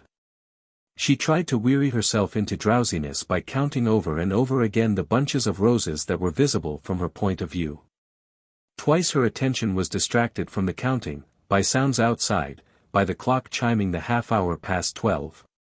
And then again, by the fall of a pair of boots on the upper floor, thrown out to be cleaned, with that barbarous disregard of the comfort of others which is observable in humanity when it inhabits an hotel. In the silence that followed these passing disturbances, Agnes went on counting the roses on the armchair, more and more slowly. Before long, she confused herself in the figures, tried to begin counting again, thought she would wait a little first, felt her eyelids drooping, and her head reclining lower and lower on the pillow, sighed faintly, and sank into sleep. How long that first sleep lasted, she never knew. She could only remember, in the aftertime, that she woke instantly. Every faculty and perception in her passed the boundary line between insensibility and consciousness, so to speak, at a leap. Without knowing why, she sat up suddenly in the bed, listening for she knew not what. Her head was in a whirl, her heart beat furiously, without any assignable cause. But one trivial event had happened during the interval while she had been asleep. The night light had gone out, and the room, as a matter of course, was in total darkness. She felt for the matchbox, and paused after finding it. A vague sense of confusion was still in her mind. She was in no hurry to light the match. The pause in the darkness was, for the moment, agreeable to her. In the quieter flow of her thoughts during this interval, she could ask herself the natural question, what cause had awakened her so suddenly, and had so strangely shaken her nerves? Had it been the influence of a dream? She had not dreamed at all, or, to speak more correctly, she had no waking remembrance of having dreamed. The mystery was beyond her fathoming, the darkness began to oppress her. She struck the match on the box, and lit her candle. As the welcome light diffused itself over the room, she turned from the table and looked towards the other side of the bed. In the moment when she turned, the chill of a sudden terror gripped her round the heart, as with the clasp of an icy hand. She was not alone in her room. There, in the chair at the bedside, there, suddenly revealed under the flow of light from the candle, was the figure of a woman, reclining. Her head lay back over the chair. Her face, turned up to the ceiling, had the eyes closed, as if she was wrapped in a deep sleep. The shock of the discovery held Agnes speechless and helpless. Her first conscious action, when she was in some degree mistress of herself again, was to lean over the bed, and to look closer at the woman who had so incomprehensibly stolen into her room in the dead of night. One glance was enough. She started back with a cry of amazement. The person in the chair was no other than the widow of the dead Montbarry, the woman who had warned her that they were to meet again, and that the place might be Venice. Her courage returned to her, stung into action by the natural sense of indignation which the presence of the Countess provoked. "Wake up," she called out. "How dare you come here? How did you get in? Leave the room, or I will call for help." She raised her voice at the last words. It produced no effect. Leaning farther over the bed, she boldly took the Countess by the shoulder and shook her. Not even this effort succeeded in rousing the sleeping woman. She still lay back in the chair, possessed by a torpor like the torpor of death, insensible to sound, insensible to touch. Was she really sleeping? Or had she fainted? Agnes looked closer at her. She had not fainted. Her breathing was audible, rising and falling in deep heavy gasps. At intervals she ground her teeth savagely. Beads of perspiration stood thickly on her forehead. Her clenched hands rose and fell slowly from time to time on her lap. Was she in the agony of a dream? Or was she spiritually conscious of something hidden in the room? The doubt involved in that last question was unendurable. Agnes determined to rouse the servants who kept watch in the hotel at night. The bell handle was fixed to the wall, on the side of the bed by which the table stood. She raised herself from the crouching position which she had assumed in looking close at the Countess. And, turning towards the other side of the bed, stretched out her hand to the bell. At the same instant, she stopped and looked upward. Her hand fell helplessly at her side. She shuddered, and sank back on the pillow. What had she seen? She had seen another intruder in her room. Midway between her face and the ceiling, there hovered a human head, severed at the neck, like a head struck from the body by the guillotine. Nothing visible, nothing audible, had given her any intelligible warning of its appearance. Silently and suddenly, the head had taken its place above her. No supernatural change had passed over the room, or was perceptible in it now. The dumbly tortured figure in the chair, the broad window opposite the foot of the bed, with the black night beyond it, the candle burning on the table, these, and all other objects in the room, remained unaltered. One object more, unutterably horrid, had been added to the rest. That was the only change, no more, no less. By the yellow candlelight she saw the head distinctly, hovering in mid-air above her. She looked at it steadfastly, spellbound by the terror that held her. The flesh of the face was gone. The shriveled skin was darkened in hue, like the skin of an Egyptian mummy, except at the neck. There it was of a lighter color. There it showed spots and splashes of the hue of that brown spot on the ceiling, which the child's fanciful terror had distorted into the likeness of a spot of blood. Thin remains of a discolored mustache and whiskers, hanging over the upper lip, and over the hollows where the cheeks had once been, made the head just recognizable as the head of a man. Over all the features death and time had done their obliterating work. The eyelids were closed. The hair on the skull, discolored like the hair on the face, had been burnt away in places. The bluish lips, parted in a fixed grin, showed the double row of teeth. By slow degrees, the hovering head, perfectly still when she first saw it, began to descend towards Agnes as she lay beneath. By slow degrees, that strange doubly blended odor, which the commissioners had discovered in the vaults of the old palace, which had sickened Francis Westwick in the bedchamber of the new hotel, spread its fetid exhalations over the room. Downward and downward the hideous apparition made its slow progress, until it stopped close over Agnes, stopped, and turned slowly, so that the face of it confronted the upturned face of the woman in the chair. There was a pause. Then, a supernatural movement disturbed the rigid repose of the dead face. The closed eyelids opened slowly. The eyes revealed themselves, bright with the glassy film of death, and fixed their dreadful look on the woman in the chair.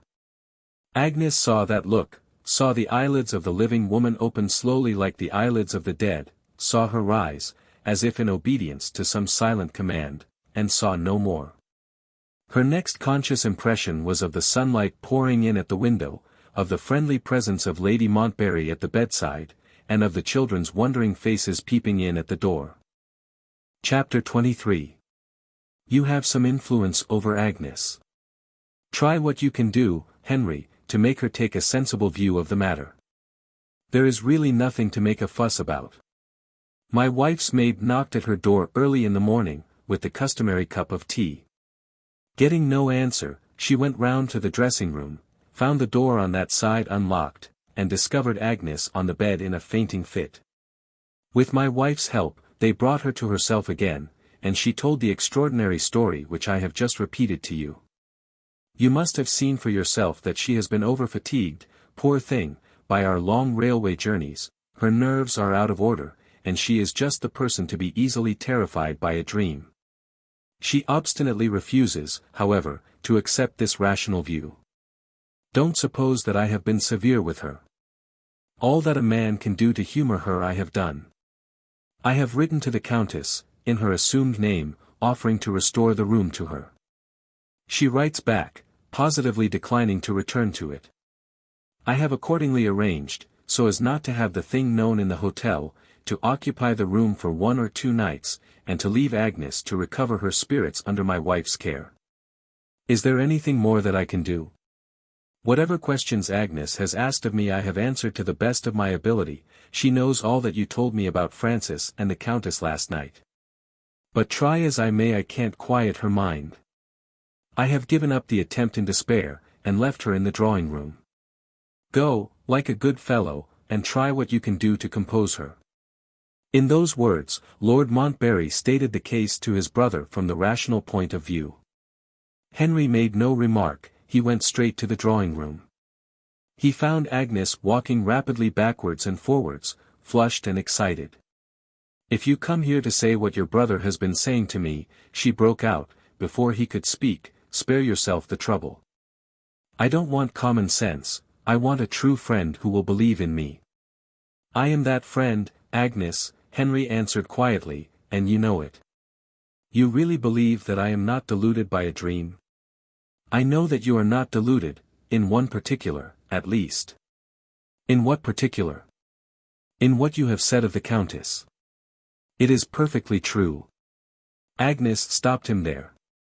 Why do I only hear this morning that the Countess and Mrs. James are one and the same person? She asked distrustfully. Why was I not told of it last night? You forget that you had accepted the exchange of rooms before I reached Venice, Henry replied. I felt strongly tempted to tell you, even then, but your sleeping arrangements for the night were all made. I should only have inconvenienced and alarmed you. I waited till the morning, after hearing from my brother that you had yourself seen to your security from any intrusion. How that intrusion was accomplished it is impossible to say. I can only declare that the Countess's presence by your bedside last night was no dream of yours. On her own authority I can testify that it was a reality. On her own authority? Agnes repeated eagerly. Have you seen her this morning? I have seen her not 10 minutes since. What was she doing? She was busily engaged in writing. I could not even get her to look at me until I thought of mentioning your name. She remembered me, of course. She remembered you with some difficulty. Finding that she wouldn't answer me on any other terms, I questioned her as if I had come direct from you. Then she spoke. She not only admitted that she had the same superstitious motive for placing you in that room which she had acknowledged to Francis, she even owned that she had been by your bedside, watching through the night, to see what you saw. As she expressed it. Hearing this, I tried to persuade her to tell me how she got into the room. Unluckily, her manuscript on the table caught her eye, she returned to her writing.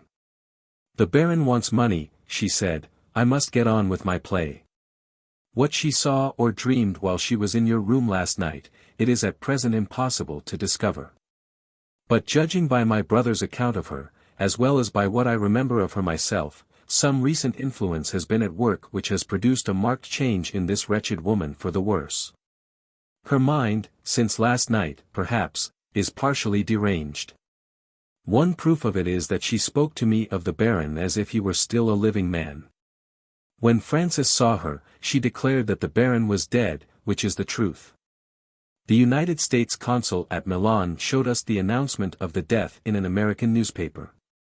So far as I can see, such sense as she still possesses seems to be entirely absorbed in one absurd idea, the idea of writing a play for Francis to bring out at his theatre. He admits that he encouraged her to hope she might get money in this way. I think he did wrong. Don't you agree with me?" Without heeding the question, Agnes rose abruptly from her chair. "Do me one more kindness, Henry," she said. "Take me to the Countess at once." Henry hesitated. "Are you composed enough to see her, after the shock that you have suffered?" he asked. She trembled, the flush on her face died away, and left it deadly pale. But she held to her resolution. "You have heard of what I saw last night?" she said faintly. "Don't speak of it," Henry interposed. "Don't uselessly agitate yourself." "I must speak. My mind is full of horrid questions about it. I know I can't identify it, and yet I ask myself over and over again, in whose likeness did it appear? Was it in the likeness of Ferrari? Or was it—" She stopped, shuddering. "The Countess knows, I must see the Countess," she resumed vehemently. "Whether my courage fails me or not, I must make the attempt. Take me to her before I have time to feel afraid of it." Henry looked at her anxiously. "If you are really sure of your own resolution," he said, "I agree with you, the sooner you see her the better. You remember how strangely she talked of your influence over her, when she forced her way into your room in London?" "I remember it perfectly." "Why do you ask?" "For this reason. In the present state of her mind, I doubt if she will be much longer capable of realizing her wild idea of you as the avenging angel who is to bring her to a reckoning for her evil deeds. It may be well to try what your influence can do while she is still capable of feeling it." He waited to hear what Agnes would say. She took his arm and led him in silence to the door. They ascended to the second floor, and, after knocking, entered the Countess's room. She was still busily engaged in writing. When she looked up from the paper, and saw Agnes, a vacant expression of doubt was the only expression in her wild black eyes. After a few moments, the lost remembrances and associations appeared to return slowly to her mind. The pen dropped from her hand. Haggard and trembling, she looked closer at Agnes, and recognized her at last. "Has the time come already?" she said in low awestruck tones. "Give me a little longer respite, I haven't done my writing yet." She dropped on her knees, and held out her clasped hands entreatingly. Agnes was far from having recovered, after the shock that she had suffered in the night. Her nerves were far from being equal to the strain that was now laid on them. She was so startled by the change in the Countess, that she was at a loss what to say or to do next. Henry was obliged to speak to her. "Put your questions while you have the chance," he said, lowering his voice. "See. The vacant look is coming over her face again." Agnes tried to rally her courage. "You were in my room last night," she began. Before she could add a word more, the Countess lifted her hands, and wrung them above her head with a low moan of horror. Agnes shrank back, and turned as if to leave the room. Henry stopped her, and whispered to her to try again. She obeyed him after an effort. "I slept last night in the room that you gave up to me," she resumed. "I saw." The Countess suddenly rose to her feet. "No more of that," she cried. "Oh, Jesu Maria! Do you think I want to be told what you saw? Do you think I don't know what it means for you and for me?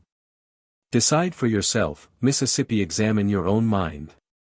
Are you well assured that the day of reckoning has come at last? Are you ready to follow me back, through the crimes of the past, to the secrets of the dead? She returned again to the writing table, without waiting to be answered. Her eyes flashed, she looked like her old self once more as she spoke. It was only for a moment. The old ardor and impetuosity were nearly worn out. Her head sank, she sighed heavily as she unlocked a desk which stood on the table. Opening a drawer in the desk, she took out a leaf of vellum, covered with faded writing. Some ragged ends of silken thread were still attached to the leaf, as if it had been torn out of a book. "Can you read Italian?" she asked, handing the leaf to Agnes. Agnes answered silently by an inclination of her head. "The leaf," the Countess proceeded, "once belonged to a book in the old library of the palace, while this building was still a palace. By whom it was torn out you have no need to know. For what purpose it was torn out you may discover for yourself, if you will. Read it first, at the 5th line from the top of the page." Agnes felt the serious necessity of composing herself. "Give me a chair," she said to Henry, "and I will do my best." He placed himself behind her chair so that he could look over her shoulder and help her to understand the writing on the leaf. Rendered into English, it ran as follows. "I have now completed my literary survey of the first floor of the palace. At the desire of my noble and gracious patron, the lord of this glorious edifice, I next ascend to the second floor, and continue my catalogue or description of the pictures, decorations, and other treasures of art therein contained. Let me begin with the corner room at the western extremity of the palace, called the Room of the Caryatids, from the statues which support the mantelpiece. This work is of comparatively recent execution, it dates from the 18th century only, and reveals the corrupt taste of the period in every part of it. Still, there is a certain interest which attaches to the mantelpiece, it conceals a cleverly constructed hiding place, between the floor of the room and the ceiling of the room beneath, which was made during the last evil days of the Inquisition in Venice, and which is reported to have saved an ancestor of my gracious lord pursued by that terrible tribunal. The machinery of this curious place of concealment has been kept in good order by the present lord, as a species of curiosity. He condescended to show me the method of working it. Approaching the 2 caryatids, rest your hand on the forehead, midway between the eyebrows, of the figure which is on your left as you stand opposite to the fireplace, then press the head inwards as if you were pushing it against the wall behind. By doing this, you set in motion the hidden machinery in the wall which turns the hearthstone on a pivot, and discloses the hollow place below. There is room enough in it for a man to lie easily at full length. The method of closing the cavity again is equally simple. Place both your hands on the temples of the figures, pull as if you were pulling it towards you, and the hearthstone will revolve into its proper position again. You need read no farther, said the Countess. Be careful to remember what you have read. She put back the page of vellum in her writing desk, locked it, and led the way to the door. Come, she said. And see what the mocking Frenchman called the beginning of the end. Agnes was barely able to rise from her chair, she trembled from head to foot. Henry gave her his arm to support her. Fear nothing, he whispered, I shall be with you. The Countess proceeded along the westward corridor, and stopped at the door numbered 38. This was the room which had been inhabited by Baron Ryvar in the old days of the palace. It was situated immediately over the bedchamber in which Agnes had passed the night. For the last 2 days the room had been empty. The absence of luggage in it, when they opened the door, showed that it had not yet been let. You see, said the Countess, pointing to the carved figure at the fireplace, and you know what to do. Have I deserved that you should temper justice with mercy? She went on in lower tones. Give me a few hours more to myself. The Baron wants money, I must get on with my play. She smiled vacantly, and imitated the action of writing with her right hand as she pronounced the last words. The effort of concentrating her weakened mind on other and less familiar topics than the constant want of money in the Baron's lifetime, and the vague prospect of gain from the still unfinished play, had evidently exhausted her poor reserves of strength. When her request had been granted, she addressed no expressions of gratitude to Agnes, she only said, "Feel no fear, miss, of my attempting to escape you. Where you are, there I must be till the end comes." Her eyes wandered round the room with a last weary and stupefied look. She returned to her writing with slow and feeble steps, like the steps of an old woman. Chapter 24. Henry and Agnes were left alone in the room of the caryatids. The person who had written the description of the palace, probably a poor author or artist, had correctly pointed out the defects of the mantelpiece. Bad taste, exhibiting itself on the most costly and splendid scale, was visible in every part of the work. It was nevertheless greatly admired by ignorant travelers of all classes. Partly on account of its imposing size, and partly on account of the number of variously colored marbles which the sculptor had contrived to introduce into his design. Photographs of the mantelpiece were exhibited in the public rooms, and found a ready sale among English and American visitors to the hotel. Henry led Agnes to the figure on the left, as they stood facing the empty fireplace. "Shall I try the experiment," he asked, "or will you?" She abruptly drew her arm away from him, and turned back to the door. "I can't even look at it," she said. "That merciless marble face frightens me." Henry put his hand on the forehead of the figure. "What is there to alarm you, my dear, in this conventionally classical face?" he asked jestingly. Before he could press the head inwards, Agnes hurriedly opened the door. "Wait till I am out of the room," she cried. "The bare idea of what you may find there horrifies me." She looked back into the room as she crossed the threshold.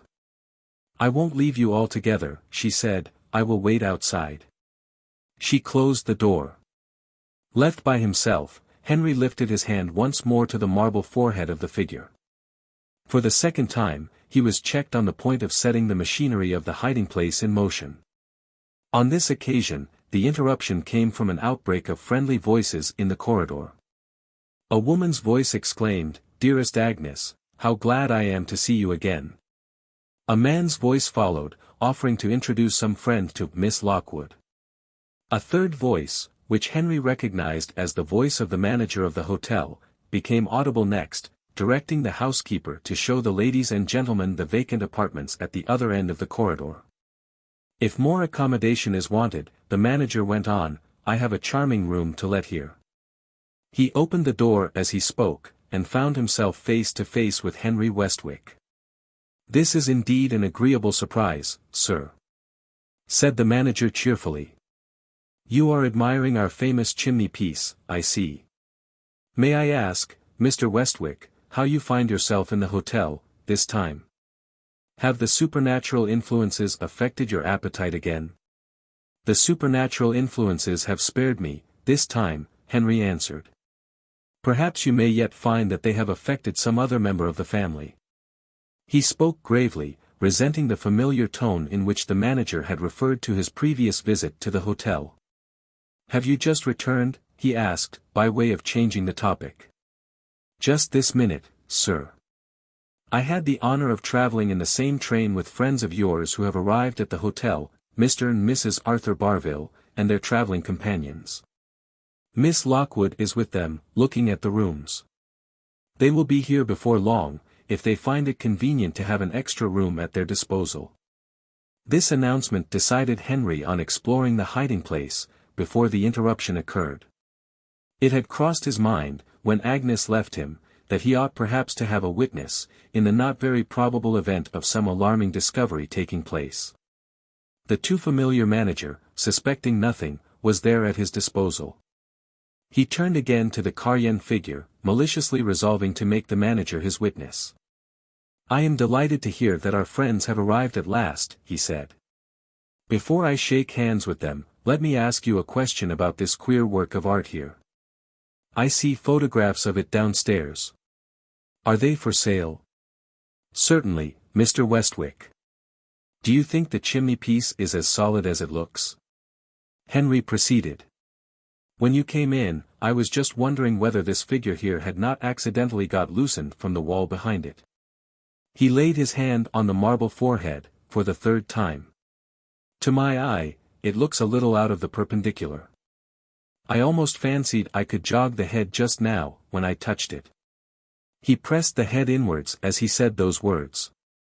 A sound of jarring iron was instantly audible behind the wall. The solid hearthstone in front of the fireplace turned slowly at the feet of the two men, and disclosed a dark cavity below. At the same moment, the strange and sickening combination of odors, hitherto associated with the vaults of the old palace and with the bedchamber beneath, now floated up from the open recess, and filled the room. The manager started back. "Good God, Mr. Westwick," he exclaimed, "what does this mean?" Remembering, not only what his brother Francis had felt in the room beneath, but what the experience of Agnes had been on the previous night, Henry was determined to be on his guard. "I am as much surprised as you are," was his only reply. "Wait for me one moment, sir," said the manager. "I must stop the ladies and gentlemen outside from coming in." He hurried away, not forgetting to close the door after him. Henry opened the window, and waited there breathing the purer air. Vague apprehensions of the next discovery to come, filled his mind for the first time. He was doubly resolved, now, not to stir a step in the investigation without a witness. The manager returned with a wax taper in his hand, which he lighted as soon as he entered the room. "We need fear no interruption now," he said. "Be so kind, Mr. Westwick, as to hold the light. It is my business to find out what this extraordinary discovery means." Henry held the taper. Looking into the cavity, by the dim and flickering light, they both detected a dark object at the bottom of it. "I think I can reach the thing," the manager remarked, "if I lie down, and put my hand into the hole." He knelt on the floor, and hesitated. "Might I ask you, sir, to give me my gloves?" he said. "They are in my hat, on the chair behind you." Henry gave him the gloves. "I don't know what I may be going to take hold of," the manager explained, smiling rather uneasily as he put on his right glove. He stretched himself at full length on the floor, and passed his right arm into the cavity. "I can't say exactly what I have got hold of," he said. "But I have got it." Half raising himself, he drew his hand out. The next instant, he started to his feet with a shriek of terror. A human head dropped from his nerveless grasp on the floor, and rolled to Henry's feet. It was the hideous head that Agnes had seen hovering above her, in the vision of the night. The two men looked at each other, both struck speechless by the same emotion of horror. The manager was the first to control himself. "See to the door, for God's sake," he said. "Some of the people outside may have heard me." Henry moved mechanically to the door.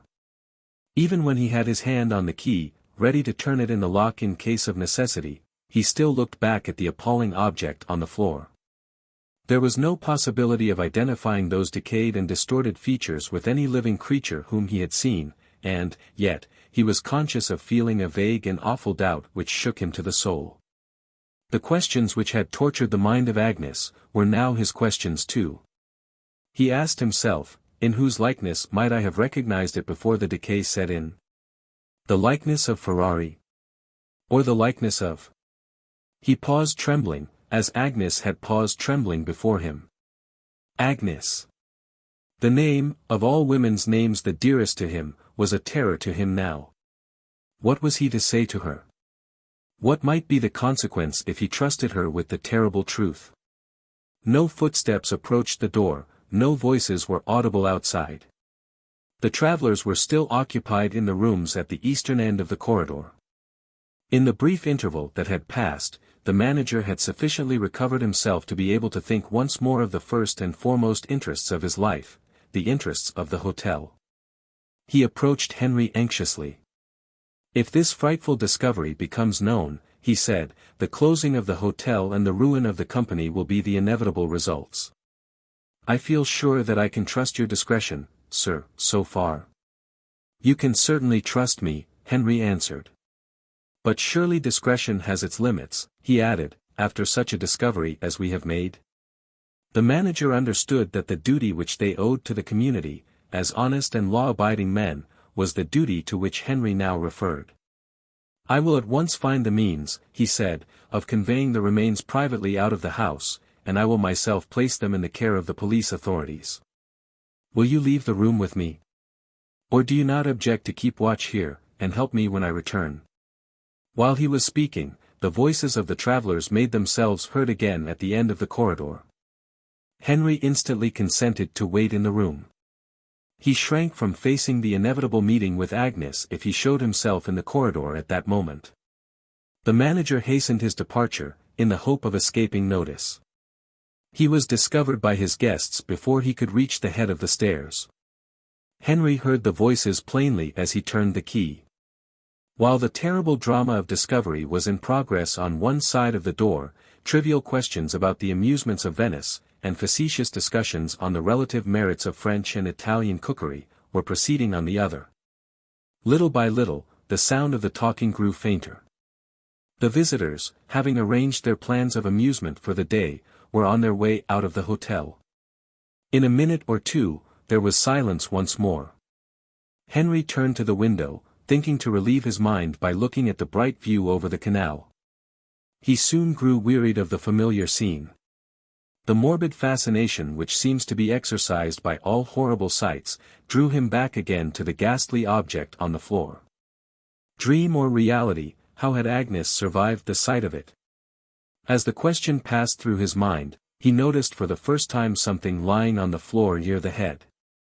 Looking closer, he perceived a thin little plate of gold, with 3 false teeth attached to it, which had apparently dropped out, loosened by the shock, when the manager let the head fall on the floor. The importance of this discovery, and the necessity of not too readily communicating it to others, instantly struck Henry. Here surely was a chance, if any chance remained, of identifying the shocking relic of humanity which lay before him, the dumb witness of a crime.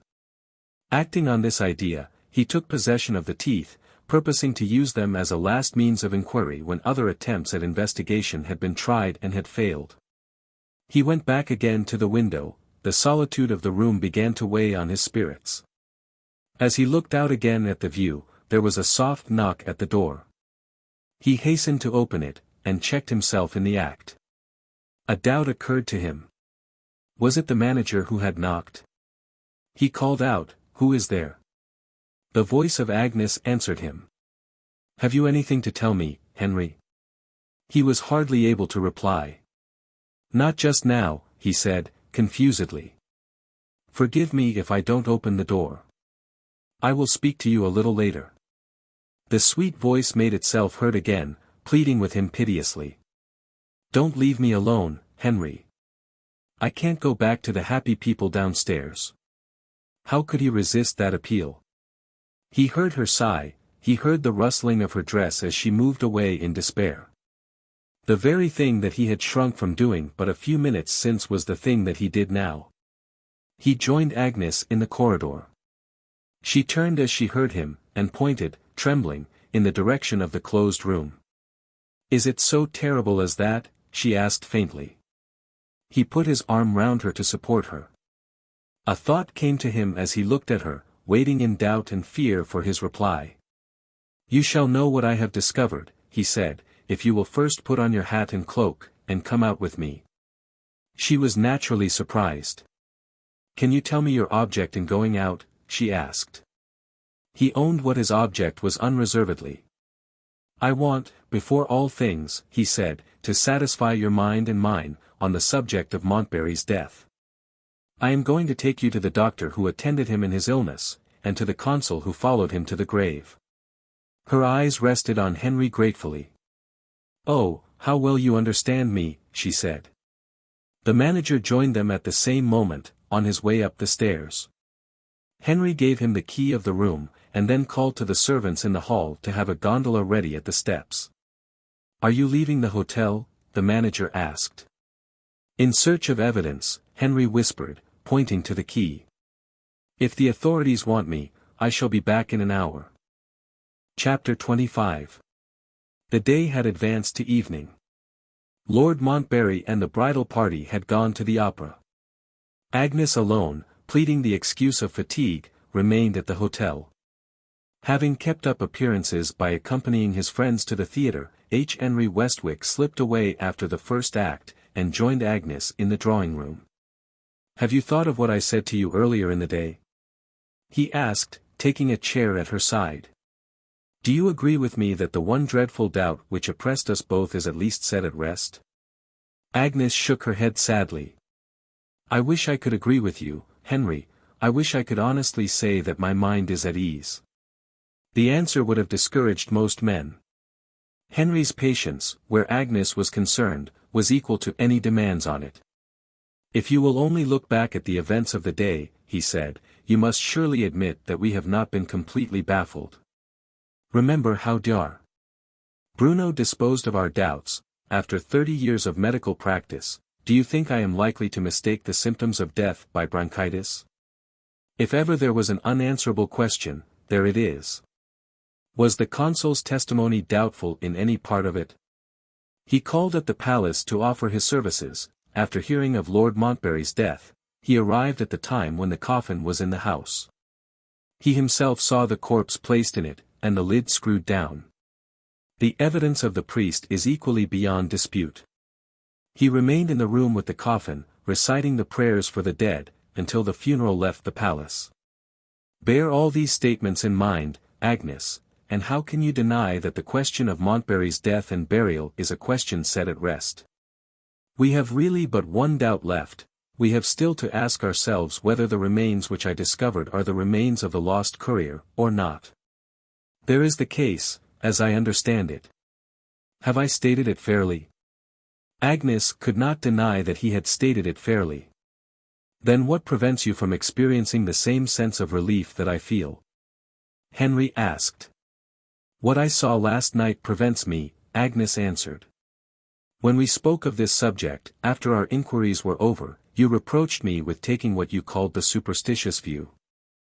I don't quite admit that, but I do acknowledge that I should find the superstitious view intelligible if I heard it expressed by some other person. Remembering what your brother and I once were to each other in the bygone time, I can understand the apparition making itself visible to me, to claim the mercy of Christian burial, and the vengeance due to a crime. I can even perceive some faint possibility of truth in the explanation which you described as the mesmeric theory, that what I saw might be the result of magnetic influence communicated to me. As I lay between the remains of the murdered husband above me and the guilty wife suffering the tortures of remorse at my bedside. But what I do not understand is, that I should have passed through that dreadful ordeal. Having no previous knowledge of the murdered man in his lifetime, or only knowing him, if you suppose that I saw the apparition of Ferrari, through the interest which I took in his wife. I can't dispute your reasoning, Henry.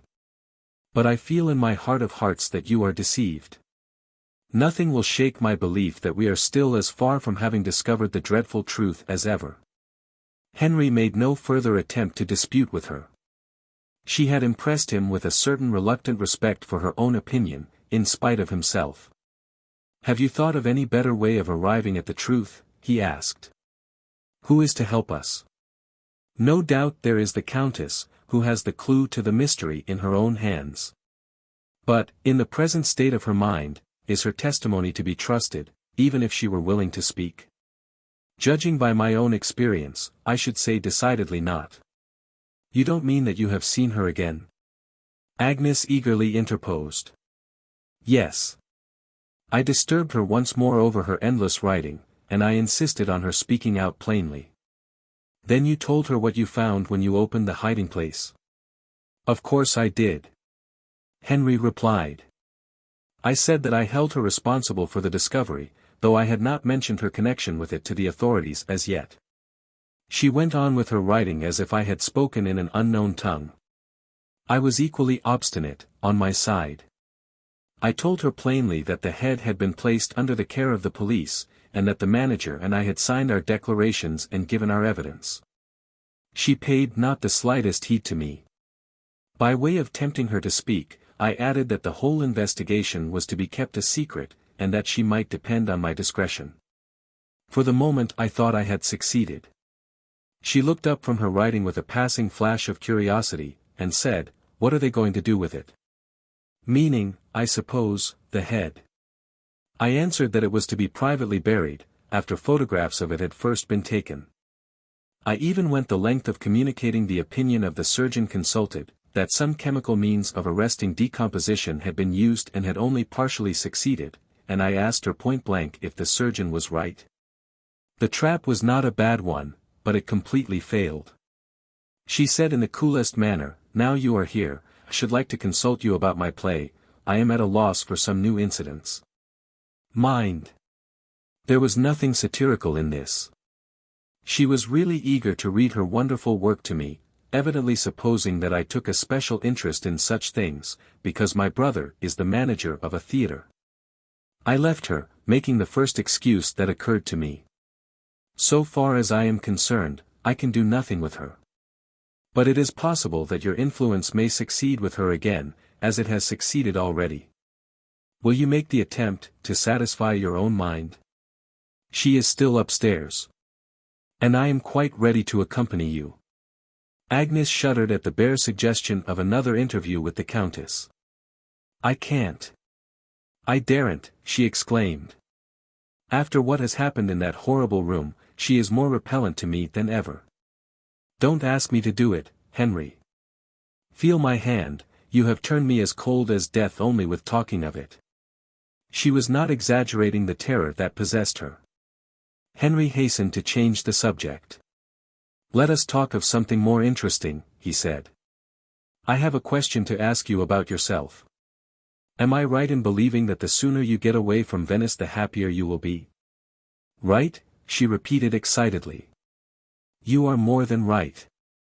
No words can say how I long to be away from this horrible place. But you know how I am situated, you heard what Lord Montbarry said at dinner time. Suppose he has altered his plans, since dinner time? Henry suggested. Agnes looked surprised. I thought he had received letters from England which obliged him to leave Venice tomorrow, she said. Quite true, Henry admitted. He had arranged to start for England tomorrow, and to leave you and Lady Montbarry and the children to enjoy your holiday in Venice, under my care. Circumstances have occurred, however, which have forced him to alter his plans. He must take you all back with him tomorrow because I am not able to assume the charge of you.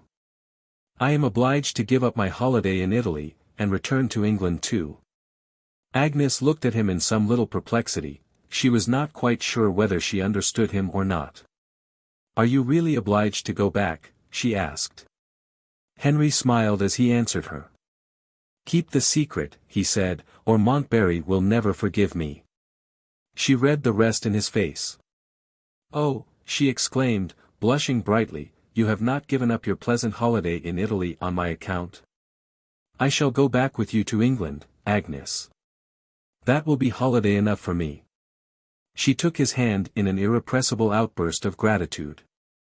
How good you are to me, she murmured tenderly. What should I have done in the troubles that have come to me, without your sympathy?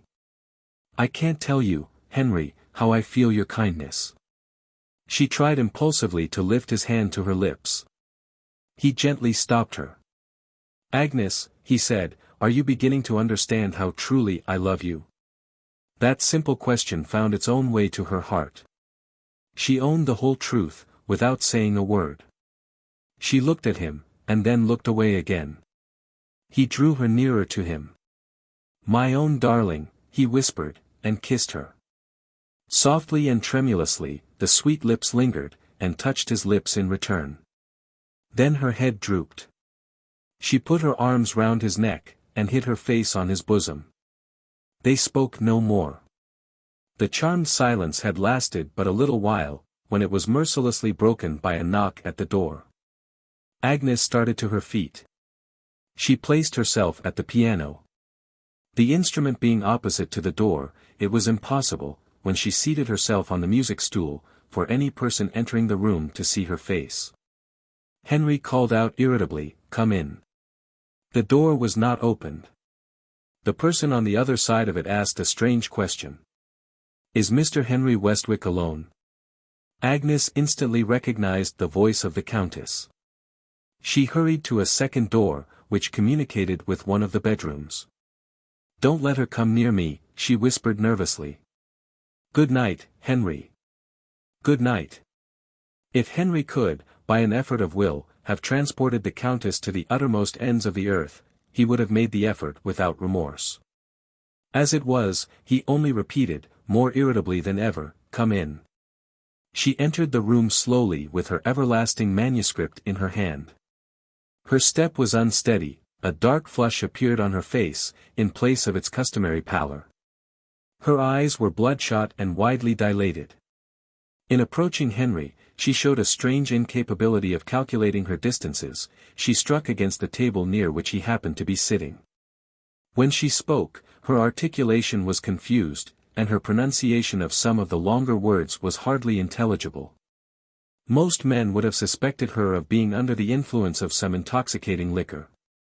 Henry took a truer view, he said, as he placed a chair for her. "Countess, I am afraid you have been working too hard, you look as if you wanted rest." She put her hand to her head.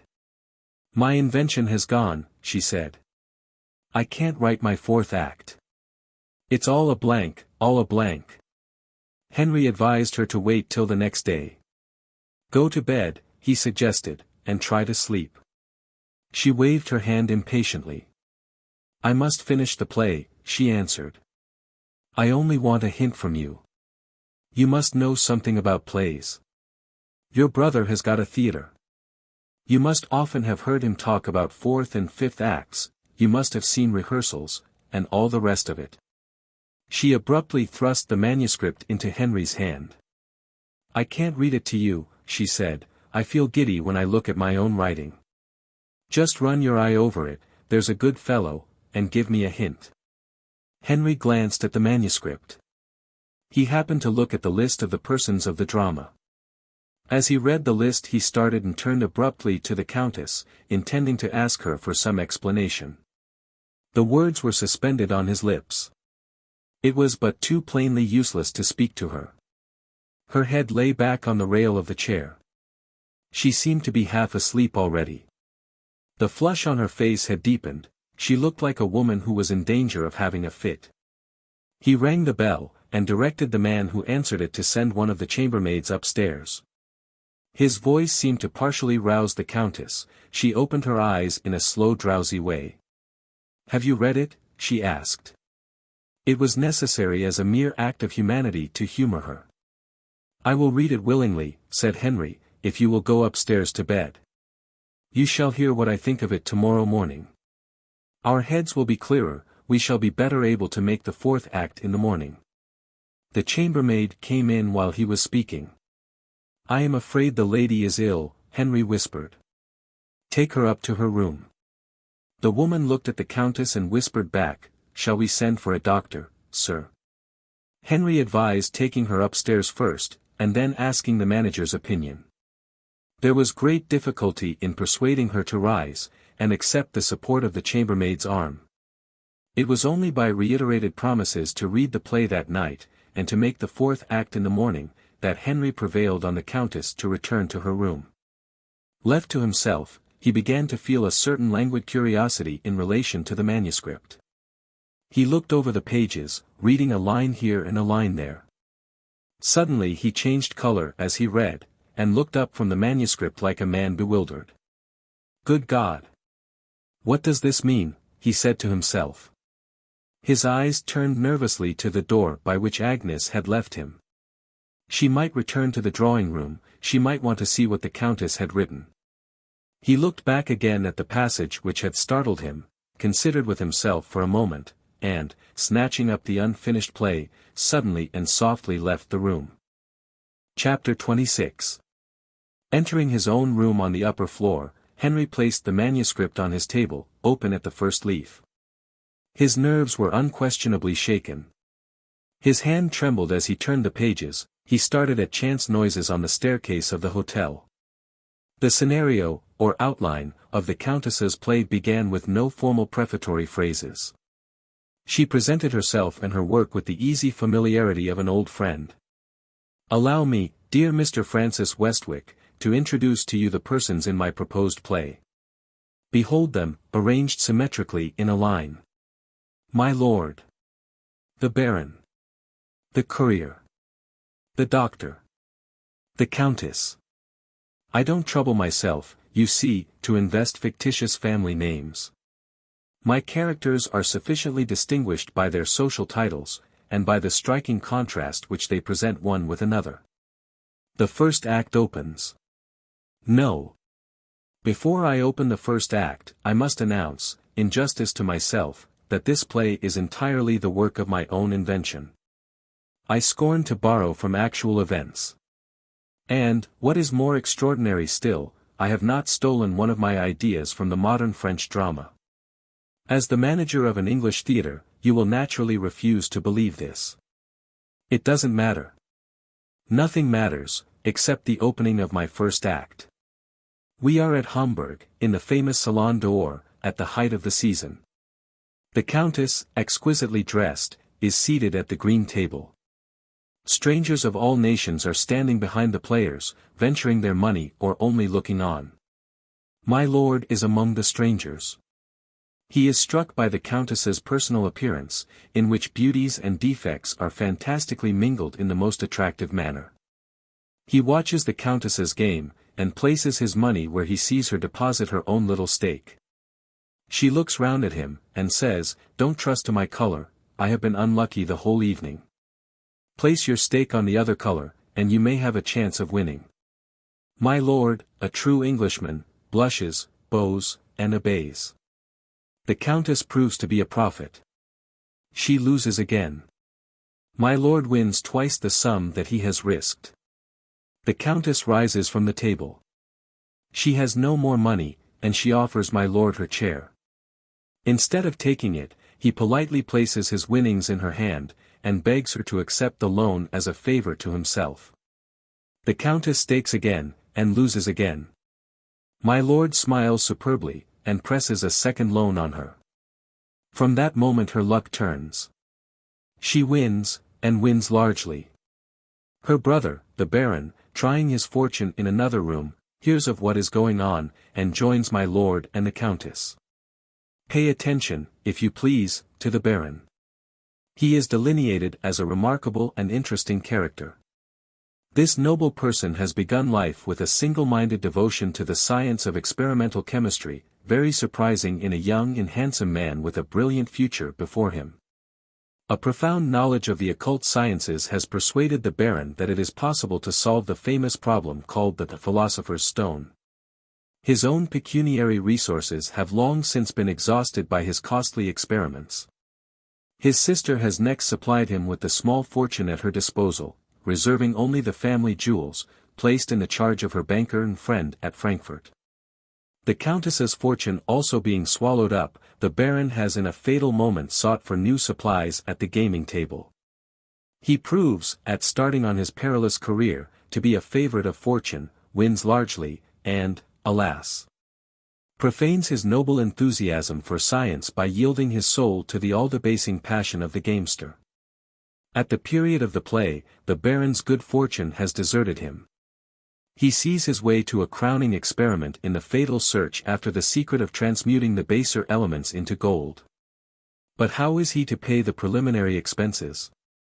Destiny, like a mocking echo, answers, how? Will his sister's winnings, with my lord's money, prove large enough to help him? Eager for this result, he gives the Countess his advice how to play. From that disastrous moment the infection of his own adverse fortune spreads to his sister. She loses again, and again, loses to the last farthing. The amiable and wealthy lord offers a third loan, but the scrupulous Countess positively refuses to take it. On leaving the table, she presents her brother to my lord. The gentlemen fall into pleasant talk. My lord asks leave to pay his respects to the Countess, the next morning, at her hotel. The Baron hospitably invites him to breakfast. My lord accepts, with a last admiring glance at the Countess which does not escape her brother's observation, and takes his leave for the night. Alone with his sister, the Baron speaks out plainly. Our affairs, he says, are in a desperate condition, and must find a desperate remedy. Wait for me here, while I make inquiries about my lord. You have evidently produced a strong impression on him. If we can turn that impression into money, no matter at what sacrifice, the thing must be done. The Countess now occupies the stage alone, and indulges in a soliloquy which develops her character. It is at once a dangerous and attractive character. Immense capacities for good are implanted in her nature, side by side with equally remarkable capacities for evil. It rests with circumstances to develop either the one or the other. Being a person who produces a sensation wherever she goes, this noble lady is naturally made the subject of all sorts of scandalous reports. To one of these reports, which falsely and abominably points to the Baron as her lover instead of her brother, she now refers with just indignation. She has just expressed her desire to leave Hamburg, as the place in which the vile calumny first took its rise, when the Baron returns, overhears her last words, and says to her, "Yes, leave Hamburg by all means. Provided you leave it in the character of my lord's betrothed wife." The Countess is startled and shocked. She protests that she does not reciprocate my lord's admiration for her. She even goes the length of refusing to see him again. The Baron answers, "I must positively have command of money. Take your choice, between marrying my lord's income, in the interest of my grand discovery, or leave me to sell myself and my title to the first rich woman of low degree who is ready to buy me." The Countess listens in surprise and dismay. Is it possible that the Baron is in earnest? He is horribly in earnest. "The woman who will buy me," he says, "is in the next room to us at this moment. She is the wealthy widow of a Jewish usurer. She has the money I want to reach the solution of the great problem. I have only to be that woman's husband, and to make myself master of untold millions of gold. Take 5 minutes to consider what I have said to you, and tell me on my return which of us is to marry for the money I want, you or I." As he turns away, the Countess stops him. All the noblest sentiments in her nature are exalted to the highest pitch.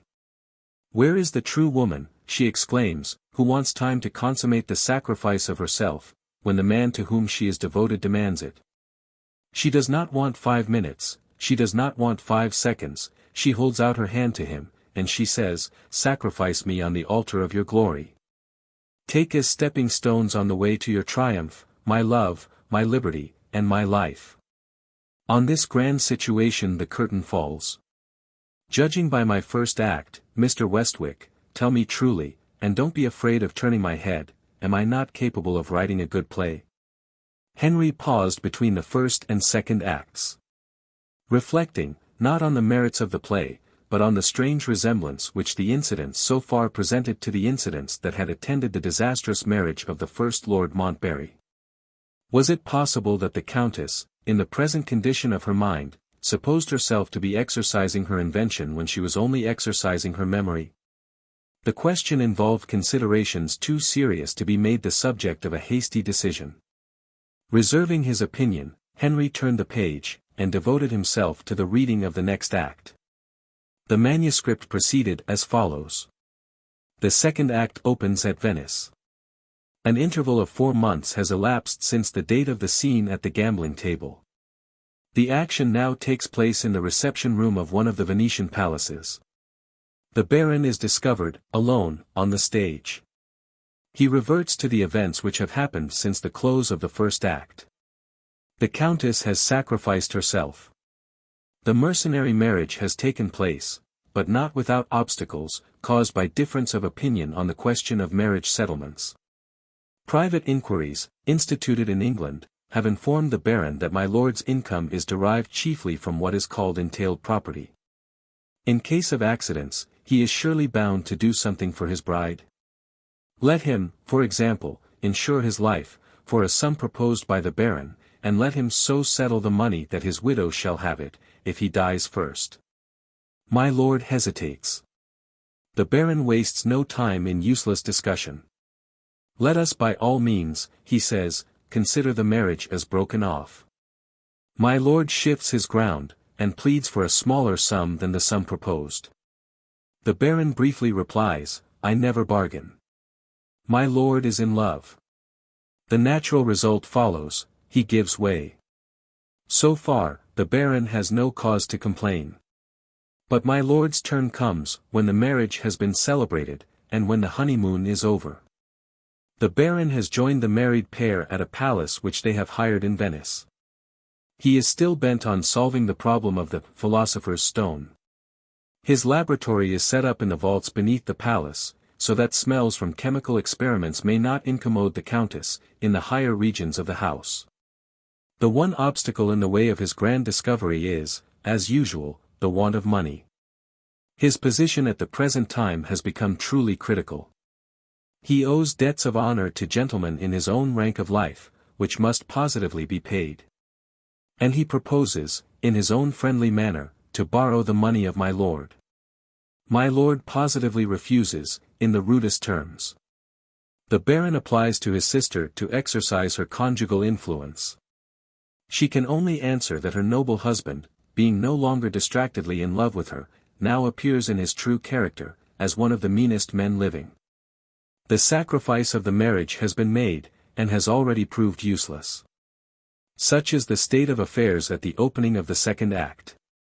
The entrance of the Countess suddenly disturbs the Baron's reflections. She is in a state bordering on frenzy. Incoherent expressions of rage burst from her lips. It is some time before she can sufficiently control herself to speak plainly. She has been doubly insulted, first, by a menial person in her employment, secondly, by her husband. Her maid, an Englishwoman, has declared that she will serve the Countess no longer. She will give up her wages, and return at once to England. Being asked her reason for this strange proceeding, she insolently hints that the Countess's service is no service for an honest woman, since the Baron has entered the house. The Countess does, what any lady in her position would do. She indignantly dismisses the wretch on the spot. My lord, hearing his wife's voice raised in anger, leaves the study in which he is accustomed to shut himself up over his books, and asks what this disturbance means. The Countess informs him of the outrageous language and conduct of her maid. My lord not only declares his entire approval of the woman's conduct, but expresses his own abominable doubts of his wife's fidelity in language of such horrible brutality that no lady could pollute her lips by repeating it. If I had been a man, the Countess says, and if I had had a weapon in my hand, would have struck him dead at my feet. The Baron, listening silently so far, now speaks. Permit me to finish the sentence for you, he says. You would have struck your husband dead at your feet. And by that rash act, you would have deprived yourself of the insurance money settled on the widow, the very money which is wanted to relieve your brother from the unendurable pecuniary position which he now occupies. The Countess gravely reminds the Baron that this is no joking matter. After what my lord has said to her, she has little doubt that he will communicate his infamous suspicions to his lawyers in England. If nothing is done to prevent it, she may be divorced and disgraced, and thrown on the world, with no resource but the sale of her jewels to keep her from starving. At this moment, the courier who has been engaged to travel with my lord from England crosses the stage with a letter to take to the post. The Countess stops him, and asks to look at the address on the letter. She takes it from him for a moment, and shows it to her brother. The handwriting is my lord's, and the letter is directed to his lawyers in London. The courier proceeds to the post office. The Baron and the Countess look at each other in silence. No words are needed. They thoroughly understand the position in which they are placed, they clearly see the terrible remedy for it. What is the plain alternative before them? Disgrace and ruin, or, my lord's death and the insurance money. The Baron walks backwards and forwards in great agitation, talking to himself. The Countess hears fragments of what he is saying. He speaks of my lord's constitution, probably weakened in India, of a cold which my lord has caught 2 or 3 days since, of the remarkable manner in which such slight things as cold sometimes end in serious illness and death. He observes that the Countess is listening to him, and asks if she has anything to propose. She is a woman who, with many defects, has the great merit of speaking out. Is there no such thing as a serious illness, she asks, corked up in one of those bottles of yours in the vaults downstairs? The Baron answers by gravely shaking his head. What is he afraid of? A possible examination of the body after death? No, he can set any post-mortem examination at defiance. It is the process of administering the poison that he dreads. A man so distinguished as my lord cannot be taken seriously ill without medical attendance. Where there is a doctor, there is always danger of discovery. Then, again, there is the courier, faithful to my lord as long as my lord pays him. Even if the doctor sees nothing suspicious, the courier may discover something. The poison, to do its work with the necessary secrecy, must be repeatedly administered in graduated doses. One trifling miscalculation or mistake may rouse suspicion. The insurance offices may hear of it, and may refuse to pay the money. As things are, the Baron will not risk it, and will not allow his sister to risk it in his place. My lord himself is the next character who appears. He has repeatedly rung for the courier, and the bell has not been answered. What does this insolence mean? The Countess, speaking with quiet dignity, for why should her infamous husband have the satisfaction of knowing how deeply he has wounded her, reminds my lord that the courier has gone to the post. My lord asks suspiciously if she has looked at the letter. The Countess informs him coldly that she has no curiosity about his letters. Referring to the cold from which he is suffering, she inquires if he thinks of consulting a medical man. My lord answers roughly that he is quite old enough to be capable of doctoring himself. As he makes this reply, the courier appears, returning from the post. My lord gives him orders to go out again and buy some lemons. He proposes to try hot lemonade as a means of inducing perspiration in bed. In that way he has formerly cured colds, and in that way he will cure the cold from which he is suffering now. The courier obeys in silence. Judging by appearances, he goes very reluctantly on this second errand. My lord turns to the Baron, who has thus far taken no part in the conversation, and asks him, in a sneering tone, how much longer he proposes to prolong his stay in Venice. The Baron answers quietly, "Let us speak plainly to one another, my lord. If you wish me to leave your house, you have only to say the word, and I go." My lord turns to his wife, and asks if she can support the calamity of her brother's absence, laying a grossly insulting emphasis on the word brother. The Countess preserves her impenetrable composure.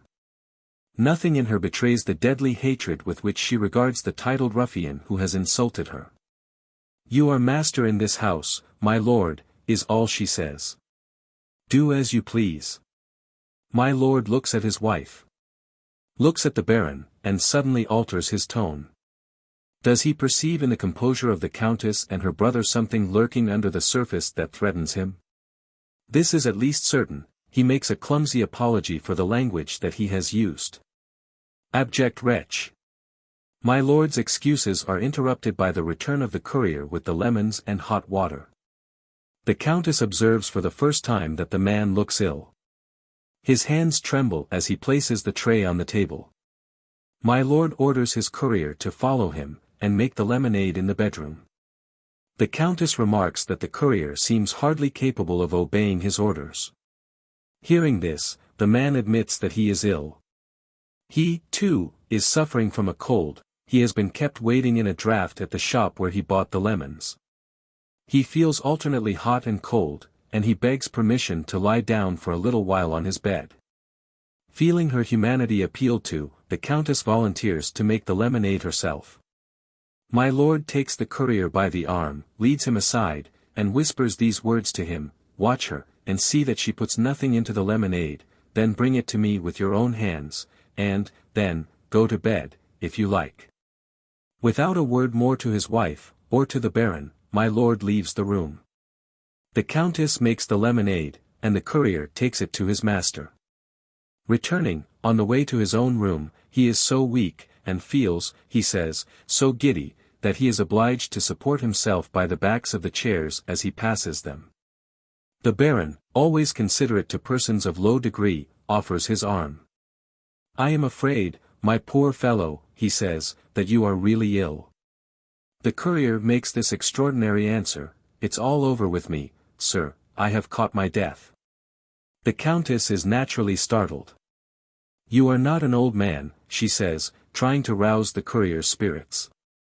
"At your age, catching cold doesn't surely mean catching your death." The courier fixes his eyes despairingly on the Countess. "My lungs are weak, my lady," he says. "I have already had 2 attacks of bronchitis. The second time, a great physician joined my own doctor in attendance on me.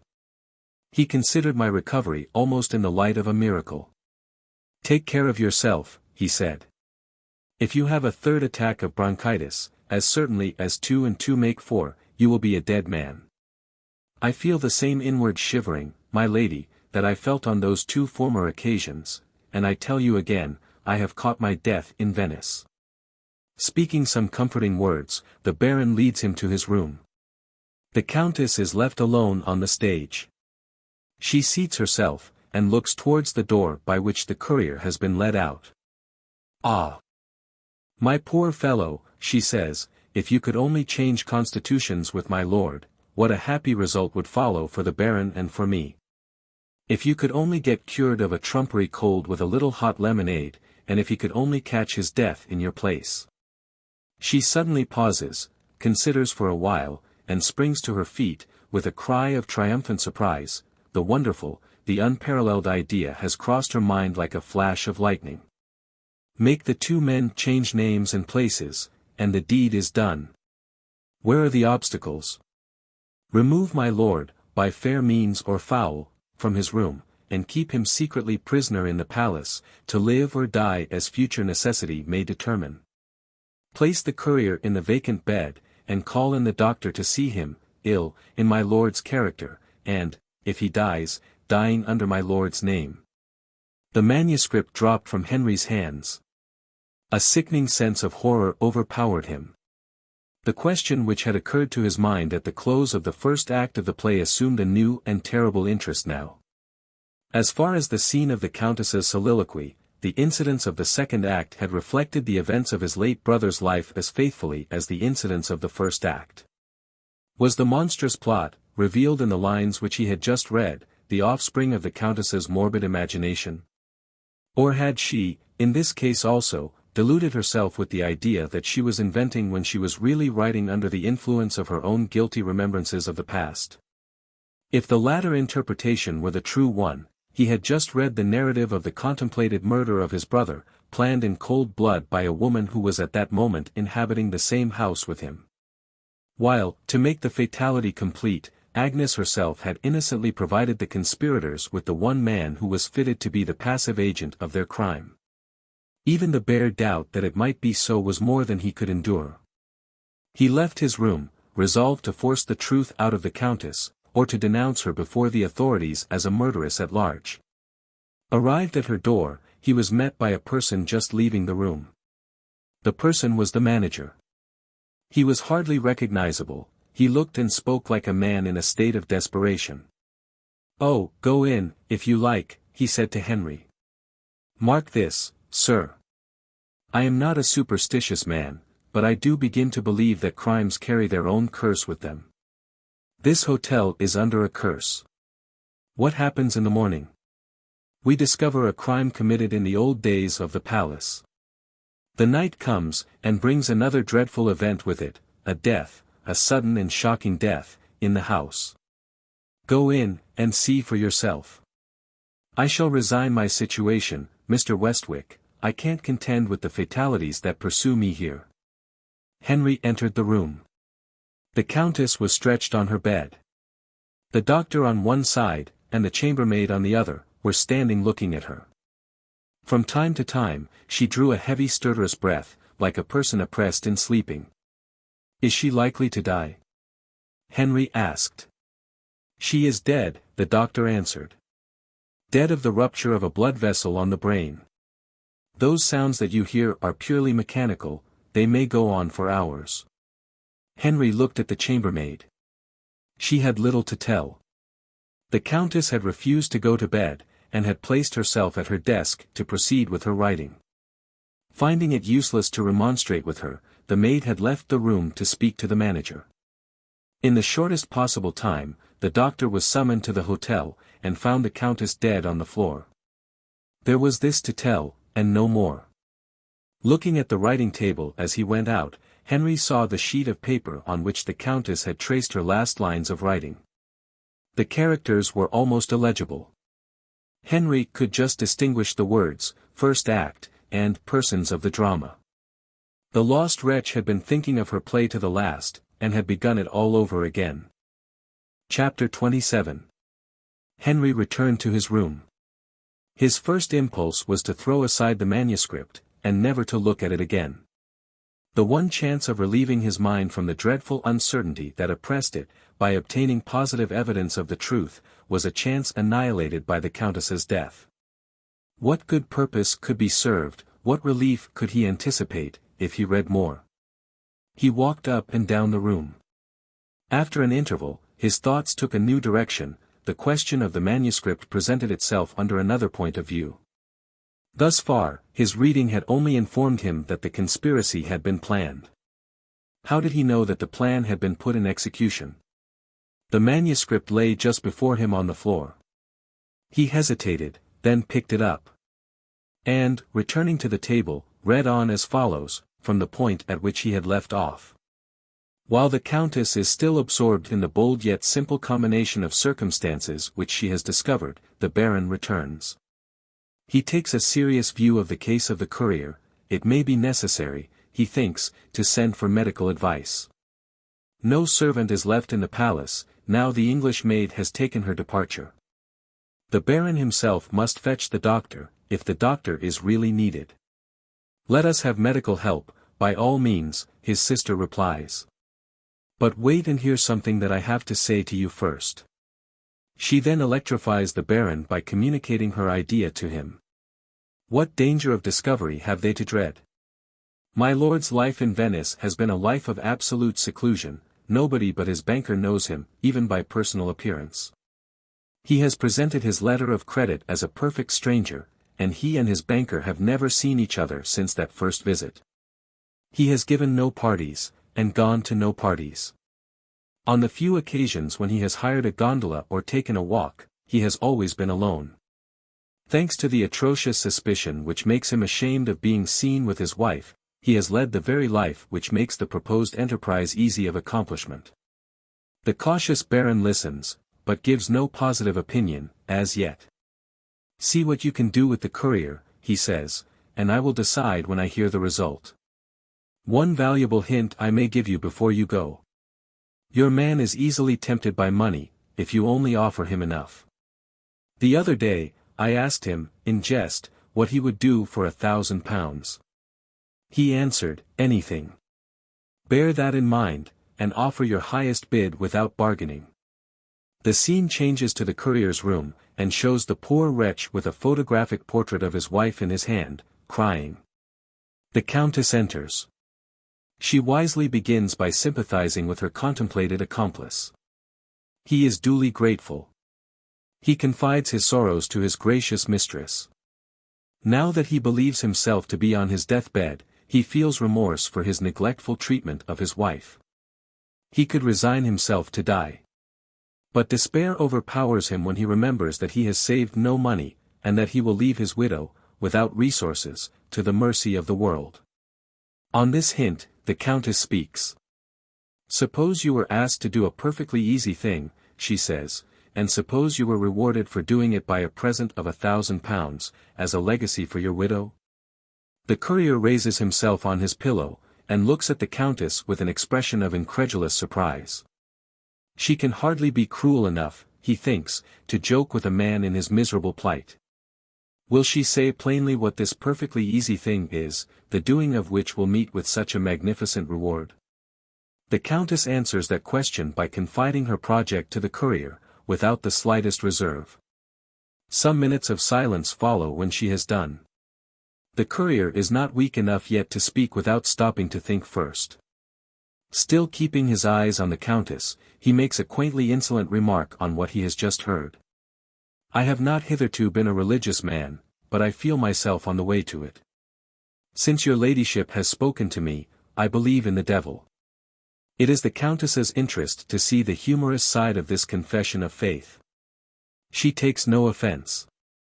She only says, I will give you half an hour by yourself, to think over my proposal. You are in danger of death. Decide, In your wife's interests, whether you will die worth nothing, or die worth £1,000. Left alone, the courier seriously considers his position, and decides. He rises with difficulty, writes a few lines on a leaf taken from his pocketbook, and, with slow and faltering steps, leaves the room. The Countess, returning at the expiration of the half-hour's interval, finds the room empty. While she is wondering, the courier opens the door. What has he been doing out of his bed? He answers, I have been protecting my own life, my lady, on the bare chance that I may recover from the bronchitis for the third time. If you or the Baron attempts to hurry me out of this world, or to deprive me of my £1,000 reward, I shall tell the doctor where he will find a few lines of writing, which describe your ladyship's plot. I may not have strength enough, in the case supposed, to betray you by making a complete confession with my own lips, but I can employ my last breath to speak the half-dozen words which will tell the doctor where he is to look. Those words, it is needless to add, will be addressed to your ladyship, if I find your engagements towards me faithfully kept. With this audacious preface, he proceeds to state the conditions on which he will play his part in the conspiracy, and die, if he does die, worth £1,000. Either the Countess or the Baron are to taste the food and drink brought to his bedside, in his presence, and even the medicines which the doctor may prescribe for him. As for the promised sum of money, it is to be produced in one banknote, folded in a sheet of paper, on which a line is to be written, dictated by the courier. The two enclosures are then to be sealed up in an envelope, addressed to his wife, and stamped ready for the post. This done, the letter is to be placed under his pillow. The Baron or the Countess being at liberty to satisfy themselves, day by day, at their own time, that the letter remains in its place, with the seal unbroken, as long as the doctor has any hope of his patient's recovery. The last stipulation follows. The courier has a conscience, and with a view to keeping it easy, insists that he shall be left in ignorance of that part of the plot which relates to the sequestration of my lord. Not that he cares particularly what becomes of his miserly master, but he does dislike taking other people's responsibilities on his own shoulders. These conditions being agreed to, the Countess calls in the Baron, who has been waiting events in the next room. He is informed that the courier has yielded to temptation, but he is still too cautious to make any compromising remarks. Keeping his back turned on the bed, he shows a bottle to the Countess. It is labeled chloroform. She understands that my lord is to be removed from his room in a convenient state of insensibility. In what part of the palace is he to be hidden? As they open the door to go out, the Countess whispers that question to the Baron. The Baron whispers back, in the vaults. The curtain falls. Chapter 28. So the second act ended. Turning to the third act, Henry looked wearily at the pages as he let them slip through his fingers. Both in mind and body, he began to feel the need of repose.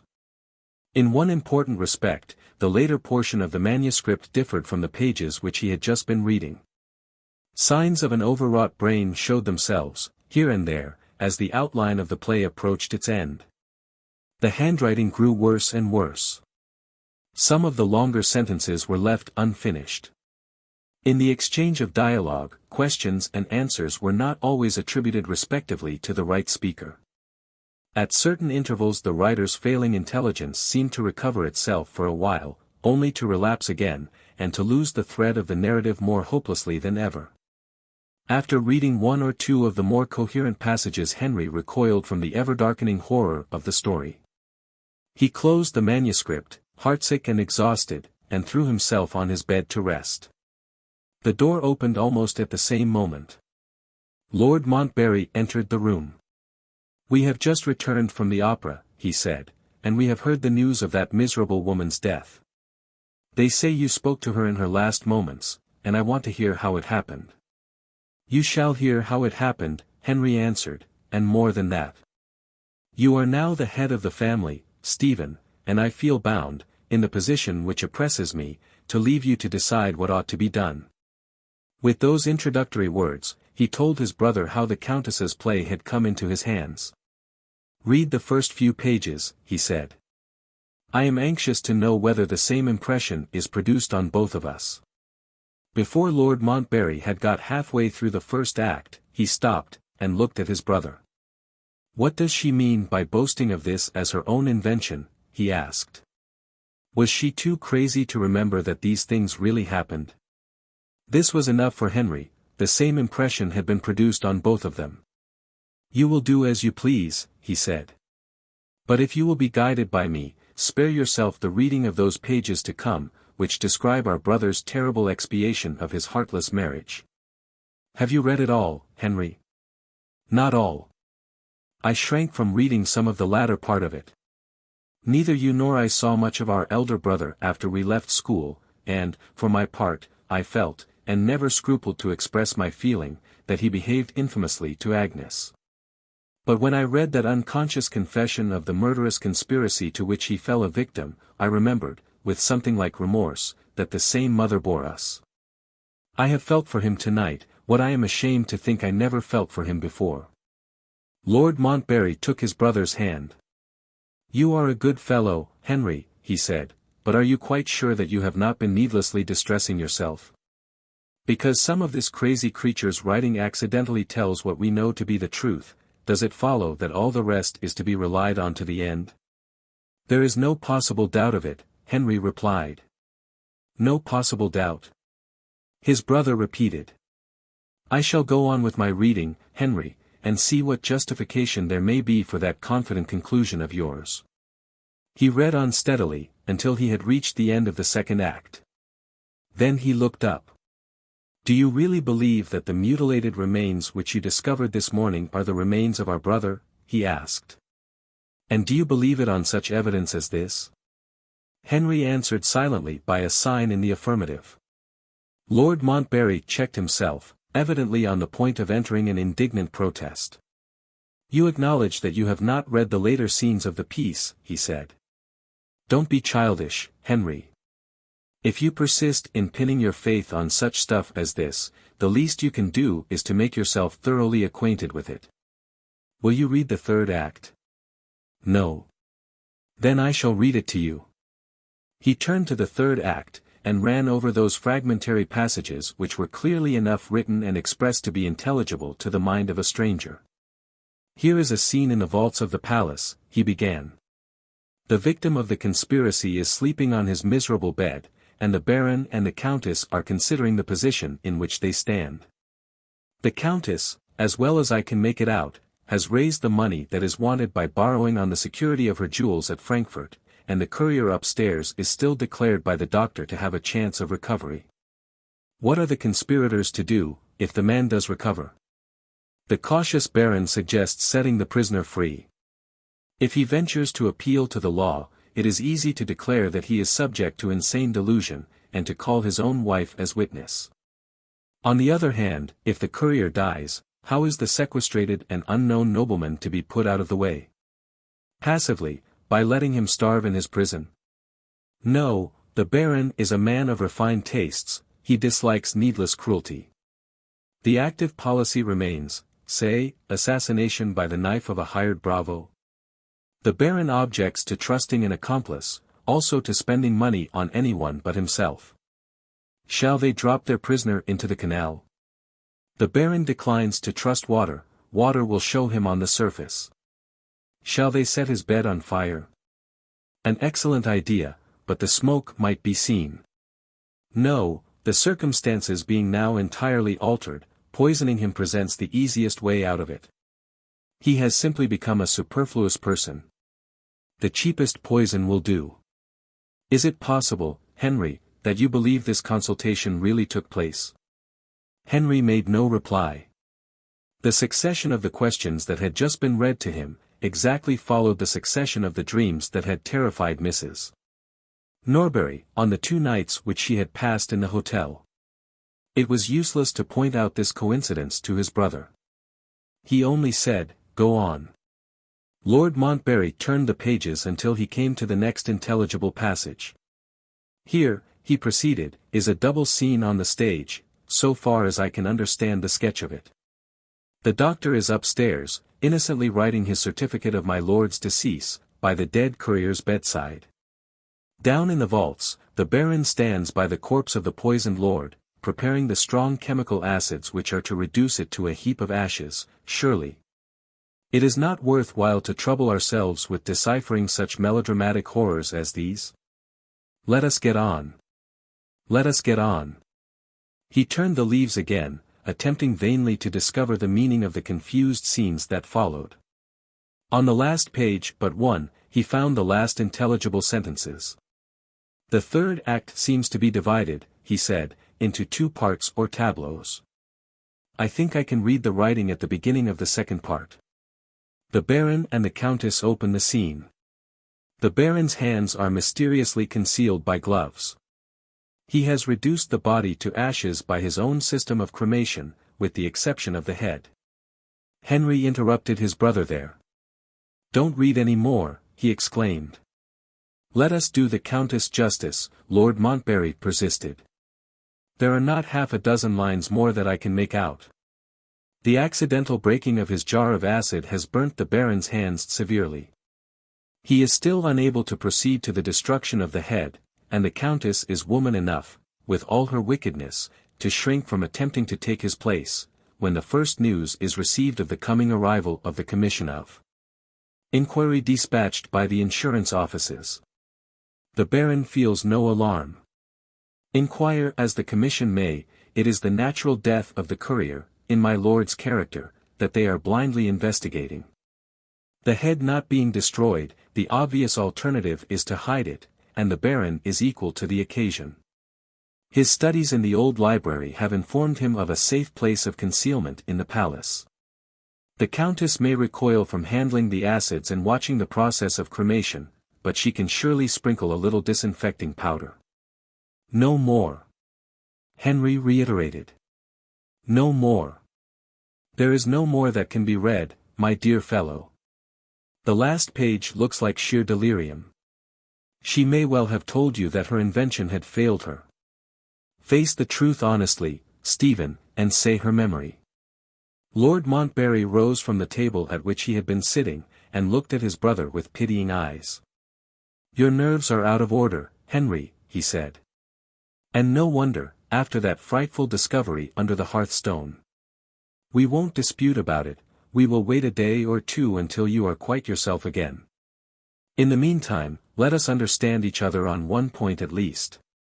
You leave the question of what is to be done with these pages of writing to me, as the head of the family. I do. Lord Montbarry quietly took up the manuscript, and threw it into the fire. Let this rubbish be of some use, he said, holding the pages down with the poker. The room is getting chilly, the Countess's play will set some of these charred logs flaming again. He waited a little at the fireplace, and returned to his brother. Now, Henry, I have a last word to say, and then I have done. I am ready to admit that you have stumbled, by an unlucky chance, on the proof of a crime committed in the old days of the palace, nobody knows how long ago. With that one concession, I dispute everything else. Rather than agree in the opinion you have formed, I won't believe anything that has happened.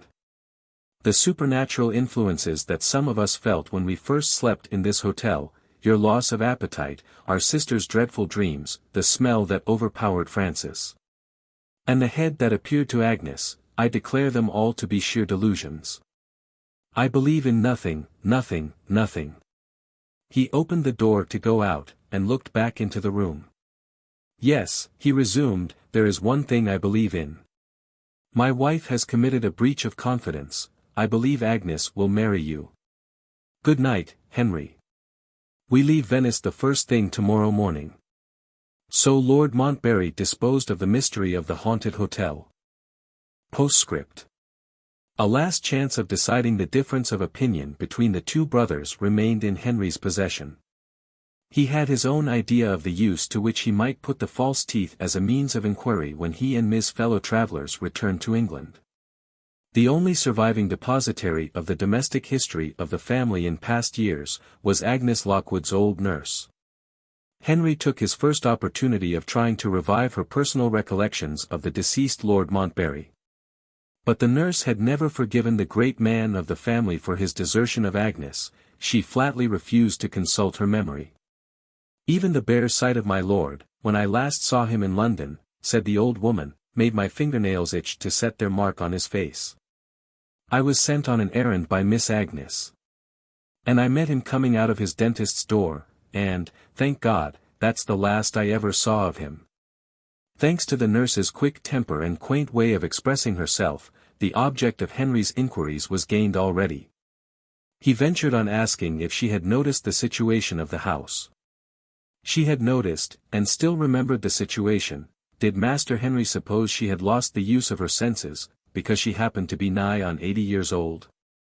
The same day, he took the false teeth to the dentist, and set all further doubt, if doubt had still been possible, at rest forever.